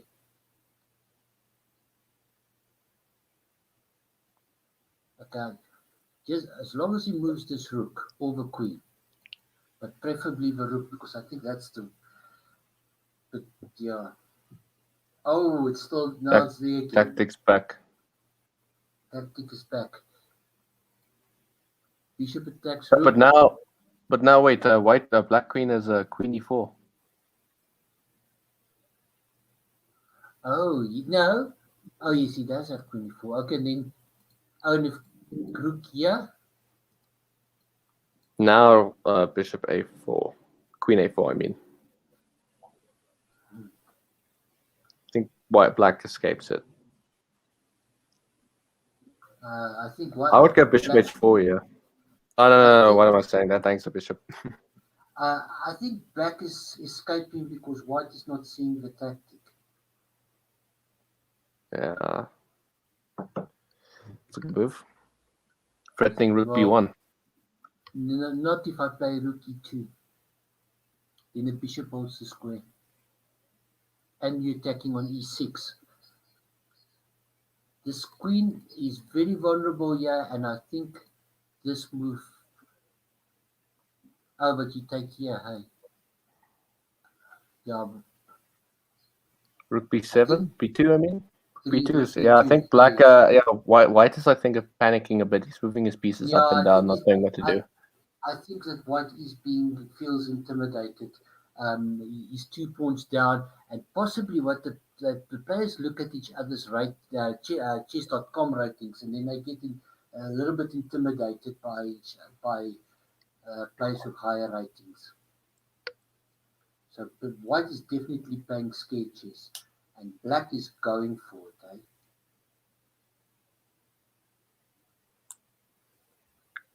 It's a cute move. If black had a move here, maybe you can go bishop h4 now. h5. Bishop h5. And if queen takes bishop, queen takes d3. Yes. It's interesting, but I don't think it's I don't think it's a necessary trade, but maybe it's fine. I mean, the light square bishop is a key defender, so I think it might be useful. Doesn't this just win? That too just wins. There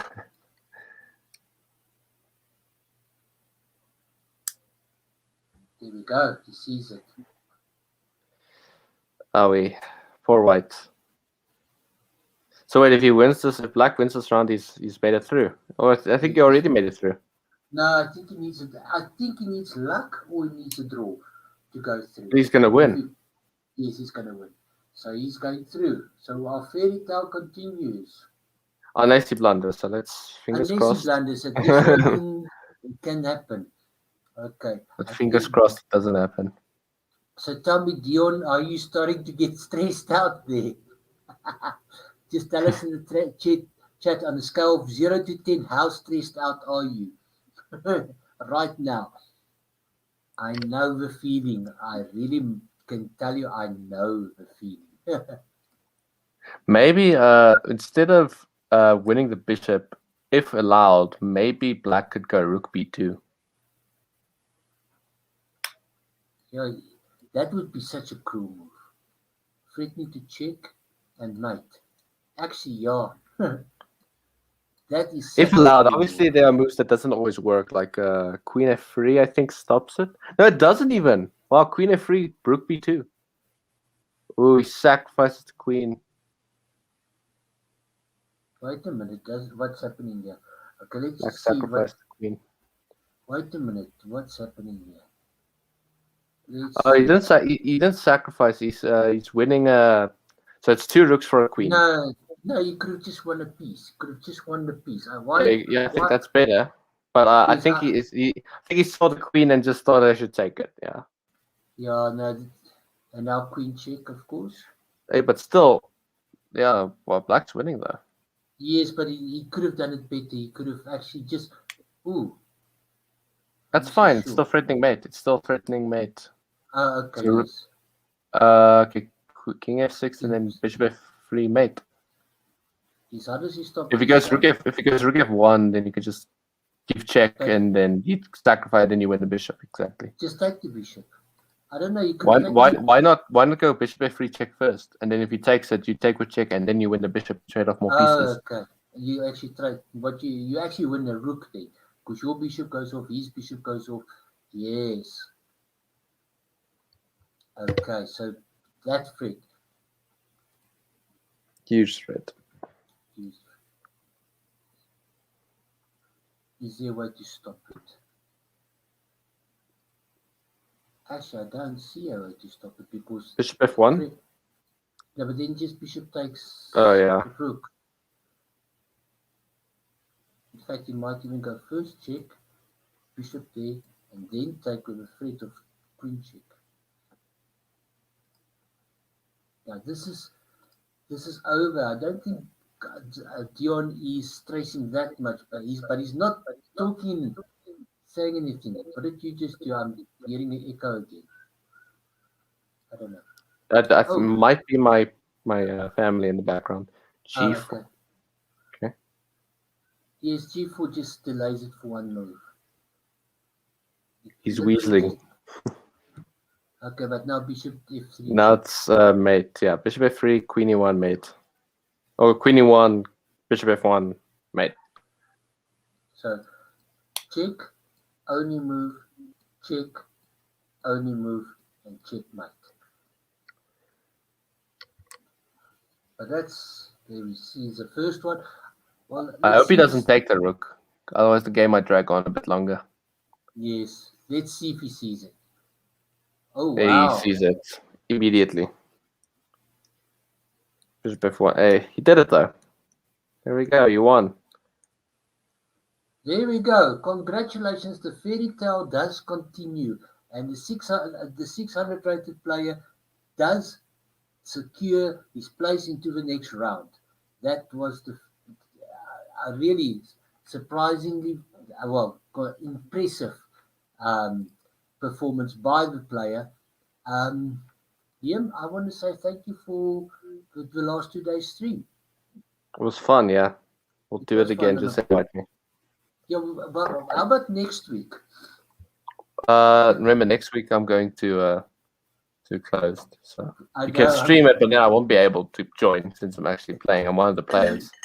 Maybe James can commentate. He can commentate on how stupid I'm playing. Yeah, look, we will be I will be streaming next week. I don't know. I might be streaming on this channel, or there's also talk, and I've been invited to maybe do it on the Chess Hero stream. So there will be a stream from next week on. The question is just whether for the closed, yes. That's cool. So the question is just whether or not we'll do it with Chess Heroes or whether we'll do it on this channel. But there will be a stream for next week. And Liam, we will be looking at you. So we are saying good luck to you, Liam, and you must prepare hard this week. I have studying to do, but I will study both school and chess, so it's fine. We know you very well. We know you will work very hard and study mostly chess for next week. And for everybody that did, he is keen for an interview. Do you want to maybe interview our player? Of course. Let's do that. I'll send out. Okay, let me quickly send the link for him, and then maybe we can. Let me send him a best message, and maybe he can. Okay, let me see. I must go here, and I can send him a message. Let's see if we can get him. Okay, I've sent him the link, and Chess.com. Yes, and I'm gonna go back, and then he can. So what place do you think? I think he's top 3, no? Or top 2? No. He won't be like that. He was bought 4, so he was in the top 4. 4. I mean, bought 2. Bought 2. He was bought 2. 5. He was bought 5 now. This was bought 5. Wow. Okay. I've sent him a message. Then he can just click and join, and then we'll have a quick. That was bought 5, so you will make it. You will be in the top 11, but he will not be top 5. Maybe, but I don't think so. Are you sure? He's bought 5, so it's top 10. He won, so he's better than half of them. So he's top 5, is what I think. Yeah, but it doesn't always work like that because also maybe, but we'll see. I mean, let's see. He was before this. He was 8th. Actually, you're right. He was 8th and he won. So yes, he should be top 5. Okay, Dion, he's about to join us, and then we can have a quick chat, and then congratulate him, and maybe we can hear his thoughts, and we can see if he saw all this. And we can just quickly ask him whether or not why he wanted to play the Dutch and stuff like that. Okay, so we'll give him 2 minutes, and then after the interview, that will be the stream for today. But while we wait for him, let me just say to everybody that did qualify, congratulations. We are proud of everybody, and you must go work hard for next week. Next week, the real challenge starts. I think the round robin portion is going to be very tough. Thereafter, the knockout.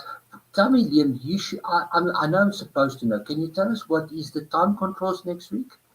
15 plus 10. Is it 50? And then in the knockout? I'm not sure about knockout. I didn't look at that yet. But the knockout portion, I believe, is. I think I heard him. I haven't seen him yet, but I heard him. The knockout is you play 1 game white, 1 game black, and then if it's a draw, both, then you go over to a blitz or Armageddon or what? I'm not sure. I have no idea. Let's just sort out one problem at a time, and then. You just want to go to 15-10 games. Yeah. Okay. Dion, we are waiting. He only needs to click, and if he has a camera and a speaker, it will be fine. He needs no software. Okay. And I assume he will play. He will speak English. Otherwise, I'm going to let Dion. Leon, how good is your Afrikaans? I actually don't know. I am Afrikaans. You are. It's because the surname, because you've got that English accent. So I was thinking maybe your accent is very English.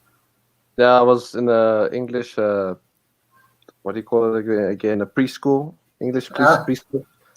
So I in some way got an English tongue. It's just so that my English, because most of the world speaks English. So Yes, it's not like we just learned English so that I can easily communicate with other people, and then obviously after that I learned Afrikaans, and Afrikaans my home language. Even though I don't feel like it, Afrikaans is my home language, and I speak it with my friends. But I can speak English pretty deliciously. it's not like the Tyron and Megan Foster who battles their backsides off talking Afrikaans, so they can only speak English. Ah, okay. Well, I can speak both pretty easily. Yeah. Tyron's Afrikaans is still okay, but Megan, oh no. Dion, what is happening? We are waiting and he has not joined us. Can you maybe just tell us? I don't know. He has not joined us. Did I send the right link? Let me just make sure that I've sent the right link in, that it's not my fault. That I did not send the wrong link. I just want to make sure I've not sent the wrong link. No, I sent the right link. I did send the right link. I don't know. Maybe they're on a iPad or something, but that should still work. Yeah. Okay. But yeah. And unless the PC doesn't. Yeah, I don't know. Dion. He says we are on that link you sent.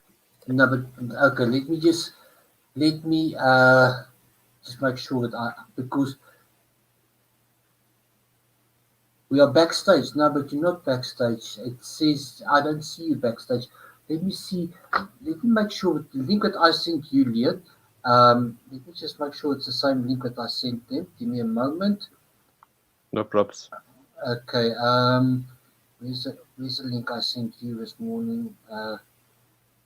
UTM. Let me see. Invitation. 5-4. It's the same link. Okay.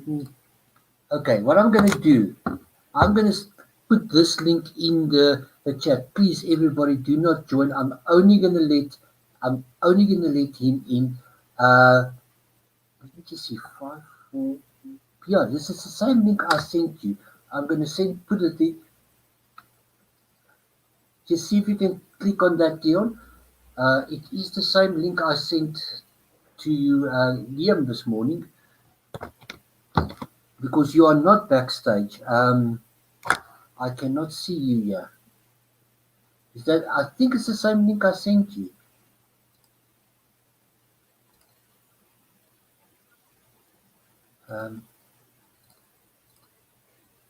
There I heard. There we go. Got you. Yeah, there you go. Hello. Congratulations. Afrikaans English. Yes, English. Hello. Congratulations. Okay. Speakers off. Put some earphones. Hello. Congratulations. Okay. Speakers off. Put some earphones. Hello. Congratulations. Okay. Speakers off. Earphones. It's a painful echo. Yes, I've muted him. So, Gerard, I've muted you. Can I just ask you to put your speakers off and then put, if you've got earphones, put some earphones on. There we go. And then I'll take the mute off. Some earphones on. Hello? Yes, that's better. Now we all have. Congratulations. I assume this will be your first essay closed. Yes, it is. Yes, and you're qualifying through the wildcard to go to the round robin. Are you excited? It's echoing a lot.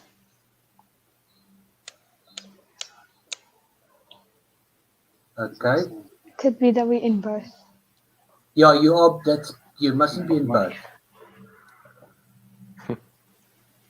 I'm gonna mute you so that you don't echo, and I'm gonna say to you, don't go and just put the stream off, and then it should not echo. Mm-hmm. Just muted your mic. Okay, let's test. Are you still getting an echo? Yeah, I am. Can you do sign language?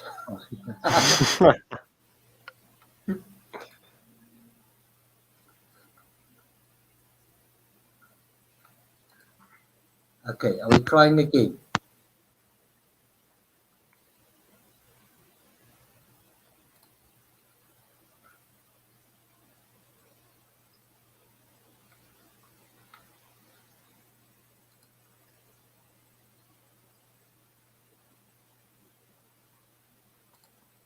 Okay, let's see, guys. Okay, your mic is not connected according to Is that Class. better? See, guys, that's better. Okay, you have your mic is not connected according to Is that Class. better? See, guys, okay, I've muted you again. Not connected according to Is that Class. better? See, guys. Sorry, everybody. We're just trying to sound. A tiny bit better. Yeah, well, I didn't close it. okay. Hello. Hello. Yes, we can hear you. There's echo now. Close another one. Okay, There I've was- got an there idea. was a Let's just stream. close all of this. Is it still echoing? Yes, we can hear you. No, I can't hear them. No, plug it in. Just give it a try. We can hear you. Hello. We hear you. Nope. We hear you. The mic is on. Yes, everything's on. Can you, as long as, no, but you, Yeah. Yeah. Can you hear me? okay. We can hear you, yes. Okay. Good, finally, good. Now, your first essay closed. You're very excited to go and play. Am I right? Yes. And were you nervous this last game? Yes. Okay, let me tell you that the reason why you won, and if you go listen to the stream afterwards, is because your opponent played and he played scared, and you just went for it and you just continued playing, and that's how you got through.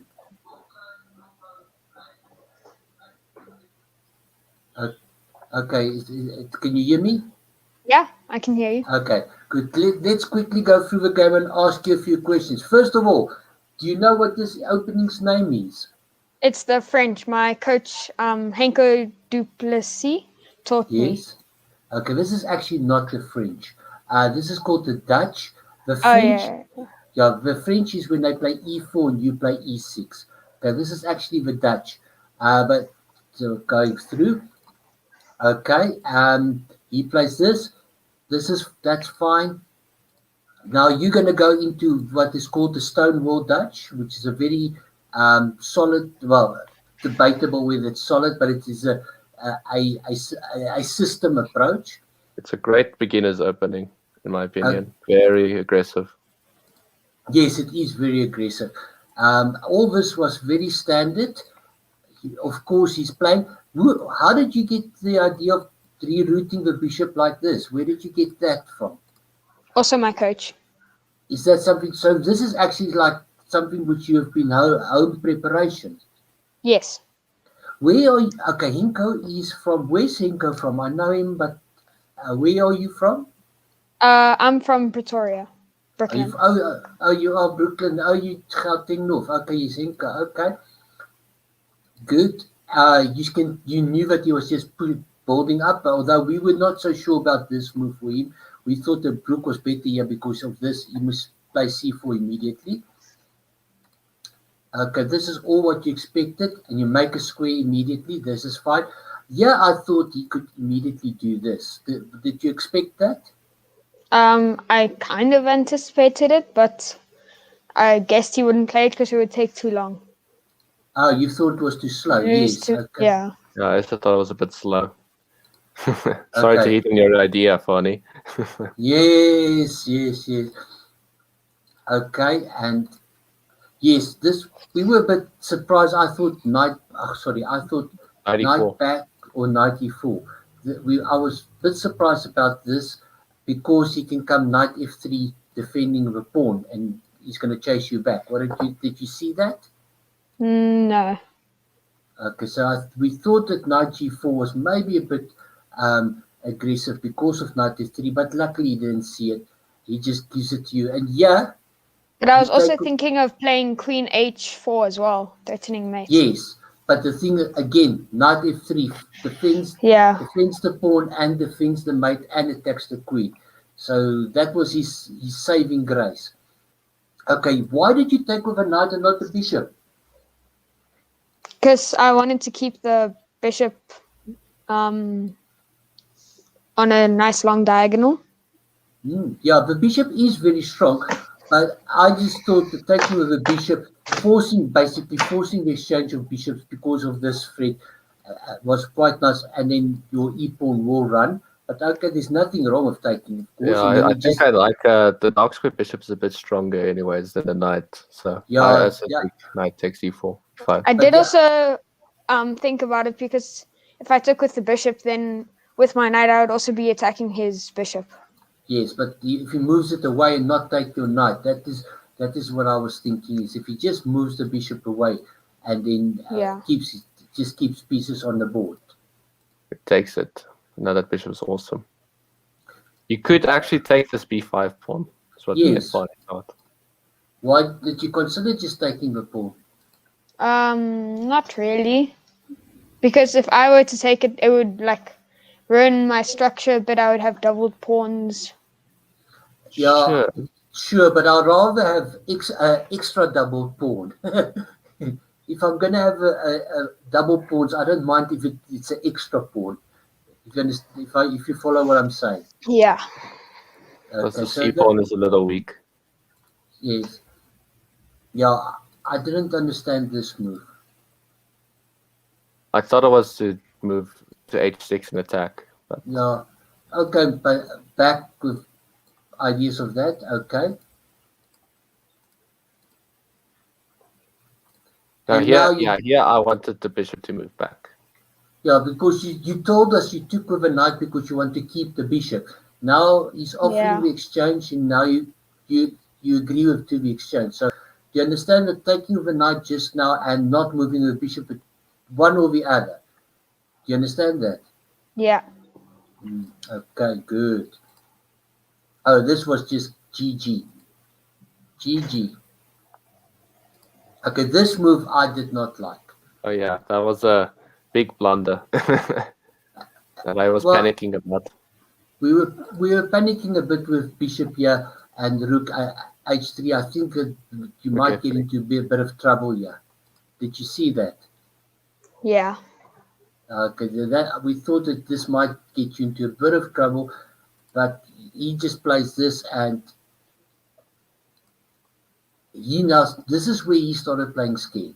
He just like Liam said, he was moving his pieces back and forth, where you played logically, just taking control over everything like that move. I mean, if you go back a few moves, the rook is moved up and down for no reason, and you just, and now it's over. I'm glad to see you don't even care about that pawn. I don't know why he even defends it. It's just game over. He would have been able to save his queen if he didn't play that. Yes. Also, yeah, I thought you can just take here, can't you? And win a piece. But then his queen takes back. And then your And then queen queen takes it. takes bishop. Okay. That just. It's perfectly fine, your move. Queen takes is Yeah, perfectly. Rook takes queen is perfectly fine.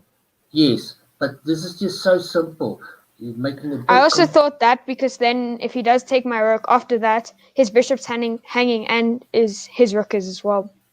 But he just solves that. So good. So yes, because of a queen check and take. Yes. Yeah. Oh, you saw queen check and take. I saw it after I played the bishop move, which doesn't really Okay. help.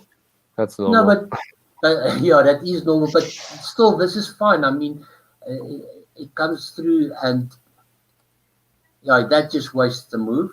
It's just delaying the inevitable. Exactly. That's the word I was looking for. And yeah, and then you saw making 3, yeah? Yeah. That was good. But I mean, your rating here is 1,000 on chess. It's only 600. What's your rating on light chess? I can't remember, but this is only my third tournament, so that's probably why it's slow. See, but you're doing you're doing really, really well. I mean, seeing making 3 in a 5-minute game for 600 is extremely good. I'm really impressed. Do you do a lot of tactics? Yeah, normally when me and my coach have a lesson, we normally start with mate and 8s. That's it. Sure, and you find mate in 8? Yeah. Okay, wait a minute. I want to see that. You find mate in 8? Yes. And you 600 rated? Yes. Okay, Yeah. wait a minute. Let's test this. Let's test this. Give me a moment. I sadly have to go now, though. I would love to stay, but I have to go now. Yes. Oh, time is finished. Okay, Liam, you can go. I'm going to just try and test him on this. I'm going to give him a mate in 5. Give me a second. Give me a sec. I'm going to give him a mate in 5. Have fun. Good luck with that list. Okay. I'm gonna take us to light chess, and let's see if you can. This is my daughter's account. I'm just quickly logged onto it. Let's see. Okay, it is white to move. See if you can find the mate. Oh, can you see it? Yes, you can see it. Yes, I can. Okay, let's see. Okay, I found it. Can you see the mate? Isn't it rook h8? Check. King's forced to take, and then rook h1. Check, and then king g8. King g8, and then it is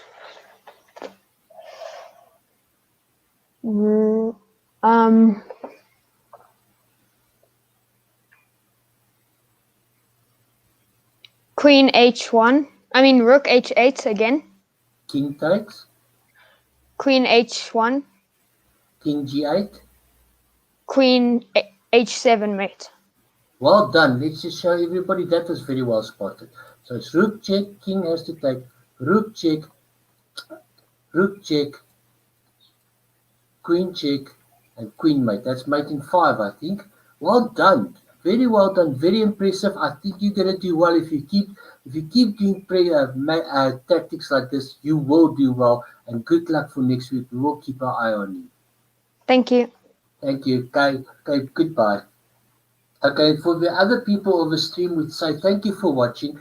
As we said, next week we will either stream on this channel or with the other channel called Chess Heroes, which is a well-known South African site. You will be informed and enjoy your week and prepare very hard for next week. Thank you for watching. Okay, bye.